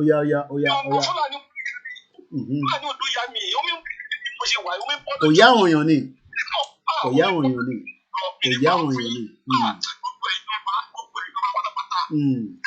Ẹ̀gbọ́n mi ṣáà ṣe sùúrù mẹ́rin. Ó dà. àṣẹ o èmi bá yín fàṣẹ lé mo bá yín fàṣẹ lé lórí ká wá fílẹ̀ bẹ́ẹ̀ ẹ ṣé gan ni tí bá fẹ́ gbọ́ ẹlẹ́kùn ní lọ ó ń bínú burúkú ẹ̀gbọ́n mi tó ń pè láti Canada ẹ ṣe sùúrù síbẹ̀ fún 10 seconds ṣe rí ọ̀pọ̀lọpọ̀ yìí tẹ́ wà nílé ẹ wo gbogbo àwọn èrè tẹ́ ń wò yẹn ó ní oríṣiríṣi iṣẹ́ tó ti ṣe ní ayé ọmọ Yorùbá àwọn tẹ́ ń wò yẹn wọ́n ti jà káàkiri gbogbo àgbáyé gbogbo àwọn tẹ́ ń rí àwọn èrè tẹ́ ń wò yìí ẹ̀gbọ́n sókè ẹ̀gbọ́n mi. Ọ̀gá o ẹ kú iṣẹ́ o. àwa nìyẹn. Anyway, ẹ̀gbọ́n tó sọ ẹ̀pì tó ń ṣe yìí sí yẹn ilé ìtàn ká má sì pé wọn bọ̀ ilé ìtàn sọ àrò mọ́. àṣẹ. Àrò mọ́. Mo wà very surprised láàárọ̀ yìí ìgbà tí mo ó ti dọ̀sán ní Nigerian time náà ìgbà tí mo wo ìgbà tá ń lọ táwọn pípé tá ń lọ sílé Aláàfin ẹ gbọ́rọ̀ burúkú táwọn àgbàlagbà ń sọ lẹ́nu. Àwọn èèyàn wá nítorí ara wa nítorí ìlú yín nítorí ilẹ̀ yín nítorí àwa tẹ́ ẹ jọba lé lórí gbogbo nǹkan báyìí la fẹ́ ẹ wá ń sọ pé kábíyèsí ò sí lé àwọn yẹn tó ń kíra láti bá wọn sọ̀rọ̀ nísọ̀rọ̀ ọmọlúwàbí nǹkan tó ń dáhùn nǹkan tó ń fi àdíà sọ̀rọ̀ padà sí wọn wípé tẹ́ ẹ bá kí ọmọ àlè òkè gbọ́ bàbá ẹ̀ lẹ́nu ìyẹn ilé tó sọ̀rọ̀ sí kejì yẹn ẹ bẹ̀rẹ̀ ká ti mọ̀ wípé ọba wa tá àwọn ọba ẹni tó pè ní first class ọba yìí kò sí lẹ́yìn wa ẹ̀yin olóṣèlú ló wà mi ò sọ́ọ̀dì láti sọ ẹ̀yin olóṣèlú ló wà because ní àwọn àgbẹ̀nàtí ń pè wọ́n àwọn olórin àwọn oníkiri ẹ̀ tá máa wá ọba ẹ̀ lọ sí ààfin ṣé ìta náà máa ń dáwọ́ dúró sí. ṣe máa wọ náà pẹ̀lú ọ̀tá máa jókòó sẹ́gbẹ̀ẹ́ ọba ń bẹ̀ ni. bẹ́ẹ̀ni. káàpì àwọn sọ pé ọba mi ò sí nílò tó lò tó bá àwọn pípò yìí ṣe sọ ṣé ọba wọn lè pe ọba kan sọ pé mo fún nígbà yẹn ní fẹ́ǹsì dààmú wa mi ò sí ilé mu wa ókè o ṣé wọn lè dúró lọ́ba ni ó ti fi hàn wípé àwọn pípò yìí wọn à fún àwọn wọn ń jẹ nínú politician wọn ń jẹ nínú politics wọn ń jẹ nínú politics wọn à fẹ́ kí Yorùbá lọ because ibẹ̀ náà ti ń jẹ. bẹ́ẹ̀ni. ẹ wọ àwọn ẹlẹ́ni àwọn yẹn tó sọ fún pé àwa sí bíbá yìí bó ṣe 3 days lọ́ba tó dé a lè dúró ẹ tó sọ fún pé ká má gbó bàbá wọn lẹ́nu. To be honest with you gbogbo àwọn yẹn náà ṣe ń sọ lóòótọ́ ní ìdí ọba kankan dẹ̀ ní ìdí òṣèlú kankan Ọlọ́run nìkan la nílò ti gba Yorùbá nation wàláì àwọn dẹ̀ máa ṣe é ṣe. Because I don't just get it ẹ máa sọ pé àwa nítorí nǹkan báyìí nítorí ilẹ̀ wa ẹ ń pa àwọn tó tẹ wọn sọ pé bàbá òsínlé ká má gbó bàbá yín lẹ́nu. sábò tí wọ́n wáyé tí wọ́n ní tán sí ni tí wọ́n ní ìyàwó lé wọn lọ́mọ lé wọn ní tọ́lá káàdé tán fún bẹ́ẹ̀ láti gbòmìnira ká bá dẹ̀ gbá kínní ìtàn ẹ̀yin tẹ́ jó lórí tá a pè lọ́ba lúwa ẹ̀yin náà lè máa jẹ́ ni tó máa wà lórí kínní torí wọn gẹ́gẹ́ la ṣe ń jàjà yìí. Because àwọn ọba lè jọba ó ń ṣe ìjọba níjọba àwọn ọba yín ní ìjọba. àṣebọ́dọ̀ lẹ́nu sọ́ọ̀sì pẹ̀lú gbogbo ilé ìtọ́ ọmọ woman tó kọ́ lọ́dọ̀ yìí ọmọ tí wọ́n aṣojú wọn ti rí ẹ̀bí wọ́n wà náà tó kó wá sí ẹ̀dẹ̀ẹ̀dẹ̀ kó sí bó wà náà òun gẹ́gẹ́ ló kó wá sí ẹ̀dẹ̀ẹ̀dẹ̀. gbogbo ẹlẹ́sọ̀ yìí ká má ṣe kékeré ká má ṣe lé òun làwọn dẹ̀ ṣe láti ọjọ́ ìṣe wúmọ̀ lè sọ̀rọ̀ sí gbogbo ojú ṣe kò rí tó ṣe ẹ́ lò wọ́n ṣe kò kiri mídíà ni bí o tiẹ̀ kí o sáwọn èèyàn kú sọ fún láàrin kékeré tó ṣẹlẹ̀ Nàìjíríà ilé tó dẹ̀ mọ̀ pé source of income àwọn ìlú wa gan ló ti wá. à ń sọ fáwọn èèyàn wa nígbà gbogbo ẹni tó bá ní kí Yorùbá lè ṣe má bọ̀ sí ẹ̀yìn ẹ̀ láti máa ṣe. àmín ẹ ṣé gan ni. gbogbo ẹnikẹ́ni wájú kojú ni ó jẹ́ jòyè ni ó jẹ́ lórí kò sí bó ṣe lè jẹ́ Ọlọ́run á dójú tì wọ́n ni. àmín ẹ ṣé gan ni. àwọn àpọ̀ mi bàtà fẹ́ wálé àlèwálé. ilé-kẹ̀ a máa jíyàn gbé ni o ẹ má lọ ìbẹ̀yìn ni o à ń jíyàn gbé ni o ẹnìkan ní ẹ̀wọ̀n ní jíyàn gbé n ti gbọ́ ẹnìkan ló mọ̀ ni mo lọ tó wà nílẹ̀. bí àwọn tó jẹ́ family yìí ò fáwọn Fúlàní lọ́wọ́ àwọn tó ń rí tí wọ́n wà ládùúgbò tó mọ̀ pẹ́ ti dé àwọn náà máa lọ fún Fúlàní lọ́wọ́ bẹ́ẹ̀ni àwọn náà máa sọ pé òun kọ́ báyìí lẹ́ni bẹ́ẹ̀ni kò tí ò bá ti ṣe báyìí kò má wọlé ó máa sán àwọn kan tó ní. ẹ ṣé gan ni ẹ̀gbọ́n mi thank you so much ó tójọ́ mẹ́ta tí mo gbúròó yín thank you so much ẹ ṣé gan ni thank you so much màá kàn sí tí bá ṣe tán màá pè yín ẹ ṣé gan ni mo dúpẹ́ lọ́wọ́ gbogbo ẹ̀ mo fẹ́ ká tún wo fídíò ẹ má bínú ẹ̀gbọ́n mi ní Thailand gbogbo ní mo ti rí àti ẹ̀gbọ́n mi olúwa ṣeun gbogbo náà ni máa gbé kọ́lẹ̀ ẹ já lọ sí Germany kì má dì lẹ́yìn púpọ̀ èbó hello caller. hello Ọláyọmí Koiki. come and use this one. hello sir. come and use this one. hello Ọláyọmí Koiki. ẹ kú iṣẹ́ takuntakun first time tèmi máa pè lélẹ́yìí o. mo rí pé mo lójú ẹ rí ẹgbẹ́ òṣùpọ̀. First time tẹ́mi máa pè eléyìí ìlú tí mo dẹ̀ sí ń pè náà ni láti ìlú Germany lélẹ̀. Mo ti rí nọ́mbà yẹn. Mi ò ní lè pariwo púpọ̀ because a ṣe ń lo mask nílùú. Ó yẹ àtẹ̀gbọ́n yín dáadáa náà. A ṣe ń lo mask nílùú tiwa ń bíbá. So kò ní lè bọ́ sínú train ni mo wà ní òní lè yọ mask kúrò lẹ́yìn owó pọ̀ sí ibi òun. À ń gbọ́ yín dáadáa sẹ́ máa sọ̀rọ̀ lọ́dún, ń gbọ́ yín dáadáa. À ń gbọ́ yín dáadáa ẹ máa sọ̀rọ̀ lọ. Ó ṣe takuntakun Ọlọ́run bá sì máa ọba máa wà pẹ̀lú yín, ó lè máa wà pẹ̀lú gbogbo fámìlì ní ti àwọn àtàwọn ọmọ yín. Ọlọ́run á wà pẹ̀lú yín. So mo jẹ́ èèyàn kan tó yẹ pé mo ti máa ń follow program yẹn for a very long time since day one. Tẹ̀sí program right mo jẹ́ èèyàn kan tó máa ń follow ẹ̀. So but this is the first time tí mo máa pè ó kà mí lára nǹkan tí mo rí sí right now. I'm a still silent watcher. Okay. There is absolutely a single video from you. Even watching what they say, I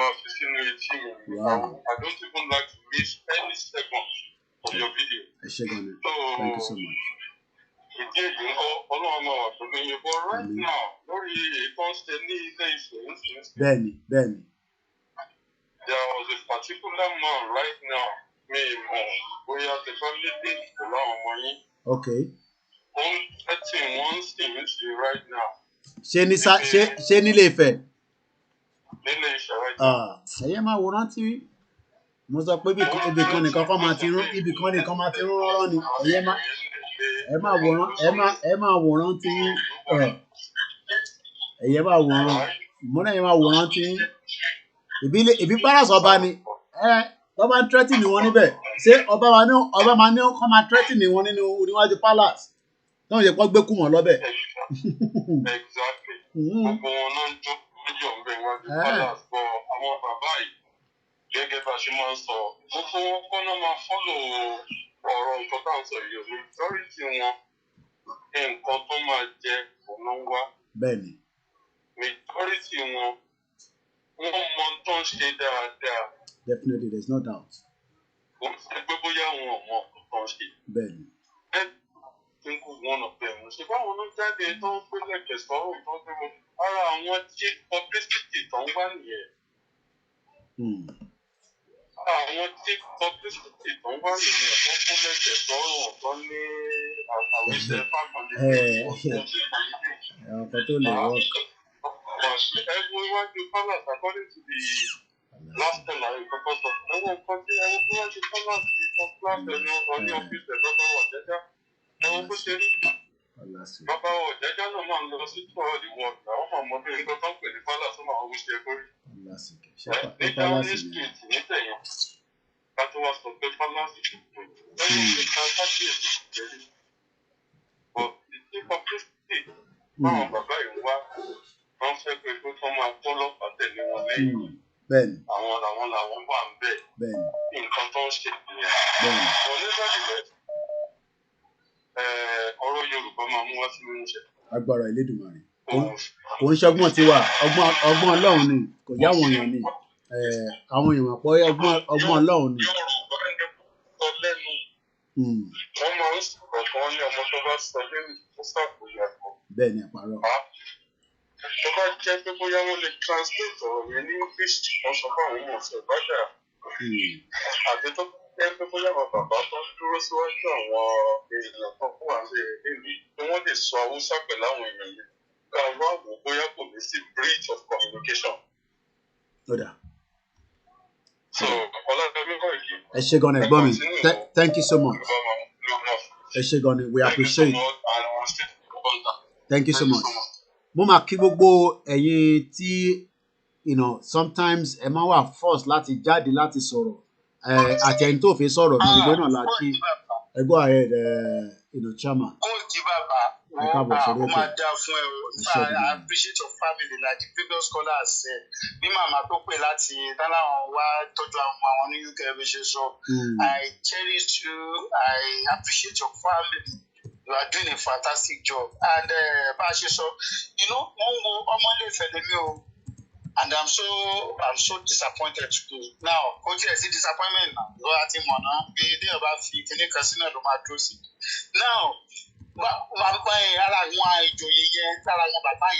He made one statement. Tó dẹ̀ common sí nǹkan táwọn Yorùbá àgbàlagbà yẹn máa ń sọ pé nǹkan tẹ́ ń jà fún yìí ó máa ṣe kinní kan Ọlọ́run á gbà fún yín. They express it as if pé wọ́n ń jà àwọn ìkọ̀kọ̀ wọn bẹ́ẹ̀. Bíi pé tí èrè Yorùbá yẹn bá dé bíi pé kò ní kan family wọn bíi pé kò ní kan ọmọ wọn. Irú ọ̀rọ̀ wo nìyẹn? And ọ̀rọ̀ pé bẹ́ẹ̀ lọ sọ́dọ̀ Ọọ̀ni náà, me personally I have a divergent opinion. Ọọ̀ni wà ní sọ fún mi sí pé I shouldn't talk like that. Èmi ò wẹ́, a ṣáà ti lọ bẹ̀ ṣá, ẹ bá ti lọ bẹ̀ báyìí ti rí. Èmi sọ, èmi wò pé okay, bí a possibly now, I appreciate the people that has done there. Pé bóyá kò ní mílí kan fẹ́ kan máa dúró kan máa waste time wọn. Ó ti show báyìí, it is written down now ti wà nínú ìwé. Ṣé ní gbogbo nǹkan tá a ṣe lẹ́yìn ìdọ́lá yẹn pé what you are doing, you are not doing it for you. You are writing your name in the book of history. Nǹkan tí gbogbo wa ṣe ó wà nínú ìwé. Ọba yamayama tó ń sọ pé ká má sọ báyìí. Òun ló ń ṣe wẹ́dí o. Nígbà yẹn wọn mọ̀ pé wọ́n fẹ́ sọdún ọlọ́dún. Ọba ká ní last week lọ́dún tó máa gbéyàwó tó fẹ́ gbéyàwó mẹ́ta within 3 days. Ọba yìí náà ni wọ́n ní ìzàsú lọ́bẹ̀ o. Táwọn comedian bá lọ bẹ̀, ó máa àtẹ́ẹ̀dì sí wọn PDP àlọ́ àfẹ́yìn àyà picture, APC àlọ́ àfẹ́yìn àyà picture. Ó dín sí tó di ọ̀rọ̀ Yorùbá nation. Ó wà ní seclusion. Alágbádá sọ nìyẹn. These people are not serious. And it is very much ṣe course kan. Mo ṣe crash course kan. Tájú kan wà ká teach bẹ́ẹ̀ mo ní no humility. Are you getting my point? It is high time we know our enemies. Ṣẹ́rí tí a bá ṣẹ́ ogun ilé, ogun tá máa difficult láti ṣe iṣẹ́ o. Òótọ́ ni mo sọ yẹn. Ṣẹ́rí gbogbo another thing tá a bá gba Yorùbá nation lágbára Ọlọ́run apply that. A máa ní láti jókòó ká sọ̀rọ̀. Ṣẹ́rí a ní láti restructure ká láti jẹ ọba nílẹ̀ Yorùbá. Ọláyọmí Kóìkì, èèyàn wà kò gbẹ́nu yín rí, kò sí any developmental project kankan nílùú. Má drop ọjà kẹ́kẹ́ sọ̀rọ̀. Ìdílé ọba ló ti wá. It is àwọn tó máa ń darí wa ti bẹ́ẹ̀. Àwọn ni wọ́n kọ́ kànga sí àdúgbò, wọ́n kọ́ kànga sí ẹgbẹ́ títì. Ẹ jẹ́ káwọn èèyàn wá máa tó. Wọ́n tún títì ṣe, wọ́n gbé kọ́tà àmọ́ wọ́n tún lè ṣe. Irú àwọn èèyàn bẹ́ẹ̀ gẹ́gẹ́ ni wọ́n ní ìfẹ́ ìdílé tó jẹ́ wípé a ní láti máa fi jọba. Tó ṣe pé ẹnìkan àìpẹ́ tẹ ìdílé ọba ló ti wá. Some useless people tó jẹ́ pé wọ́n ti nothing to even do with the town. Ọba bí máa lọ fọ́mọ ẹ̀ sí lóyìnbó, wọ́n á ní ìdílé ọba ló ti wá padà wá. That is absolutely rubbish. And lastly, I want us to know because àwọn kan máa ń sọ àwọn olówó yìí ṣe ti sọ fún wọn ní àwọn ọba yìí, àwọn ọba ọmọ ìlú. I want you all to know that kò sí Yorùbá elite tó máa jẹ́ ìṣọ́kù yìí. Àwa mẹ̀kúnnù tá a sọ ẹ̀yin ni ká ìgbára yín lẹ̀. Ṣé ẹni pé olówó kàbí kìnìkan because those people they are circumstantial rich men and rich women. Ìlú yẹn tó rí pé ìránṣẹ́ ló kù develop it táwọn yẹn ń sábà fún wọn tó ń dọ̀bálẹ̀ àtàwọn jíò àtàwọn pásọ̀ láì máa ń dọ̀bálẹ̀ kan ṣe bí wọ́n ti mọ̀ pé tí ìlú bá dà kó sẹ́ tó máa dọ̀bálẹ̀ fún wọn. Kóìkì bàbá Ọlọ́run ìlọ́wọ́ thank you so much. Ẹ ṣé gan ni. Thank you so much. Thank you. Ẹ jẹ́ ká kàn lọ gbọ́ ọ́díò tó ń lọ ní Ilé Ifẹ̀ briefly. Ẹ jẹ́ ká kàn lọ gbọ́ ọ́díò yẹn. Ẹ jẹ́ ká gbọ́ ọ́díò yẹn díẹ̀. Pẹ̀lú àlàáfíà, ẹ jẹ́ á máa ju àsíá wa sókè ká máa jẹ́ kó fẹ́ lọ sọ́tún, fẹ́ lọ sósì. Gbogbo ìgbà ẹ máa sọ pé lẹ́lẹ́ ni ó máa fẹ́, lẹ́lẹ́ ni ó máa fẹ́, lẹ́lẹ́ ni ó máa. All right, we have a new caller quickly. Go ahead, TJ. O ní láti mute background yẹn, please. O ní láti mute background. Nǹkan tó ń fẹ́ sọ tó wà important gbogbo ọ̀rọ̀ ẹgbẹ́ ìṣòro ọlọ́run ọ̀rọ̀ fún àbàbà ọmọ gbọ́ ẹgbọ́ fún wa ní declaration kálukú máa dìbẹ́ẹ̀lì ara ẹjọ́ ìgbòrí ọlọ́run ọdún important ni fún wa ní declaration kálukú máa dìbẹ́ẹ̀lì ara ọ̀rọ̀ tó ti falẹ̀ àní ìlú lórí gbèsè làwọn èèyàn ní Nàìjíríà. So kí wàá ní kọ́ta wá ń dúró dé àwọn ilé ìṣọ̀lá ti fẹ́ ṣe ẹjọ́ ètò náà wọ́n fún wa ní declaration. Àwọn tó bá fún wa ní declaration tó bá tẹ̀lé Tinubu kọ́ máa tẹ̀lé Tinubu lọ. So àwọn tó fẹ́ tẹ̀lé Yorùbá nation wàá lè gbé ara ẹ pé o mọ ẹ̀tọ́ ẹ̀. 1914 amalgamation is expired. So if I'm living in Nigeria, I will be able to defend myself. A party that is not even working at the Empire Nigeria. Enjoy it all.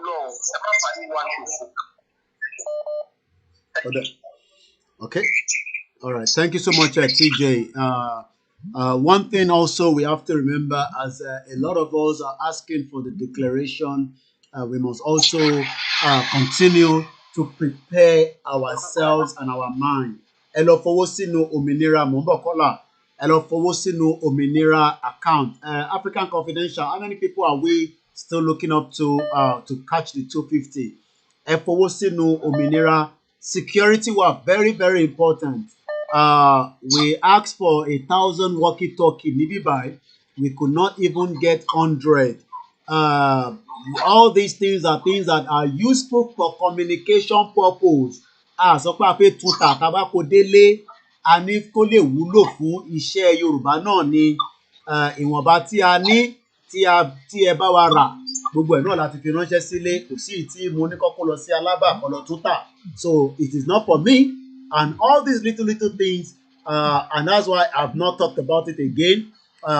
But one thing is, the bigger picture has to be done. Kimadile and Tonkwewa, go straight to your point, and sorry for taking a bit of your time.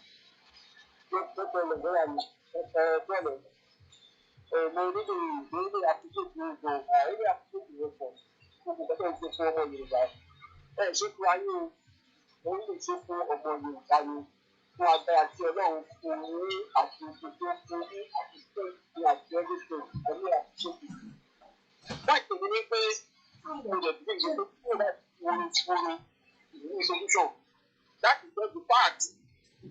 We are about to manage our time. About to manage our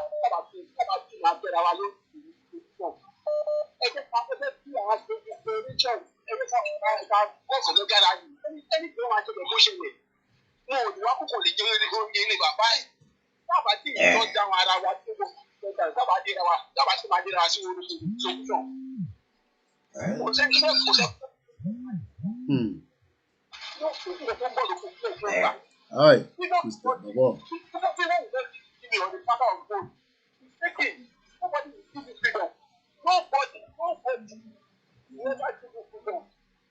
You have to fight for it. You have to fight for your freedom. You don't have right. You have to live the fight. So what I'm saying, you don't have to say, you don't want to be your people. You have to analyze. Over 6 months now, how much you are, you don't want to do. What kind of life is that? What kind of things about what you do? What kind of things that you do? I will never come back to that. What benefit? What want to say everything? To tell everything, to tell the benefit first. To find it.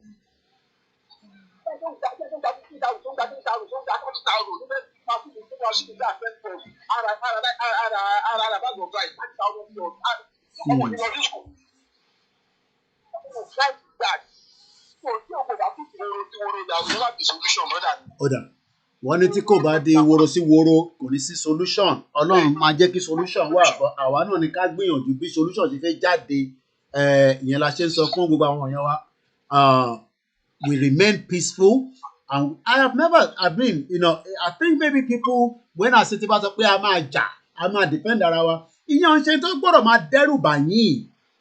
Èmi ò tí ní káwọn èèyàn bọ́ta nísìn kọjá. Eré gbogbo àwọn tó wà mẹ́rin nísìn, ìtàlẹ̀ rí ìbọn lọ́wọ́ ẹ̀ níbẹ̀ nísìn.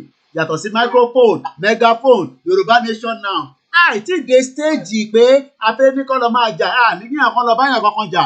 But in tí mo sọ ni pé tó bá domi gbóná lé wa lórí, màá ní káwọn ọmọ yìí náà domi gbóná lé wọn lórí padà. Kò jù bẹ́ẹ̀ lọ. Á dẹ̀ di sùúrùtù. But kó tó dé stage yẹn, a máa sọ̀rọ̀, a máa prepare. Mega rally á wáyé, kò sọgbọ́n ẹ̀. Kò wá ń ṣe dandan pé o gbọ́dọ̀ ní aṣọ Yorùbá nation. O lè wọṣọ tó bá ní nílé máa bọ̀. Nítorí pé mega rally yẹn ó lè má jẹjọ́ kan, ó lè jẹjọ́ méjì. We don't know yet. but preparation ni pé kí gbogbo wa ní mind wa ká mọ̀ pé sẹ́ kọ́dún yìí tó parí o a gbọ́dọ̀ rí àpẹẹrẹ délẹ̀ nítorí pé Ọlọ́run ò ní sọ̀kalẹ̀ àwa náà ló máa lò gbogbo wa kò ń ṣe Koiki Media nìkan arákùnrin tó ń sọ̀rọ̀ àwọn wà nílé èmi wà níta iṣẹ́ táwọn máa ṣe nílé ó kàn lè yàtọ̀ sí tèmi máa ṣe ni but we are all in this together ẹgbẹ́ òsókè alàgbà tó sọ̀rọ̀. Okay, brother. mo ń gbọ́ yín ẹ máa sọ̀rọ̀ lọ à ń gbọ́ yín sẹ́ẹ̀. So nígbà tí mo ń sọ lọ tí àkọ́ fún adídè tí jọ máa ṣe mẹ́gà rally àbá ti bọ́ta mẹ́gà rally so that one that go ahead jẹ́ pé báyìí máa jẹ́ sẹ́ńtì àní níbi ẹ̀dí ọba wà fún ìtò nígbà ìwọ̀n tó bá jára fún ìjọba náà so we move anywhere tó bá ti wà nítorí wọn tó ń dàgbò náà ṣe tó ń dàgbò náà ṣe underground we all move àwọn ìlú tó ti tẹ́lẹ̀ wọn lè tẹ́lẹ̀ wọn ìlú ìgbà ìfẹ́ báwo ni o jà fún wọn ìyá pápá náà lè dùn bẹ̀rù ìyàwó sọ́wọ́n ní dájú ìlú ọ̀kadà káàkiri kò ṣiṣẹ́. Ọ̀dà ẹ jẹ́ n gbé call tó ń bọ̀ direct thank you so much ká má lọ miss call yẹn ni mo appreciate there is a lot even gan tó ń gbọ́kadà gan ọ̀kadà gùn mọ́ nísìnyí gbogbo wọn lọ́ọ́ ti restrict area tí àwọn tó ń gbọ́kadà àdèmọ̀ àwọn tó yẹ pé ọ̀kadà lọ ń gùn wọ́n sọ fún wa pé Mr. Koiki àtẹ̀rọ ra data mọ́ nísìnyí ọ̀kadà tá à ń gùn tẹ́lẹ̀ hello caller studio line nìkan là ń gbé so kí àwọn kan máa pe èyí tó bá ti studio line ní nọ́mbà tó show nísàlẹ̀ nínú broadcast òun ni yellow number yẹn nínú box tẹ́ bá ti lè wá tó wá rí yẹn then we have a problem in that hello caller ẹ gbóhùn sókè ẹ bá a sọ̀rọ̀ sókè dáadáa ohun yẹn lọ́lẹ̀ díẹ̀ please ètò nìyẹn. Iṣẹ́ takuntakun ilẹ̀ wa sí ẹ̀ ṣe. Mo fẹ́ kí a mọ̀ wípé a gbọ́dọ̀ ní plan A, plan B, and probably plan C, and probably plan C. Because Stop that. àwọn tí a fẹ́ jáde tán pẹ̀lú wọn fẹ́ kúrò níbi mọ̀tòmọ́tò tí wọ́n ti ń jẹ̀ wọ́n fara níwájú wọn fẹ́ kúrò bẹ́ẹ̀ rárá àwọn náà dẹ̀ máa ní plan tí wọn. ọ̀pọ̀ máa tó sọ̀rọ̀ láti yẹn wípé kájà ìtàn pé ìròyìn wá púpọ̀ sí lórí ìdílé bàbá ẹ̀ ta lọ́wọ́lọ́wọ́ ta wà ìlera a máa change phone ẹ̀ tẹ́wọ̀n wà lórí Koiki Media sorry. lóbi tó jẹ́ gbogbo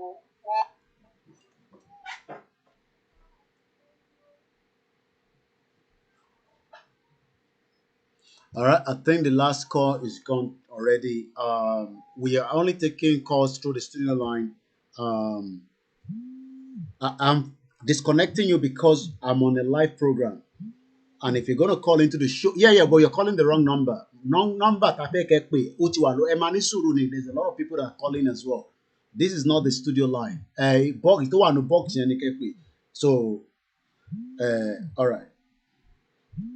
Gbogbo iná la máa gbé call yín because purpose ta fi wà níbí báyìí ni pé orí media náà lẹ ti lè complain fún gbogbo tó yẹ wá ń ṣe wá ibi ìbàdébí náà ti wá complain so kò wá mí pé torí pé àwa la ní platform gbogbo ilẹ̀ ní platform tí bá jẹ́ pé nǹkan mi ní bá ń ṣe ní ẹ̀ní jókòó máa wò mí nǹkan mi yẹn náà lè nǹkan mi tí mò ń ṣe náà ẹ lè wẹ́lẹ̀ lè máa wò ọ̀nà méjì ni ẹgbẹ́ òsókè ẹni tó ń sọ̀rọ̀. À ń gbọ́ yín sà. Orúkọ mi ni Adélékè Ibrahim Bawale láti Ìbàdàn. Ẹ̀gbọ́n ayé. Sọ lórí mo fẹ́ fún àwọn èèyàn wa tí wọ́n ń gbìyànjú tó wà ní Ifẹ̀ báyìí tó ń ṣe rálì lọ́wọ́ fẹ́ fún wọn ní àdúrà pé Ọlọ́run ajá ká ṣe kí mi ká dé ilẹ̀ lérí gbogbo ìyànjú wa pátá ẹ̀jẹ̀ sí asán.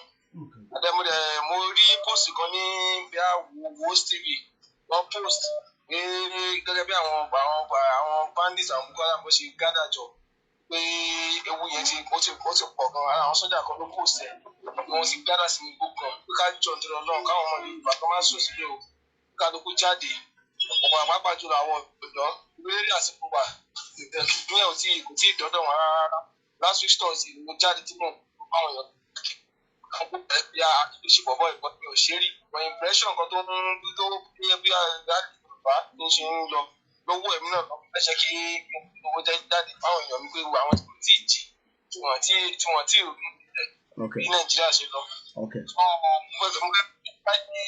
orogún ní Ìbàdàn kò tí ì sí anybody tó láti Yorùbá nation bẹ́ẹ̀ èmi nǹkan náà mo wà pẹ́ tí ìrẹ́ àwọn kankan àti ìpínlẹ̀ láti àpọ̀ láti ṣe aṣọ bíi méjì kan àti flag fún ara mi láti máa wọ káàkiri àdúgbò ẹ̀ ṣókọ́ fi lè mọ̀. Owó náà ni mò ń tẹ̀ láti tùjọ because Nàìjíríà kọ́ ló ń ṣàánú àwọn manage ní kọ́ ló ń gbà wá ní. See, these are all the Eshigoni Babawa. Thank you so much, for the call. Mo dẹ̀ mọ̀ pé tá bá ń complain pé iṣẹ́ wo gan ni hold on ẹni tó pọ̀ láti UK iṣẹ́ wo gan ni mute background yẹn ti wà live ẹ tún má gbọ́ra yín ẹ bá wa mute background it could be very frustrating tá bá ń gbọ́ yín nínú ilé tẹ́ ń gbọ́ra yín ní kẹ́ pé padà ẹ mute tẹ́ ń gbọ́nu ilé.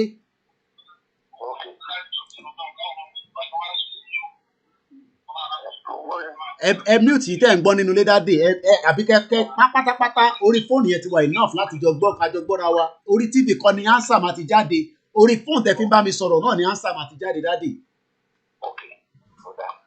ẹni tó bá ń pè wá ẹ yìí sílẹ̀ kẹ́ pa gbogbo ìtẹ́ fi ń gbọ́ tó bá yẹ kó máa confuse yín. Ìgbà tẹ́ ti pè yẹn èyí tẹ́ fi ń pè wá nìkan lára fi gbọ́ yín la máa fi gbọ́ra wa èyí tẹ́ tún ń gbọ́ nínú ilé yẹn ìyẹn ń disturb wa ni ẹgbọ́n sókè à ń gbọ́ yín sà. Ọlọ́run á wà pẹ̀lú yín. Á wà pẹ̀lú gbogbo alágbára Ọlọ́run àmín àmín. Èmi tí mo bá ń sọ̀rọ̀ yìí Ọlájẹra ló kọ mi àìjọbalẹ̀ fún ní ààfin ọba. Okay. Àwa la jẹ ọba No. lóko nífẹ̀ẹ́. I said so. À ń gbọ́ yín sà. Àwa la jẹ ọba lóko Koiki. Àwa la jẹ ọba lóko nífẹ̀ẹ́. Okay. Ìgbà college road nífẹ̀ẹ́ ọba lóko. Later I'm coming. Ní àjọba lóko. Ṣé rí ọ̀rọ̀ tí ìgbéyàwó èèyàn fẹ́ gbọ́ wọn kàn ń tẹ̀lé àwọn ẹ̀jẹ̀ ni wọ́n padà gbọ́ a máa jà láfàásì. Kábíyèsí Ọlọ́run. A máa jà wọ́n wà nínú OPC kọ̀mándà OPC ní ìlú Nàìjíríà. Kábíyèsí Ọlọ́run. Yes. Ṣẹ̀dá throughout Ọ̀ṣun state ẹ máa sọ pé kọ̀mándà Káyọ̀dé kò tẹ̀lé èmi ní instructor wọn ní throughout Ọ̀ṣun state that trade ṣẹ̀dá lọ́wọ́ ìjọba gbé pẹ̀lú ẹ̀yìn mi tí mo tún ní wọn rè. Mo gbádùn yín sà. Èmi ni mo tún ìwọ̀n ẹ̀rọ jọ pé kọ̀mí nǹkan fẹ́ jẹ́ káàmì ìyẹn mọ̀ nígbà pé kọ̀mándà làwọn yẹn máa ń It's okay ẹ ní láti go into too much details. So èmi ni instructor wọn ní Ọ̀ṣun state èyí tó bẹ̀rẹ̀ láti kiri wọ́n wá sọ̀ṣùgbọ́n wa every Sunday la ń train wọn political day train wọn. Ẹ ní láti go into too much details. Kí ló wá sí UK níbi. So ṣé rí èyí kẹjẹ ká plan àṣìmá àwọn pípọ̀ yìí wọ́n ní ti pípé káàbà bára wa jà yìí kí lọ́wọ́ ẹnu gbogbo àwọn pípọ̀ ká fèsì wọn squally ká tó ṣẹ̀ṣẹ̀ wá fèsì àwọn ti bí pé ìgẹ̀ta wa yìí. Ibi ní jáde níbi ní tí mo sì padà sílùú ìyá wọ́n gbé mi kó níbí ní oṣù mẹ́fà mo sì padà sílùú ní àtijọ́ 50 years ogun àpapọ̀ ayé ní ṣùgbọ́n Nàìjíríà. Yes. Mo ti sẹ́ẹ̀tì àwọn ọmọ ní Nàìjíríà mo ti sọ pé tẹ́bá ti fẹ́ tẹ́bá ti ọ̀sán ṣe mo ti kọ lẹ́tà sí gbogbo àwọn ọmọ mi wípé kí wọ́n bẹ̀rẹ̀. Ẹ má sọ̀rọ̀ jù ẹ má fi gbẹnu sọ̀rọ̀ ó ti yé wa bí tẹ́ ń sọ̀rọ̀ sí ó ti yé wa. Ó dà kí mo ti rí Kúnlé Bakers ó dà kí mo ti lọ mísì super chat yẹn nísìnyí. Okay. Ọ̀dà bẹ́ẹ̀ni. Okay. Ọ̀dà ìtàmáṣe ni pé bí a ti bá parí ètò nǹkan mo rí pé UK line lẹ fi ń pè mí dáàdì kẹ́ pè mí so that mo aláwọn èèyàn wa tó wà dáadáa tó dẹ̀ ń ṣe dáadáa ní Ọ̀ṣun state bẹ́ẹ̀ náà tí a lè ní kọ́ mọ́ra wọn.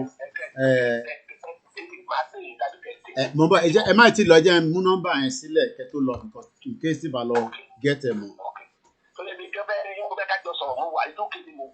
Mo ti à á sọ̀rọ̀ màá pín lórí call all right sir ẹ ṣé gan ni a máa kí gbogbo ẹ̀yin bàbá wa tí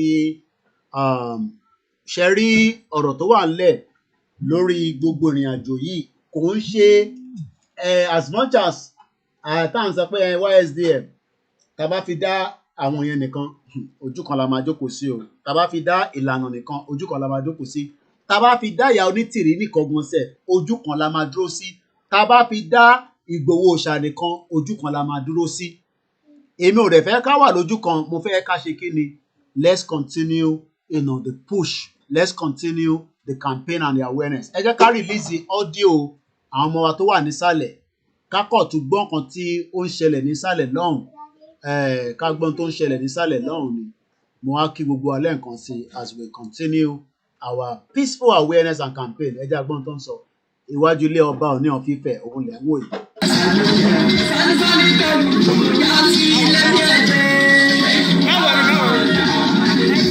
Ó dà pé àwọn ọmọ wa ń jẹun ni ká má yọ wọ́n lẹ́nu. Ó dà pé oúnjẹ tó bẹ́ẹ̀ kò kú sí nǹkan tó ń ṣe níwájú ilé ọba. Mo kí gbogbo alẹ́ nǹkan sí, yes, mo ti rí logo yín ẹ̀gbọ́n mi Kúnlé Bakers. Thank you so much, for the super chat. The number is still the one that is got that, plus 44 tó wà ní yellow box here. I'm also returning some of the calls back as well. Ẹ má bínú pé mi àtọmọ Oòduà has been, ó ti wà board ni. Àwọn tó kò dẹ̀ ní pẹ́ dé náà, ó kù díẹ̀. Ní pẹ́ kó wọn dé. So, hello, láti Thailand náà, ẹgbọ́n sókè. Mr. Koiki, ẹ kú iṣẹ́ takuntakun. Àwa ni ẹ sà. Ọlọ́run á gbàdúrà yín. A gbàdúrà gbogbo alágbára. Ẹ sà, ọ̀rọ̀ tèmi fẹ́ yàtọ̀ díẹ̀ o. Ẹgbọ́ àìrà ń gbọ́ yín. Ṣé rí, èmi fẹ́ sọ̀rọ̀ nípa àwọn NDYS àbí kí lẹ pè wọ́n yẹn. YSDM, Yorùbá Central, mo ń bọ̀ kí mi náà get to that. They are the Yorùbá Self-Determination Media. Movement, sorry, not media. Yorùbá Self-Determination Movement. Àwọn ni àkójọ gbogbo Yorùbá organization. Yàtọ̀ sáwọn global directory, àwọn èèyàn ní dá wọn lóhùn, àwọn èèyàn dá dúró ni. But we expect that everybody will be pushing one effort or the other. Yorùbá One Voice ò ní dá wọn lóhùn, àwọn èèyàn dá ṣe tí wọ́n ní. But Yorùbá Self-Determination Movement is meant to be different collections of different groups. Lọ kóra wọn papọ̀, ẹgbọ́n sókè. Ṣé rí àwọn kan wà? Mo fẹ́ fi gbogbo ẹnu sọ kínní. Ṣé rí àwọn politician ti wà ní game tó manipulate bàbá fún ara wọn? Torí pé mi ò mọ ìdí tó fi máa ti bàbá kí bàbá máa dìbọn kọ̀ọ̀kan míì. Bó tó wọn bá ṣe nǹkan wọn ní pé bàbá kí bàbá wá dìbọn. Ṣé torí pé bẹ́ẹ̀ gbọ́ fún bàbá lówó lé kó máa sanwó láti.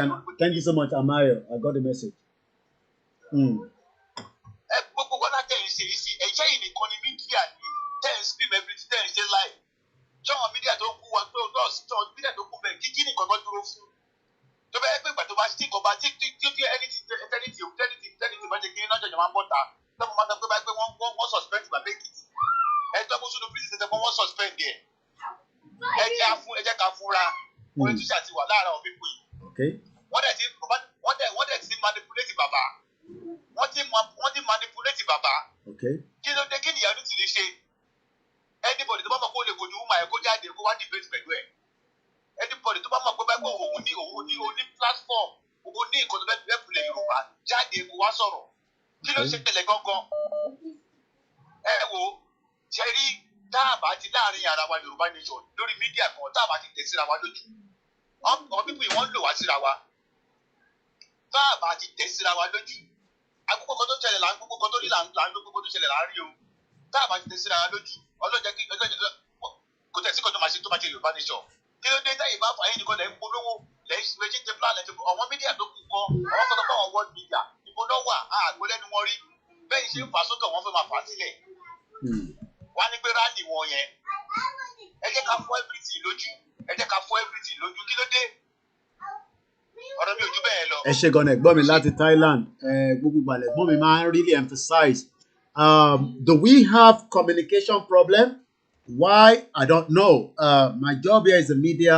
In tó bá wà sí iwájú wa la máa sọ̀rọ̀ lé lórí and we are not going to lose any focus. A gbọ́dọ̀ máa monitor gbogbo tó ń lọ nílé ìyẹn ni KOIKIMEDIA ṣe ń try. Kò ń ṣe pé wà láàárọ̀ ìtàwọn ọmọ yẹn fẹ́ lọ kódà àárọ̀ yìí mo ṣe sẹ́ndì owó mọ́tò sí wọn. Kò ń ṣe pé àwa náà ní ìyẹn náà la ṣe ń sọ pé imagine tí bá lówó mọ́tò yẹn kí ló máa ṣẹlẹ̀ wọ̀ nílọ náà ni kọ́ wá má wà lọ ṣe gbogbo àwọn tó kù náà máa wà níbẹ̀ Casmo máa wà níbẹ̀ other media máa wà níbẹ̀ hello but eventually I think the presence of KOIKIMEDIA on ground is very very important. Mo mọ̀ pé tí wọlé ìyá mi mo take a bit of the seconds ẹ má bínú ariwo yẹn máa lọ sókè díẹ̀ tó láwọn ọmọ Oòduà pẹ̀lú àwọn ọ̀rẹ́ wọn kan ti dé. Oi oya ẹ lọ sókè, okay, gbogbo yín pátápátá, ẹ lọ sókè. Ó yá, ẹ̀gbọ́n sókè. Mr. Koiki, 2 or 3 things necessary touch. Me, or YSDM, I didn't want to talk about on this. The last person spoke. I just as much as I can understand why YSDM cooking shade magician no one fell. Okay. Bẹ́ẹ̀ni gbàgbọ́ pé bàbá Akíntóyè gangan ló create that sector láti máa mójútó gbogbo kó kẹ́kẹ́ mọ̀ pé bàbá ti dàgbà o. And Koiki, if you will remember that gbogbo wa là ń sọ pé a fẹ́ central account.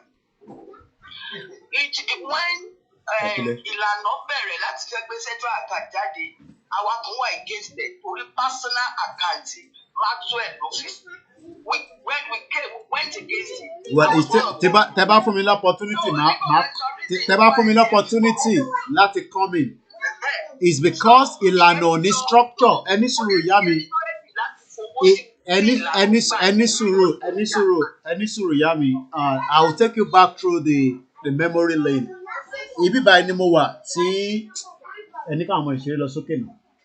Ibi báyìí ni mo wà tí TJ during the Yoruba World Congress to promise wa, I think it was February 2020 tó sọ fún mi pé 28 days àkáǹtì máa jáde.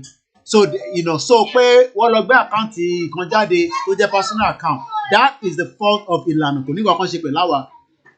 So gbogbo so wọ́n ní structure ní tábà ní wọ́n ní structure lọ́ṣẹ̀ ni èmi ti sọ gbogbo ẹnu mo tún máa fi sọ nísìn. Tábà ní structure ni there should not be anything called YSDM. Ìlànà ní gbogbo àmà tẹ̀lé ẹni tó bá wá fẹ́ yapa ó lè lọ dá dúró. Why is it that the people of Italy are not àwọn kan wà ní ìlànà tó ń dàrú bàbá òde ìfẹ́ bàbá kò fẹ́ kí wọ́n rẹ̀. Ẹni káwọn ọmọ ìlọ sókè kọ́ lọ ṣeré lókè.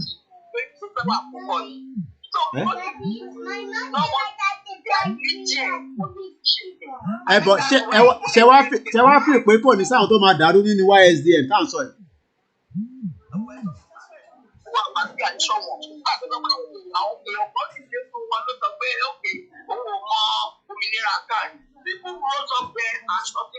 Okay. I mean, okay. Okay.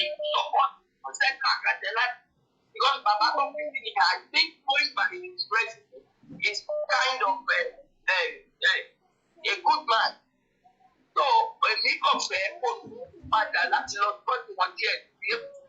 well, I mean, I wouldn't have to study that because I know the background, I know the full background to YSDM. Privately, I called the other time. No, I have a full knowledge of YSDM, Bukubashi Bere and all that. So, Kosi, Baba Yilogi and all. So, it's not something. But what I'm just so I'm not a novice to YSDM. But what I am saying is, Yami, in terms of there was no need for YSDM if Ilano was whether Ilano had, there will always be people that even in Boris Johnson government there were people that compromised him. Ìbáwọn náà lọ padà lé lọ, àwọn tó lè lọ náà lọ náà fi jẹ president, àwọn fi jẹ prime minister. Àbí bẹ́ẹ̀ kọ́.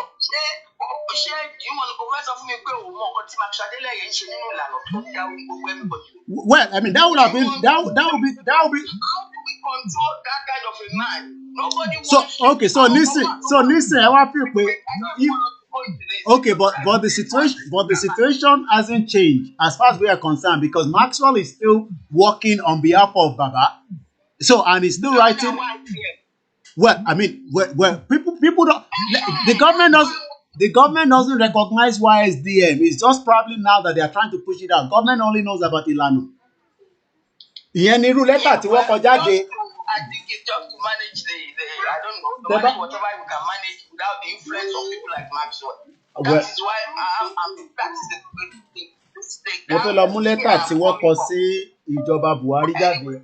All right, mo get point here. I'm not disputing the point, but what I'm just saying is, it is now, okay, letter to wájú mi nísìn, Yoruba Self-Determination Movement. This was the headline of the letter to the Nigerian government.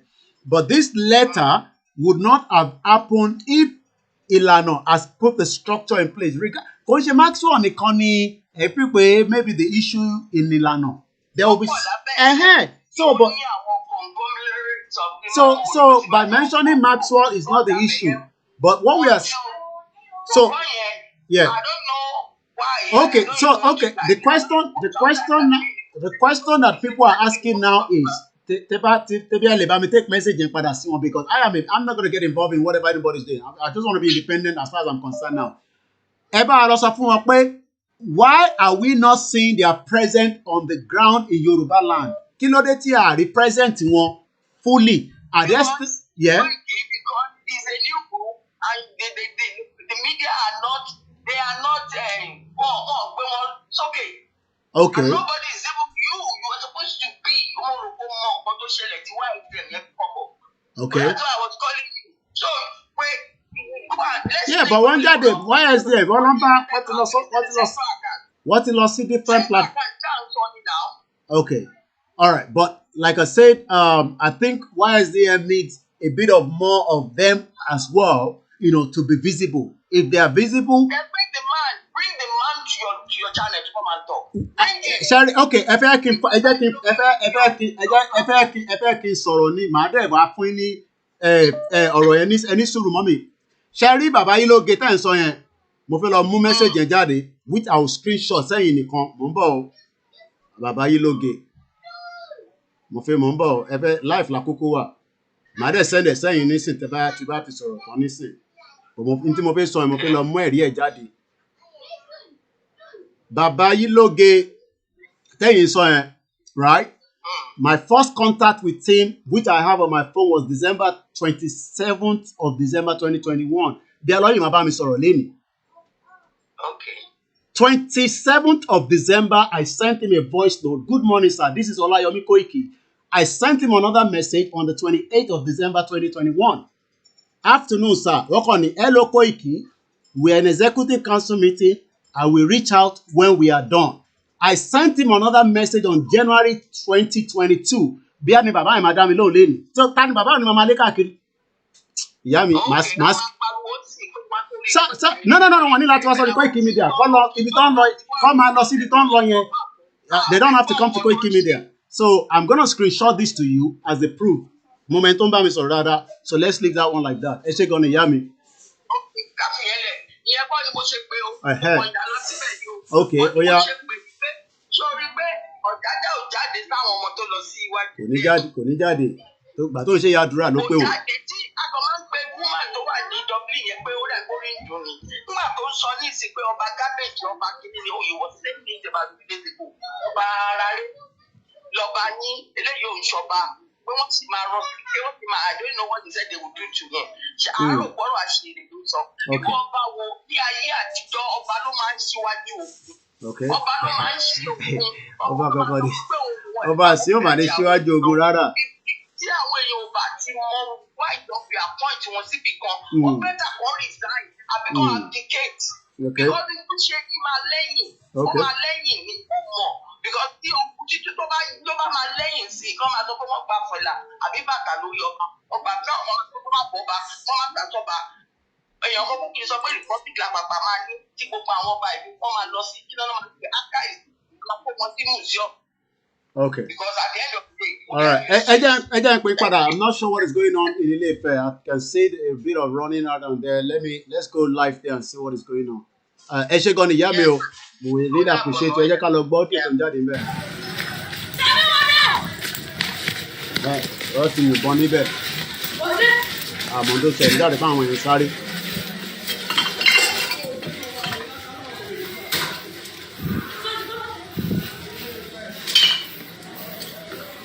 Okay, it looks like something is actually happening on Ile-Ife right now.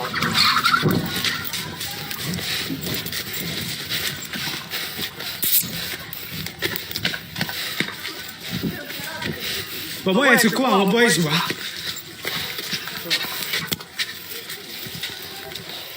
Ibo ni bí ìjà sí?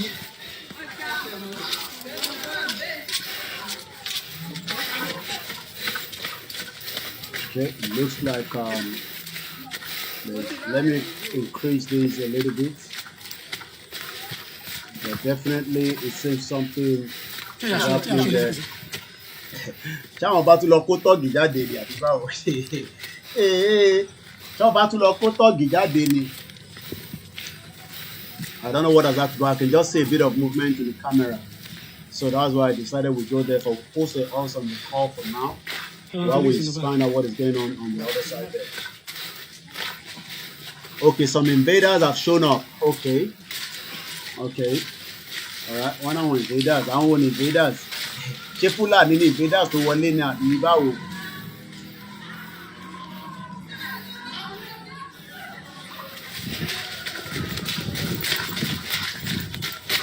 Ibo náà máa gbà báyìí. Ibo. Let me go and monitor my big screen once again. Okay. So tẹ́rù bá ti wá ń bà wá láti lọ síwájú pálá ṣe rí pé ilẹ̀ Yorùbá ti lọ ó ti wà lọ́wọ́ Fúlàní finally.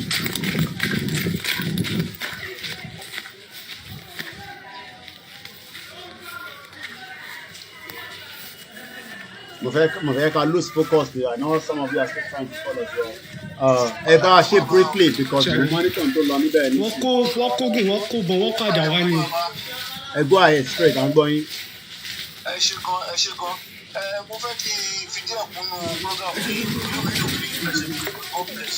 Ọlọ́run tó ti ṣe kò ní. Okay, ẹni sùúrù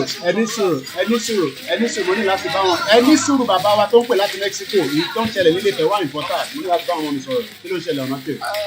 Òun náà la fẹ́ sọ̀rọ̀ lé lórí. Ṣé ẹ rí ọ̀rọ̀ ẹni sùúrù sẹ́ láti Mexico ẹ jẹ́ bá wọn sọ̀rọ̀ nílé ìfẹ́ yìí màá láti disconnect yín mo ní kẹ́ ní sùúrù yẹ mò ń gbọ́ kí ló ṣẹlẹ̀. Ológùdù ta ló ń jẹ́ Ológùdù.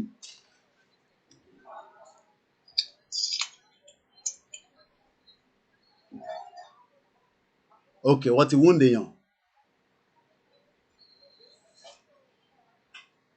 Ta ni Ológùdù yẹn ṣé lára wọn ta ló sọ̀rọ̀ ta ni mo bá sọ̀rọ̀.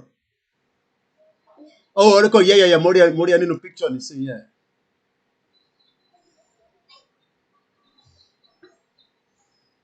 Okay. Ta ni Ológùdù yẹn? Ṣọ́mọ ọ̀tá kábíyèsí ni àbọ̀mọ̀ ọ̀tá àdúgbò?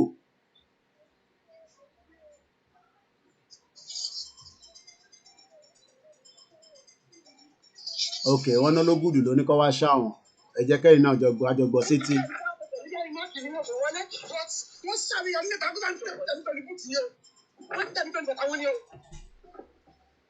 Okay. All right. Okay. All right. So ìbọ̀lẹ̀ wà ní sí ọ̀nà kè. Okay. All right. Mo rí pé kámẹ́rà kìíní náà ti wà down. Okay. All right then. Okay.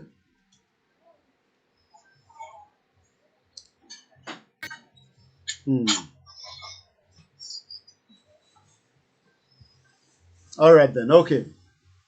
Okay then. All right. Ẹgbọ́n sókè à ń gbọ́ yín láti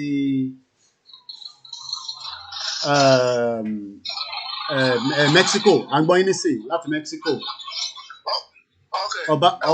Ọ̀nà ọba ti kọ́ àwọn nǹkan jáde Ológùdù kan ló jáde. Ẹ bá mi pe àwọn tí ó wà ní ilé Ifẹ̀ yẹn ẹni kan ní sùúrù kan máa anything tó bá máa ṣe lẹ́sìn ẹ jẹ́ kí wọ́n má jà aláti gbé àdè fún wọn náà ẹ jẹ́ gbogbo àwa táwa ní abroad dábàlẹ́ni tó máa ṣe owó tó máa ràn yàn lọ́wọ́ láti mo ti sọ níbi àná àbíjẹta tó bá di pé àwọn tó wà lé kọ́ máa lọ jù kọ́ máa fi wọ́n sínú ìyà lásán ẹ bá jẹ́ kó bẹ́ẹ̀ níbọ̀dì ìjà ẹ ń tì tó máa tí ọba àbí ìjòyè àbí níbọ̀dì àbí Haúsá àbí Fúlàní bá ṣe fún wọn sí ẹ yẹ kó máa gbà sára nígbà tá bá ṣe tán tá bá ti wá ṣe tán gbà ẹ àwa lọ lé èmi ń lọ èmi àwùkọ́ hàn kò sí ẹnìbọ̀dì tó lè sọ pé mi pé kí n má lọ èmi ń lọ tí bá dẹ̀ ń lọ tó fẹ́ gbé iná jo tó ń bọ̀ tó fẹ́ gbé iná kojú ẹlẹ́kùn mi I want to see the person ẹ má jẹ́ àpìyà jà wọn tó wà ń lé ẹ jẹ́ sọ fún wọn ẹ má pẹ̀tù sí wọn lọ́kàn ẹni sùúrù à ń bọ̀ wá we are coming.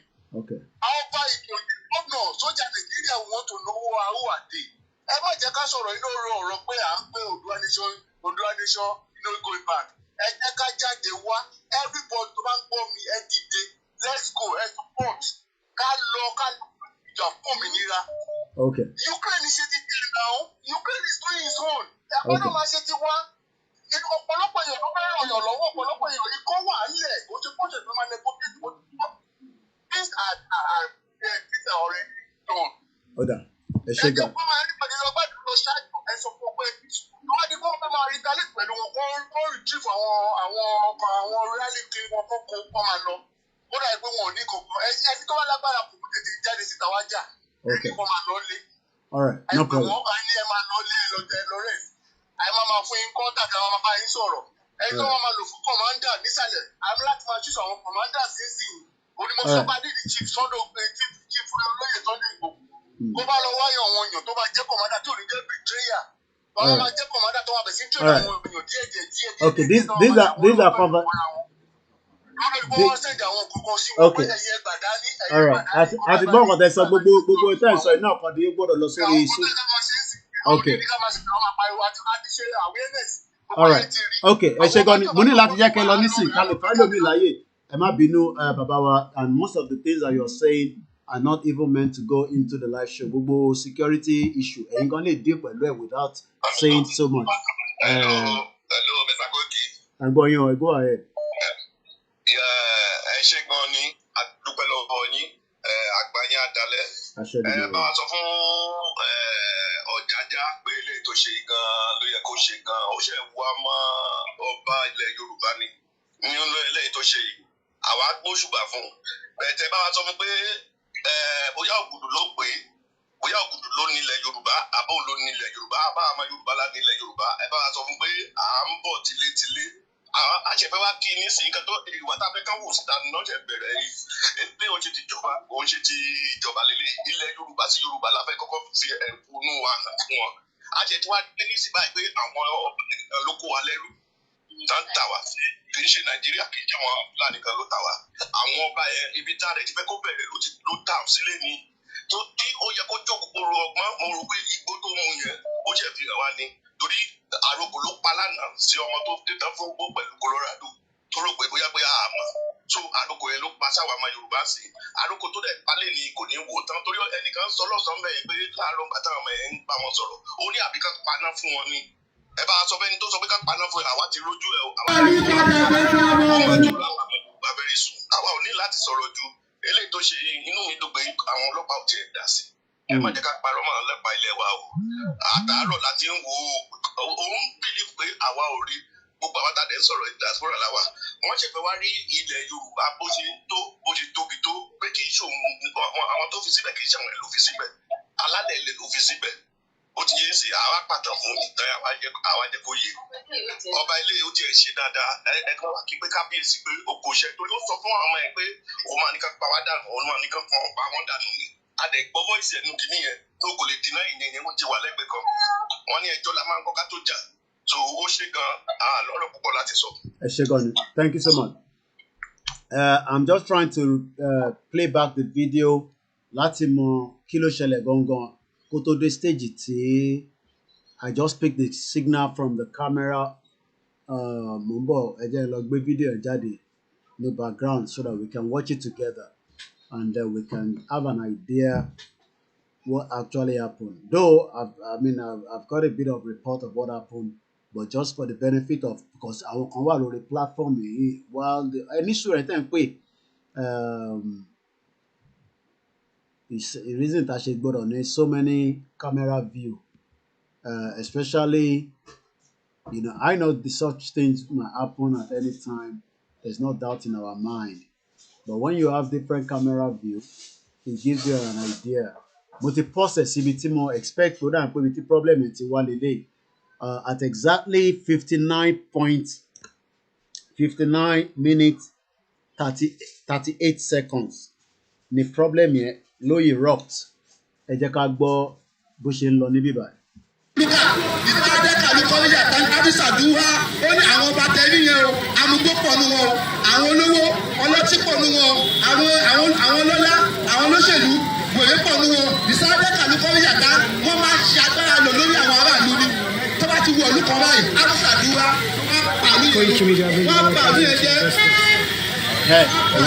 ẹni tó dé ìní òun ni ẹ má bínú mo ti rí o tó ṣe ń dé lórí báyìí máa pọ̀ sí.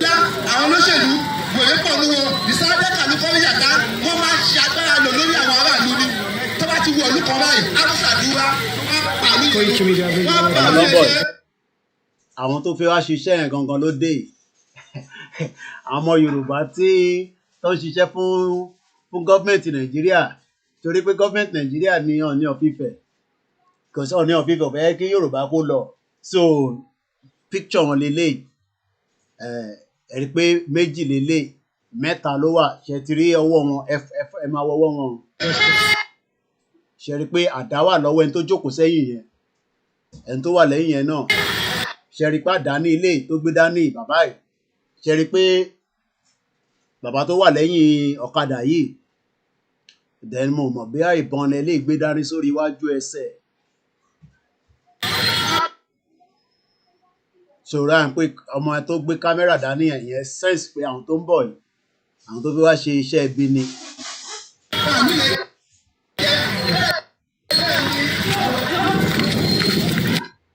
So that's exactly so ẹ bá fẹ́ lọ monitor bí tó ti ṣẹlẹ̀ gangan 59.38 minutes níbi tí ó ti ṣẹlẹ̀ yẹn mò ń bọ̀.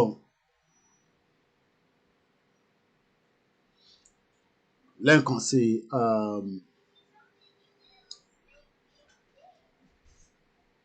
we're still live on this transmission so ẹ jẹ́ kí n tún dá padà sẹ́yìn díẹ̀ sí.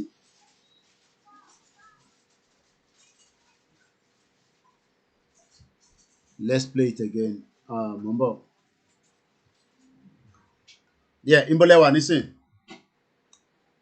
Yeah.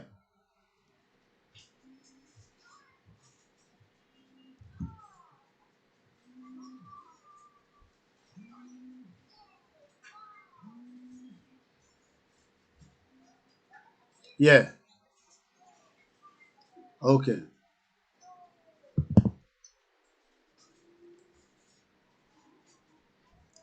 Okay. Okay then.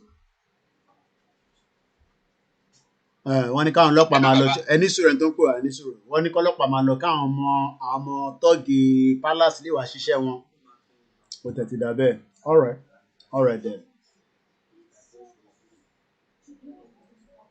bẹ́ẹ̀ mo ti rí gbà tó ń dé lórí ọ̀kadà òun ni mò ń rìn wáìnì bíbá nísìn mo ti rí gbà táwọn àwọn méjì ló dé lórí ọ̀kadà yẹn ọ̀kadà méjì ló gbé wá mẹ́ta wà lórí kan méjì wà lórí kan ọ̀dà òkè àwọn ọmọ náà tún wá dé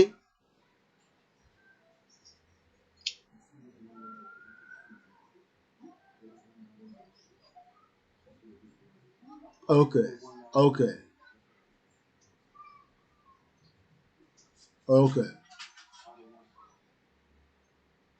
ó yé mi okay all right.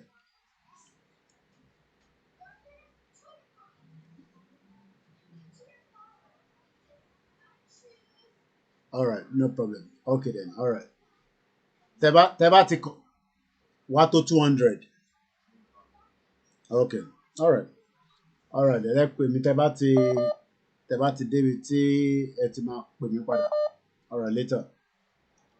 Ẹ gbọ́ sókè láti Luton, we're live. Ẹ go ahead. Hello, bàbá. À ń gbọ́ yín. Ẹ kú iṣẹ́ kú àtàárọ̀. Àwa nìyẹn. Mo fẹ́ ká mọ akíníkan dájú pé wọ́n ṣe àwọn òyìnbó náà kó wa lẹ́rù mẹ́ta làwọn ò tó bẹ́ẹ̀ àwọn ọba wa náà kó wa lẹ́rù tọ́kọ̀ wa fún ìbò. Okay. Mo fẹ́ ká mọ̀ pé kò ń ṣe Fúlàní ló ń gbé wa pa mẹ́ẹ̀ẹ́dógún wọn ò tó bẹ́ẹ̀ ṣùgbọ́n àwọn ọba wa àtàwọn olóṣèlú àwọn náà ta fún Fúlàní àwọn náà ta fún olóṣèlú. Tí wọ́n wá bá ṣọ̀kan tá a bá ní good leader báwo ló fẹ́ wọlé tá a bá ní ìfẹ́ ara wa tá ló fẹ́ wọlé wá gbé ọmọ wa tá fẹ́ wọlé wá gbé ìyá wa. Bẹ̀ torí pé àwọn leader wa wọn ò fẹ́ ká ga wọn ò fẹ́ ká tó wọn wọn ò fẹ́ ká níláárí.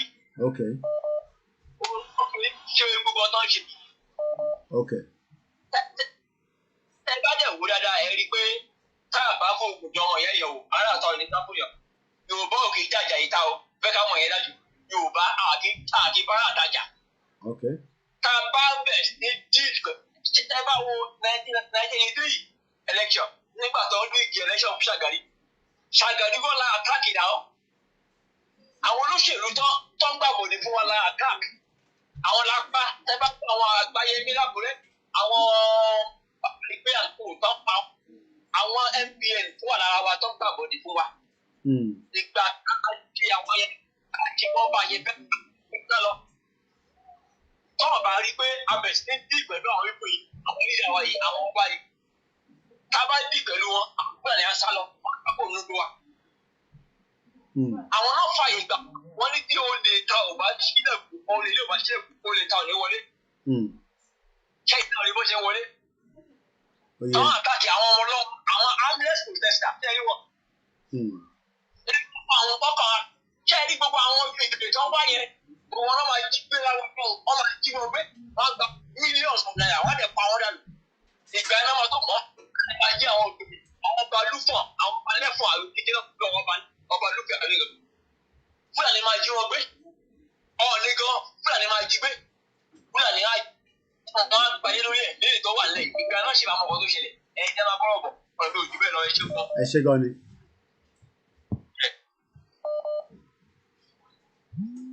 Thank you so much. As we continue to monitor what actually happened. Wọ́n ní oúnjẹ ni wọ́n pín kọ̀sọ́dà kí mò ń gbọ́ Casmon nísìnyí. Kó tó di pé problem yẹn ṣẹlẹ̀. Hello caller, àwọn peaceful people tó lọ jáde protest òun ni àwọn tọ́gì lọ bá níbi tí wọ́n ti ń protest. À ń gbọ́ yẹn go ahead straight to the point. Ní time púpọ̀ àtòní ẹ̀. Ọ̀rọ̀ àwọn balẹ̀ ìgbà máa ń tàn kọ́. Sábà yẹ̀tẹ̀ máa dojúkọ àwọn tó jẹ́ káàkiri nígbà tó jẹ́ ara àwọn tó jẹ́ ra wa àwọn bàbá. Ó lè ti gba ìlú ilé kankan láti tó tẹ̀ lé Yorùbá ara wa. Àwọn lọ́tà wà fáwọn Fúlàní. Báwo ni irú ọba ìfọ̀kọ̀ ní ọ̀gbìn wọ́n lọ síbẹ̀ yẹn wọ́n lọ ń fẹ́ máa àtàkì àwọn alájẹ́ Yorùbá ara wa náà. Títí pé bí ta ti ní problem kankan nìyẹn. Bí ta ti ní problem yẹn tábà ti lè dojú ìjà fún àwọn pípì yẹn. Àìkú tábàtìkọ̀ ìdílé wa mọ́ la máa ìṣẹ̀lẹ̀ dojú ìjà fún àwọn tó wà ń ta. Àwọn ló ń gbàgbọ́ nínú wa, àwọn ló ń baṣẹ́ wa jẹ́. Ọlọ́run lè ní tí wọ́n ṣe, Ọlọ́run máa mú wa délẹ̀ lórúkọ Jésù. All right, Eshegoni, thank you so much. Okay, once again, these are the faces of the culprits, as you can. It shows that definitely somebody must have put a call to them, or bí àwọn náà kọ́ jẹ́ ẹni tí ó wà ní agbègbè yẹn pé àwọn olótó wá dúró síwájú ilé kábíyèsí tí wọ́n lẹ́tọ̀ọ́ láti wà níbẹ̀. Bí àwọn ni ọmọ kábíyèsí ju àwa lọ ni. Hello caller. Hello, Mr. Koiki, ẹ káàsán. Ẹ káàsán. Àwa nìyẹn. Yes, mo fẹ́ ìyá onítìrí Chief Sunday Igboho àti bàbá àtẹ̀yìn ìwọ̀nba mídíà ẹjọ́ nítorí Ọlọ́run. Ẹ gbà wá àti wà ní ewu. Ẹ̀wọ̀n ọba tó ń pé ọba wa ẹ̀wọ̀n kan tó ń dá lára bẹ́ẹ̀ yẹn. Ṣé àwọn tó ń jẹ́ elders of Yorùbá tó ń sọ pé àwọn làwọn ní Yorùbá tó ń sọ pé àwọn làwọn ní Yorùbá? Ṣé wọ́n fẹ́ sọ pé àwọn mọ̀ fún àwọn ọmọ wà ń bẹ̀ yẹn? Wọ́n fẹ́ sọ pé àwọn òrí nọ́mbà òní kọ́ mọ̀ fún àwọn ọmọ Yorùbá ló wà ń bẹ̀ yẹn tó ń jìyà nítorí Ọlọ́run. Ọmọ kékeré náà gbé tó ní kí bàbá ẹ̀ lọ máa fún 30,000 tí bàbá kò ní 400,000. Mr. Koiki ẹjọ́ bá ọbẹ̀ àwọn mẹ́ta táyà tẹ́ni gbogbo ọmọ Yorùbá wà lọ́wọ́ ẹ̀ nìyẹn o. Kì í ṣe àwọn tó fi wá mu láti tó fi wá mu bí ẹ̀ ní live show. Kì í ṣe àwọn yẹn la fẹ́ tẹ̀lé nítorí Ọlọ́run. Ẹ bá ọbẹ̀ àwọn mẹ́tẹ̀ẹ̀ta tá à ń tẹ̀lé nítorí Ọlọ́run kó gbà wá ní ewu lẹ́wà. Ọlọ́run á dáàbò ẹ̀bù wá. Ẹ ṣe tà ó dàbọ̀. Ẹ ṣe gan ni. Lẹ́ẹ̀kan sí we're still taking nígbà tá à ń gbó mi lórí video call tẹ̀ tó ń pè lórí video call sense will not make. Lè gbé video call náà. Ẹ̀ ń wò wá lórí video ẹ̀ tún pè wá lórí video call. Hello caller. Ẹ kálẹ́. Ẹ kúrọ̀lẹ́ lọ́dọ̀ tiwa, à ń gbọ́ yín.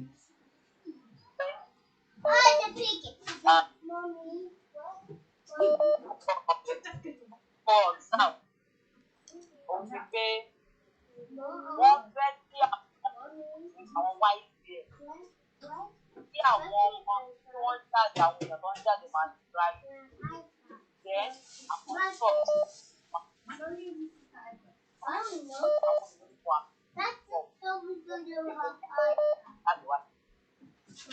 Because nígbà tí wọ́n tún wá ilé kábíyèsí tí wọ́n ní ayẹyẹ ẹni ní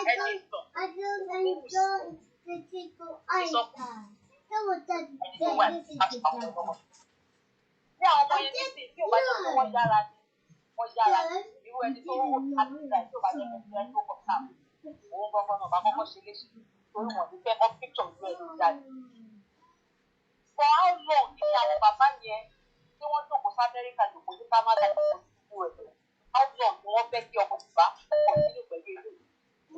So eléyìí sí bàbá ẹnìkan ó fi mọ ẹnìkan ló máa fẹ́ ọmọ ìjà tó fi lọ́dún tó lọ tó kú àdáká sí lọ́sọ̀tọ̀ wọ́n á àdáká àwọn tó mú ìdásán dání tí wọ́n lọ sí Yorùbá yẹn.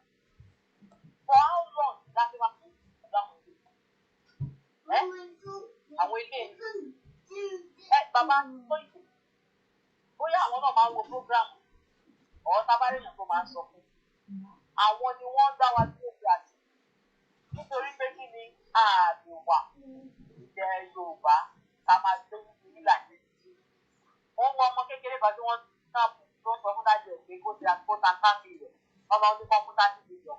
tí bàbá ọmọ yẹn bá ní 30 million ṣé wọ́n lè rọ́pò fún ẹgbẹ́ ọdún náà tí bàbá ẹ̀ bá ní 30 million àbẹ́rẹ́ ọmọ òní ìpèlè ìjọba àti ìkàbọ̀. èdè nípa ìbá ní àná òun ló wà nínú kọ́ńpọ̀ ìdìbò tó wà. because mi ìmọ̀jọ́ bá fẹ́ ṣe nípa àwọn ilé ìwé àyà ọkọ̀ rà ní ó ti ṣe kábà máa ṣe káàbẹ̀ nípa ara wa ìjà káàdẹ̀ ìgbà tí wà. wọ́n gbà wọn kò ṣe lẹ́nu kan máa ń wá wọ́n ti báyìí wọ́n pàdá pàtó gbogbo tí àwọn náà bá ń pàdá ọ̀dọ̀ tó nira fọ́kùn kan sá lọ. wọ́n lè ṣe máa ń gbé ìjàpọ̀ èèyàn tí wọ́n ṣe àwẹ́ àdéhùn tí wọ́n ṣe àwẹ́ àdéhùn. wọ́n ti kọ́ntínú báyìí wọ́n ti láti gbọ́ kúlọ̀ fún wa ọmọ wa ti tẹ̀lé Yorùbá ti àwọn ìta fẹ́ lọ sí. ó ṣe pé kọ́ sọ pé ká máa ṣe diplomatic tí wọ́n wá sọ pé ẹgbà tí nínú kò wọlé tán ó yá ẹ jẹ́ ká lọ sí Yorùbá ti sọ. no we are not like that náà jẹ́ o àwọn Haúsá jẹ́ ọmọ ọkọ Yorùbá tó tọ́ àwa ti mọ̀ sí Yorùbá ní àfẹ́ àfẹ́ gbẹ́gbà tí wọ́n ti jẹ́ tó kò wọlé ó yá ẹ jẹ́ ká padà sí Yorùbá ti. ó jẹ́ pọ́ mọ àlè níwájú yẹn náà àti tó tó tẹ̀sẹ̀ wa àmọ́ ọkọ láti máa àwọn àná gbé ìdílé dà ẹ ṣe.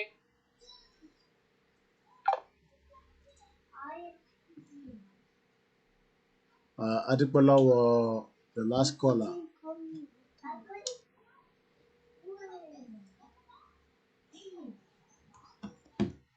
Let's take the next caller. Hello, caller. Hello, caller. Thank you for calling me back. Me, mo pé mo lè go through. Thank you so much, my brother. Go ahead. Ọba yeyeye. Nínú gbogbo ọba ilẹ̀ Yorùbá tó pè mí pé you are the monarch ìwọ lọ́ba àwọn ọba. In fact, you disgrace us today. Ṣé àwọn tó wà wájú ọba yeyeye mi tí mò ń sọ̀rọ̀ yìí ọmọ Ẹ̀gbá lè wà níbí? You olè ọba yẹn olè. Gbogbo àwọn ṣòro pé àwọn tí ó ń gbé ọ̀kadà àwọn táòtù ẹ̀yẹ ẹ̀jẹ̀ bá ń gé mọ́ìsì ẹgbẹ́ ẹ lọ fún ọba yeyeye. Àwọn alálẹ̀ ti kọ yìí sí o. Ṣé ní gbogbo àwọn ọdún tó ń ṣe yẹn is not relevant? For nǹkan tí ọba yeyeye ṣe léèrè, you cannot say that she don't know about that stupid people. Ṣé ìjọba wọ́n ní àwọn ọmọ Yorùbá wọ́n ní ọba ló tún wá kú? Ọba ló tún wá kú kù. Wọ́n ti sọ pé tẹ̀lé àwọn tó ń wẹ̀ ló máa gbogbo ọjà. Ó dá níbi kankan. Ṣùgbọ́n nǹkan tó ń ṣe yìí, ọba yeyeye ọmọ Ẹ̀gbá lè wà ní nǹkan tó ń ṣe lébi yìí. Tó o fojú ọmọ ìṣe pé Ọlọ́run tó wà lẹ́yìn àwọn ọmọ àwọn ní ẹlẹ́ni. Ẹ̀ bá ṣe wọ́n léṣe ẹ̀bá tó pé ìkan lè ṣe wọ́n léṣe. Ọlọ́run máa mú yín ọba yeyeye. Wọ́n ní kọ́nà tó sọ̀rọ̀sọ̀ba. Ìjọba Nàìjíríà tún wá lé wọn mọ́ ní ìsìn. Ọba ló tún wá kú. Ọkọ̀ síwájú ilé ọmọ sọ̀rọ̀. Ilẹ̀ Yorùbá kọ́jú nìyẹn. Ṣé kò yẹ kó tún sẹ́wọ̀n níwájú àfin? Ó tún wá gbé àwọn ọmọ ọ̀tá ẹ̀. Àwọn ọmọ àlè Yorùbá. Àwọn ọmọ àlè. Ó tún wá gbé wọn wá síwájú ẹ̀. Bí àfin ìwé kan wá da ìkan tó ń ṣerú. Tó ń ṣe ọmọ kan máa dàrú. Ìrìnàjò ayé ti dàrú o.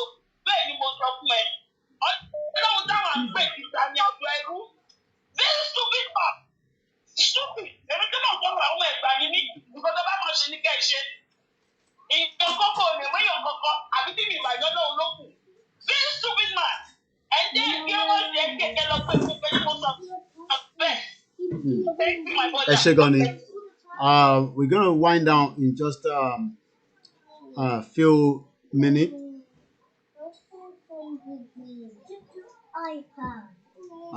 Let's take one or two more calls and then we're gonna wind down. Hello, caller. Yeah. Mr. Koiki, ẹ káàsán. Ẹ gbọ́ àìdá ń gbọ́ yín torí àsìkò. Ọ̀rọ̀ tí èmi fẹ́ sọ lórí ọ̀rọ̀ awareness táwọn èèyàn wa lọ ṣe níwájú palace tí wọ́n àtàkì wọn. Ṣẹ́rí tí a bá gbóyún nínú kinní kan tá a ṣe bọ̀ nínú èkó ìpa ẹni máa yó ní. A ti rí click pé àwọn ọba yìí they are not ready to go with us and they have what they are receiving from all those people. Wọ́n ní nǹkan tó ń jẹ lára àwọn people yìí. So ṣé ọba fẹ́ sọ pé òun ò gbọ́ láti àárọ̀ tó pé wọ́n ti wà lẹ́nu ọ̀nà palace ó ti send message sí wọn pé òkè mo gbọ́ nǹkan tẹ́ ẹ sọ o mo rí yín pẹ́ wá o òkè tó bá rí bàbá yẹn padà wá o no bàbá kan jákujàku kan tó ṣe kò bí ipò lórí burúkú kan mẹ́tọ́ wọ́n máa padà gbé àwọn ọmọ tiẹ̀ náà torí tó bá yẹ pé àwọn ọmọ tiẹ̀ wà náà àwọn ọmọ tó ń gbé látijọ́ yìí ṣé ó máa bọ́ta ó máa sọ fún wọn pé ọmọ kọ lẹ́tà làwọn yẹ kó ti kọ lẹ́tà láti bí oṣù mẹ́fà ìpéyàn fẹ́ rí ọ. ìyá ṣe máa kọ lẹ́tà pé ó fẹ́ rí ọba kí ló dé kí ló ṣẹlẹ̀. Okay. Àzúwá síbẹ̀ náà ó wọlé wọ́n sọ pé ṣọmọ ìgbà tí sàtún ti kọ lẹ́tà kí ní sàtún kọ. All right. Ẹ ṣé gan ni. Ẹ jẹ́ kó dábàá ṣe pé ká fọ́ pẹ̀lú ju kẹ́rìbọ̀dì máa gbalẹ̀ wọn lọ. Okay there. No time jàre. Ẹ ṣé gan ni. Thank you so much. Lẹ́ẹ̀kan sí a dúpẹ́ lọ́wọ́ gbogbo ẹ̀yin tí ẹ ti bá wà lórí ètò yìí láti almost we are just about 4 hours 13 minutes as we were just coming out of the program. We were also seeing the atrocity being committed in Ile-Ife níbi tí àwọn tí wọ́n ń ṣe peaceful rally níwájú ilé kábíyèsí. Hello caller. And go ahead. Like the last call I said, I'm not because of your time, not much issue. Yeah, go ahead. Sharing contribution to many I can understand from onset, if our people they are not with us, and the more that hold on to them, the more mama best the doing got to one leg. Sharing we are looking strategically. I understand the question law and the actually sort killing. Tell gbogbo àwọn táwọn bẹ̀rù tá à ń fi pé bí a lórí wọn la ṣe lọ́n bí ọba pàfẹ́ àtàkì wọ̀nyí. Ṣé àwọn táwọn hold on to yẹn àwọn la kọ́kọ́ gbọ́dọ̀ attack. Ṣé tábà ti attack àwọn tí àwọn hold on to yẹn. Ṣé gbogbo àwọn táwọn rò bí àwọn afẹ́ lọ bájà yẹn wà ní ìdàtí bá ọjà kan. Àmàsàrò because àwọn náà fún wa àwọn náà mú pàṣípàlẹ̀ fáwọn tí àwa ń bẹ̀rù yìí. Tí àwa ń rò bí wọn pa wá yìí wọ́n ti wà mú bí bàbá wọn bù wá so fún àwọn ẹni. Láti náà kúrò dẹ̀bẹ̀ ó dàbí igi tó ń rúwé àwa ń gé ewé tí ó bá tún pẹ́ ewé máa tún yọ. Bọ́tá bá ti gé igi yẹn ṣe ní gbogbo àwọn ọba yẹn wọn ò wúlò àìsúwẹ́ bí fọwọ́dà máa wọn ò wúlò níbi kankan àti ọ̀ní àti kíní kan ẹ̀mí ẹ̀ wo gbogbo jáde náà ṣe wọn ò wúlò níbi kankan so they are just irrelevant. So àwọn kò I don't know me more reason ta ṣe ń wò wọ́n bí kíní because well except like maybe unnecessary cannot inform wọn so kó má di pé bí we don't keep them informed and to carry out to make sure whatever operation we are about to launch ni. To buy yet and fine. So our accept you, we have did the necessary things. But if we are holding on to them, if we can't support one, it will never happen. Okay. It will never happen. Our eyes on paper power ni one. Okay, eyes on paper power ni one. Ṣé bàbá kan tó jẹ́ òṣìṣẹ́ bàbá ó máa máa wo ọmọ ẹ̀ kí nǹkan kan máa ṣe. Bí ò tiẹ̀ ní capacity láti tẹ̀tẹ̀, ó máa káràmásìkì nǹkan tó ṣe yẹn. Àwọn eléyìí ò tiẹ̀ ṣe pípẹ́ nǹkan ṣẹlẹ̀. Ọba olórí burúkú yẹn ó ní òun ṣe ọdún kìíní kan nínú nǹkan tó ń ṣẹlẹ̀ yìí nínú ẹ̀ náà ló tún fẹ́ yàwó ṣé yẹn lọ bá ní. Ó yẹ ká máa reason strategically ó yẹ ká máa understand pé àwọn people yìí they are just irrelevant totally irrelevant. We just have to take them out of the game à ń pọ́n wọlé ní bá ti ṣe pọ́n wọlé yẹn à ń fún wọn lágbára sí ni nígbà tó bá ń fún wọn lágbára ni but tá bá ti get one out of the game they are just and one thing a gbọ́dọ̀ ṣe ni pé àwọn la gbọ́dọ̀ face mi ní gbọ́dọ̀ fi we don't need Fulani need àti face Fulani mú fi ilẹ̀ tí máa wọ̀ sùn ṣẹlẹ̀ tí a bá ti face àwọn people ṣe ní politician àti àwọn ọba yẹn wà láì àwọn la need àti face lẹ́nu gbogbo àwọn táwọn ará òkè àti lọ́ba jà yẹn á níjú tá bá ti face àwọn people wà láì gbogbo àwọn yẹn wọ́n máa kúrò wọ́n máa lọ easily ni ìjà ìṣe máa lọ nìyẹn ní pé ẹ afẹ́lọ́ bá Fúlàní kọjá ọba support wọn no because àwọn náà pọ̀ jù wá tí àwọn Fúlàní fi ṣe wá ṣe ọ̀tá bá ti ṣe àwọn léṣe láti mú wọn kúrò níbẹ̀ mi ò ní gbọ́dọ̀ fún yín gbogbo nǹkan tá à ń sọ ẹ̀ ti tán wà láì. All right. Thank you so much. ìjà ìṣe rí gangan nìyẹn bó yẹ kó rí gangan nìyẹn strategically yóò kí gbogbo àwọn ẹwà tí yẹ́sì yẹn àwọn dúró ọba òní courage àti sọ̀rọ̀ ó yẹ ká ti mọ̀ pé nǹkan ṣẹlẹ̀ ní for the past 3 years kọ̀tẹ̀ máa open up nígbà nǹkan táwọn ìpè tẹ̀ ṣe owó tó kí ọjà sí wọn ṣe yẹn ẹ wo ibi tó ṣẹlẹ̀ ní few minutes back sí yìí bẹ́ẹ̀ ká pé kí ni tó gbogbo kí ni yìí tó bá ti bẹ̀rẹ̀ pẹ̀lú àwọn pípọ̀ yìí gbogbo nǹkan tó ń rùn lè tó máa tó rẹ̀ sí ẹ̀ strategically bá ṣe máa jàjà ẹ nìyẹn ọba ẹ̀kọ́ sí nǹkan míì àwọn people la gbọ́dọ̀ deal with àwọn ọba oníṣẹ́ all appoint wọn ni àwọn ilé òjọba they were appointed by the so-called politicians so ṣé wọn máa work against àwọn tó appoint wọn it will never happen so we don't have to hold on to them or kìnnì kan pé bí akínà fẹ́ ṣe kìnnì kan àfẹ́jọba máa dúró dé wọn kò lè work àwọn tó understand okay mi ní gbọ́dọ̀ fún ibi tèmi wà ẹ̀sìn yìí I'm outside of the country fine èmi náà òmìnira tèmi mo gbà pẹ̀lú jà ni mo yà wèrè gidi kan mo ṣe bọ̀rọ̀ kó kan mo fún ọ̀gá mi létí níbi tèmi wà yìí èèyàn tèmi bá ṣe mo fọ́ etí ẹ̀ mi ò ní gbọ́dọ̀ fún èdè mo bọ̀rọ̀ kó kan mo fẹ́ máa mú ó fẹ́ ó kò tẹ̀yẹ ó mú mi bí ẹrú mo náà gbà on top of the wait now so mo gbọ́ ìdílé ìwé nílẹ̀ tí sùn sí ẹ̀ because ó mọ̀ pé nǹkan tóun ṣe kò tọ́ èmi náà dẹ̀ wò pé tí n bá ṣe lè fún wọn bí yá èrè kó lọ sọ because gbogbo proof mi tó fi ń ṣe gbogbo játijàti yẹn ó wà lọ́wọ́ tèmi.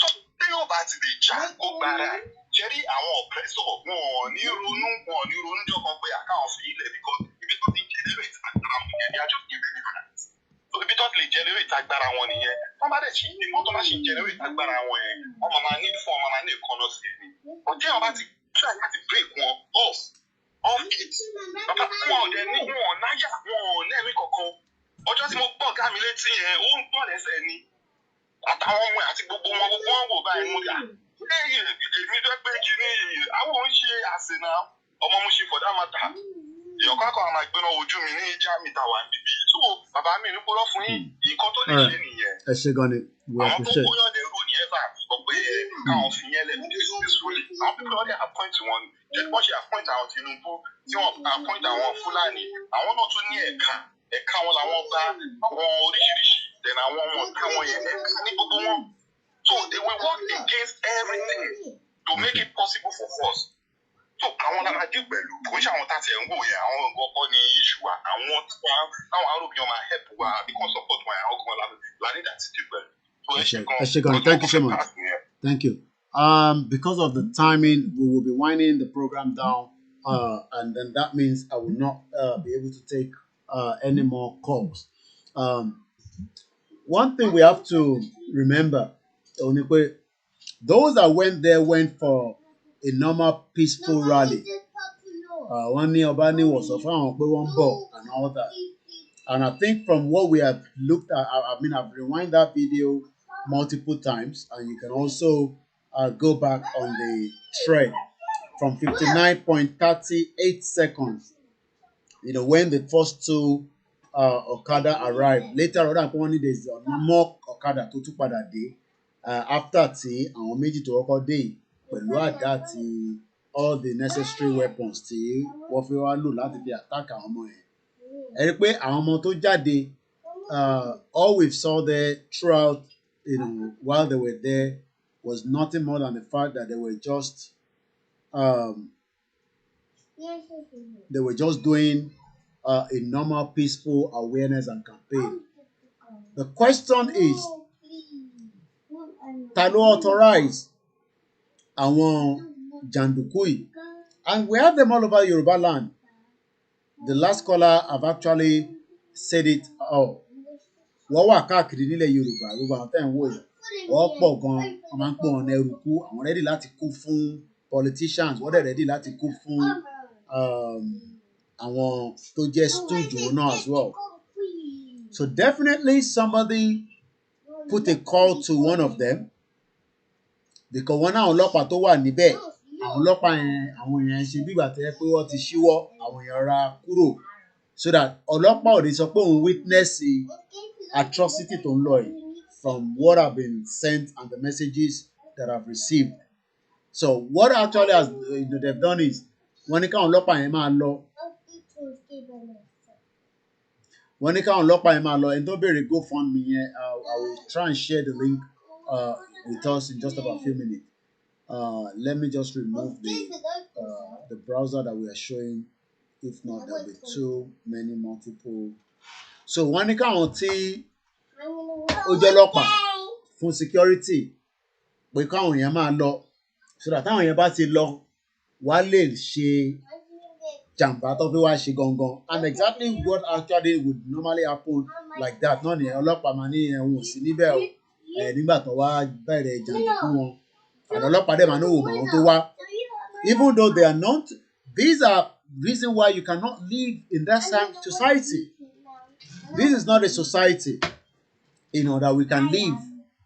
Because society tí ó bá ti di pé ẹ̀rù ń bà aráàlú, ẹ̀rù ń bà aráàlú sáráàlú, then it's no longer a conducive society.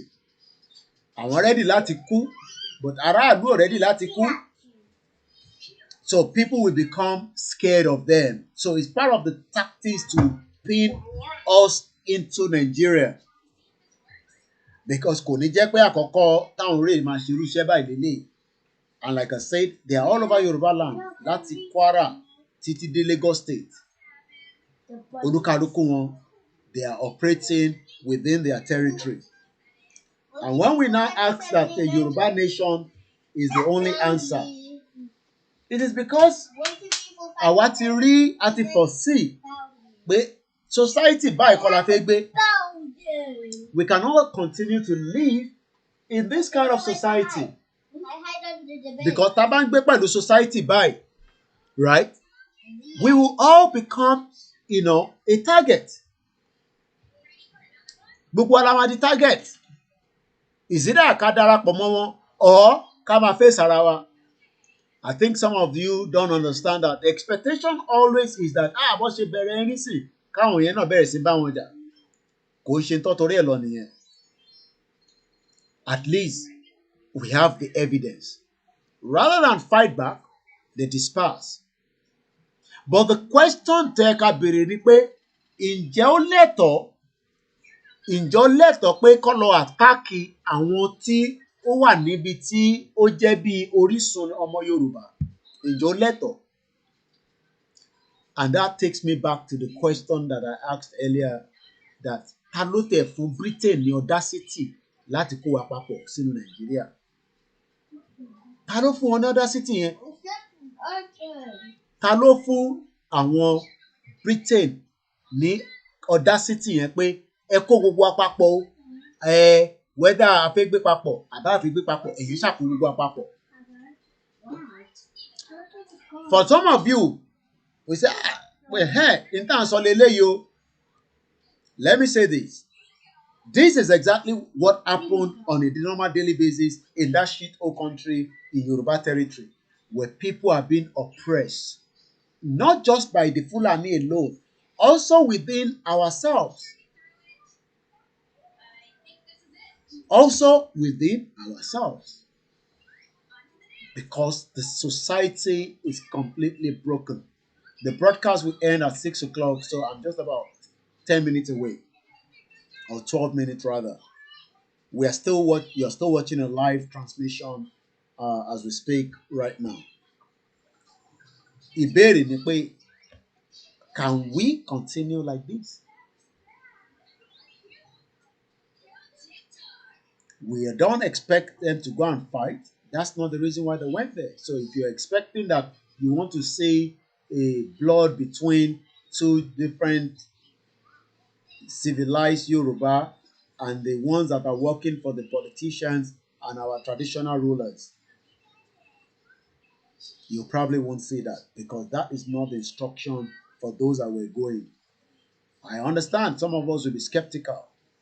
Hey, I don't you. But these are things that happen as we speak on a daily basis. The oppression of our people. The oppression of our people. So if we do not come out of Nigeria, we will all remain oppressed by our people. Because some of our people do not understand that you do not do this. Ta ló máa ṣerú nǹkan tó ṣe yìí níwájú ilé pálásì Queen tí ọlọ́pọ̀ ti ní kó gbogbo wọn lọ? Kò ń ṣe pé àwọn tó lè ṣe náà wà ní iwájú palace, àwọn tó jẹ́ British tó yẹ kó wọ́n burú gan, àwọn náà lè ṣe. But nígbà tó bá ti cut wings wọn títí wọn ò ní any other choice than to succumb. But ọlọ́pàá tó yẹ kó protect ibẹ̀ yẹn, òun dọ́gbọ́n lọ torí pé wọ́n ti fún ní hint pé àwọn jàǹdùkú ń bọ̀ o. O rẹ̀ gbọ́dọ̀ bá yín pé ẹ wà ní iwájú palace ọba, wá ìtàn attack. Ṣé àwọn tó ń lọ attack yẹn nísìn, kí ni reason tó ṣe lọ attack wọn? So àwọn tó yẹ ń rí pé bóyá bóyá pé wọ́n at least èèyàn tó ṣàṣà kò wọlé sí lára from the conversation I had earlier. Imagine tó bá yẹ pé kò dira ó máa wọlé sí lára in terms of la máa sọ nísìn.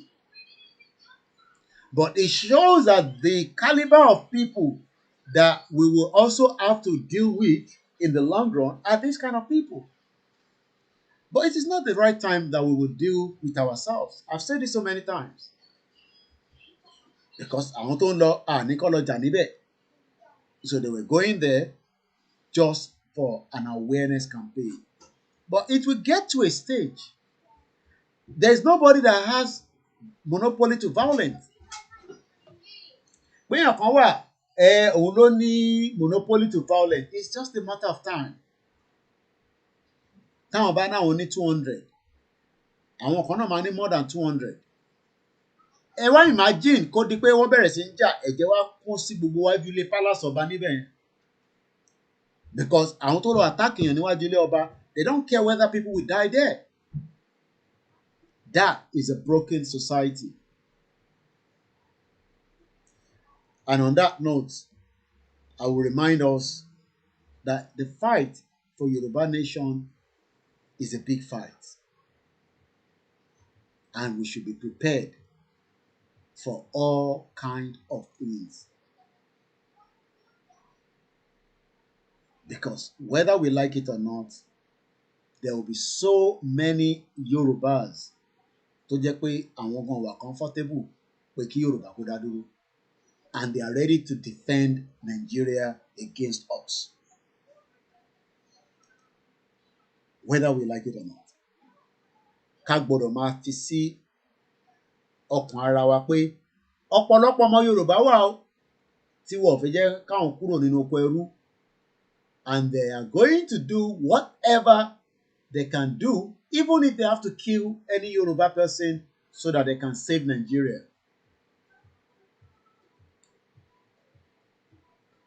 And on that note, we should not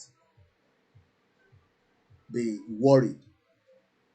We should remain as focused. Violence is not someone or one group of people that have the monopoly to it.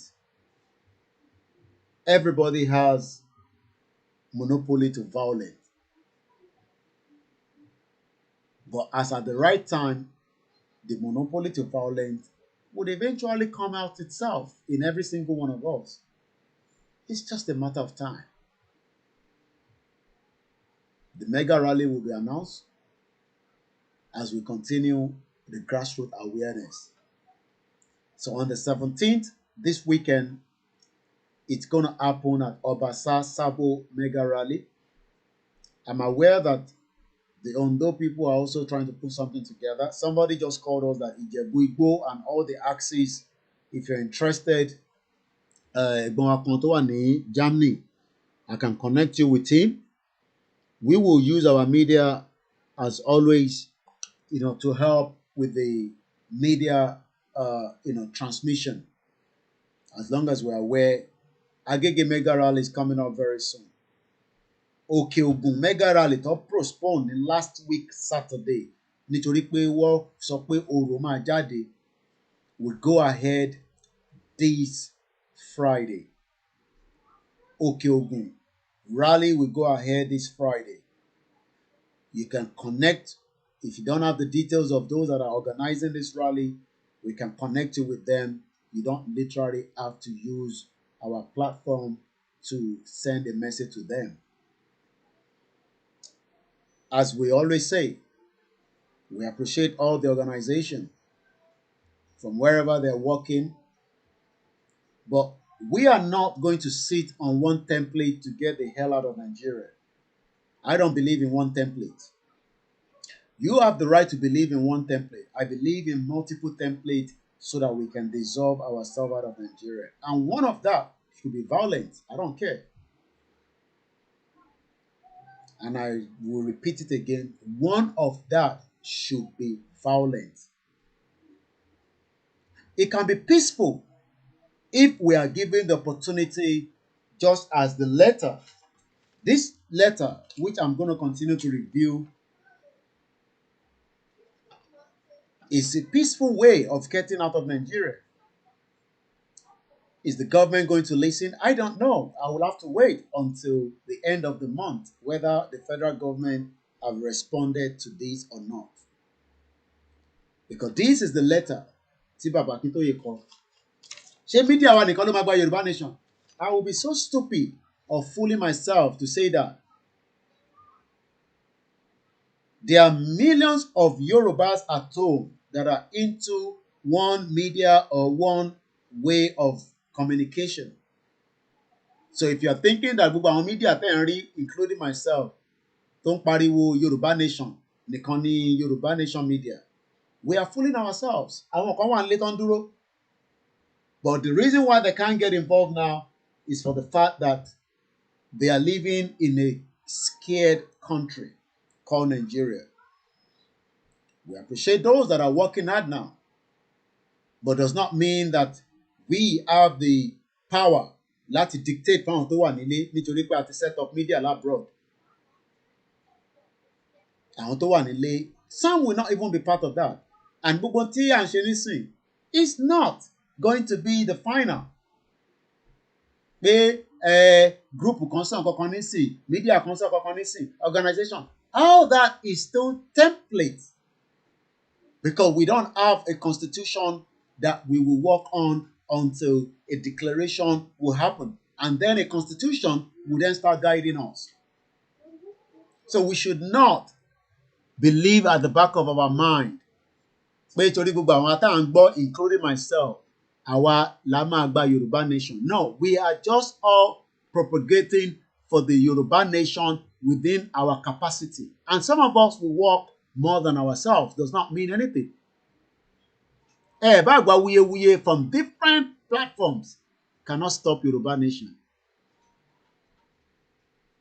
Yorùbá Nation is something that would come, whether even the way Nigeria is, it will fall apart. It's just a matter of time. Nigeria will dissolve, whether peacefully or violently. And whether we like it or not, there will still be more people, even in the northern part of Nigeria, that will require that they should break up Nigeria. And it might be even much more difficult and much more faster than what we are even thinking. So let us not be worried about everything that we come across, every videos, every voice note, everything people say, and blah, blah, blah, blah, blah, blah. We are just going to give ourselves high blood pressure. Yorùbá Nation is a mission that will be completed Nobody knows the date, but what we know is it's a journey that has started and it has to be completed. So, and on that note, as we are coming out of this live transmission, we have 228 more people to support with at least $100 into the Ominira account, and it will go a very long way. At least $100.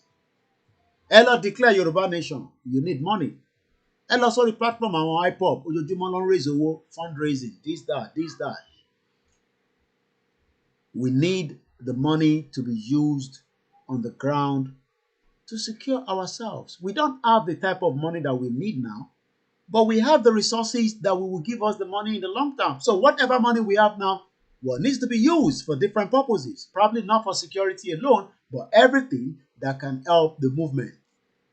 Diplomacy, oh yes, diplomacy is good. I've never said diplomacy is not good, but I will always say violence is also good as well. My name is OLAMILEKAN Koiki of KOIKIMEDIA.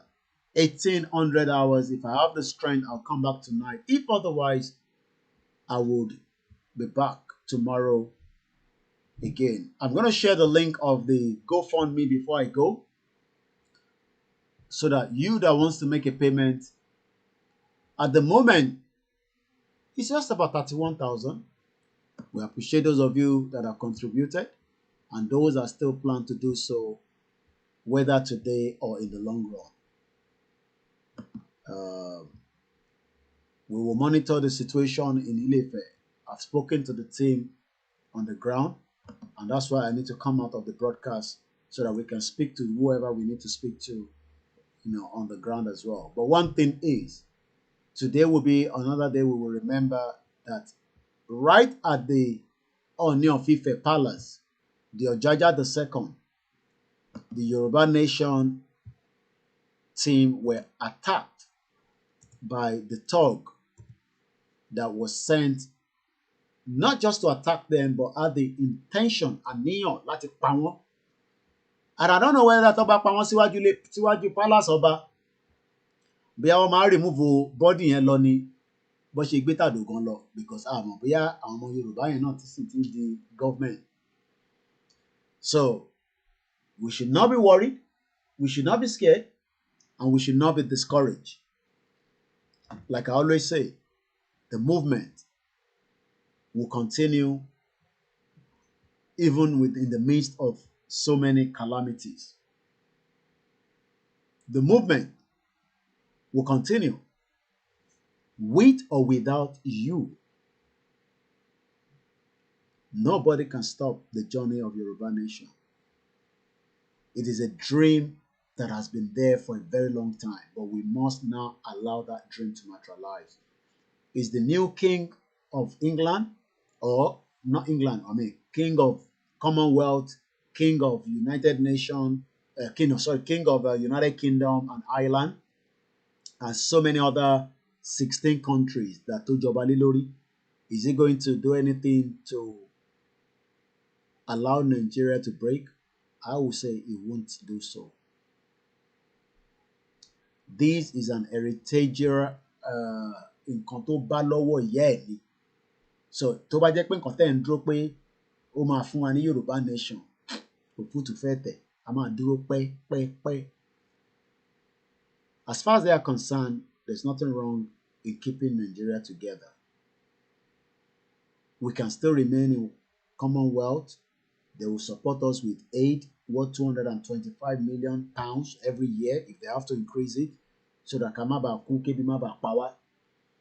So if anybody is watching me right now and you think King Charles III would disintegrate or help to break up Nigeria, it's never going to happen. Nigeria must be dissolved by we, the Yorubas, that want to dissolve peacefully, violently, or whatever. And if you're of those that say, Koiki, Olenu Jawaya, blah, blah, blah, violence, kò ní dá fún bàbá tó bí ni mo sọ. Orúkọ mi ni Ọláyọmí Koiki of KOIKIMEDIA.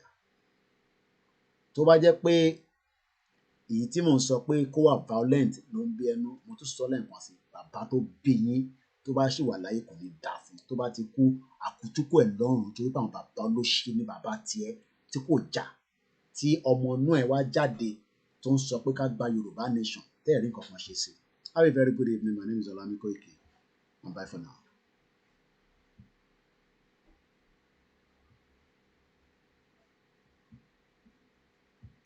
ìran Yorùbá ọlọ́pọlọ gbígbé ọ̀mọ̀wé ń bẹ àgbẹ̀ ń bẹ iṣẹ́ ọnà ń bẹ kákónimọ́ra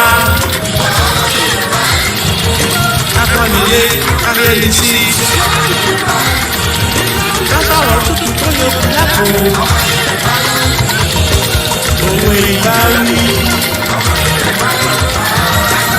òwe ìlọ òwe ìwúrí lọ́rọ̀ bá sọnù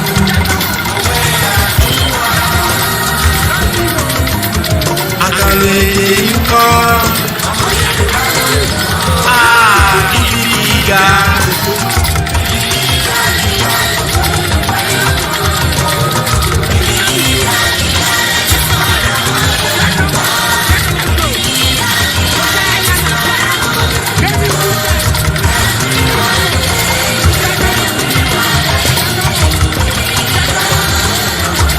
Adéwálé fún wa ìyí ọjọ́ ìyí oṣù ẹ̀yìn iwájú lójú ń gbé.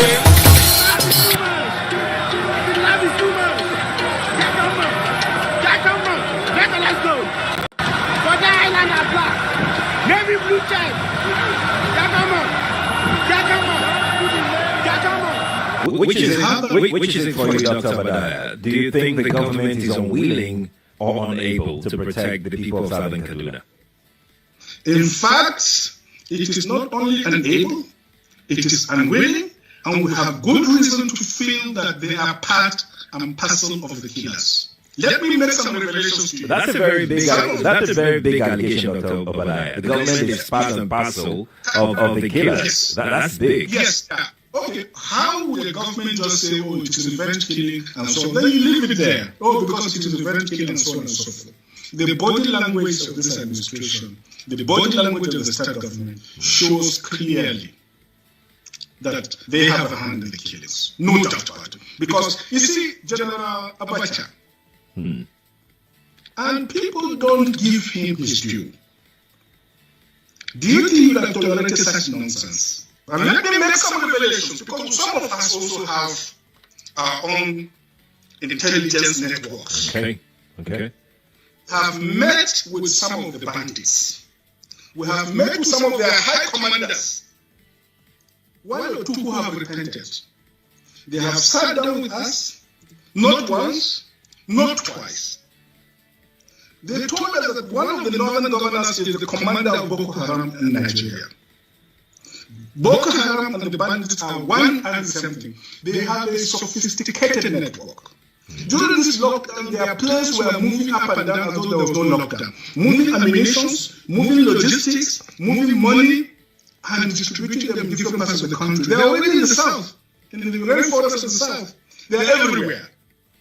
They told us that when they finish these rural killings, they will move to phase 2.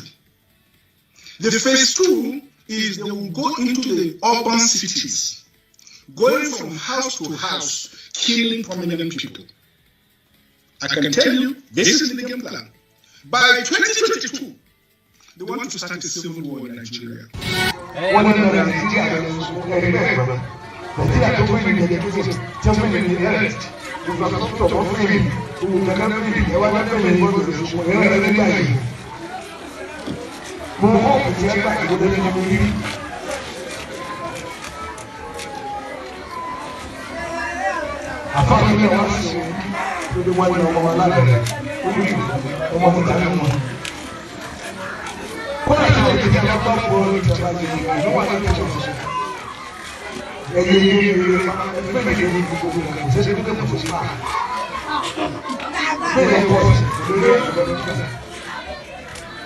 kò sí lẹ́kọ̀ọ́ tó ṣe kó kóró ọ̀dọ́ mẹ́ta kò ní ṣe ní gbogbo aláàbò.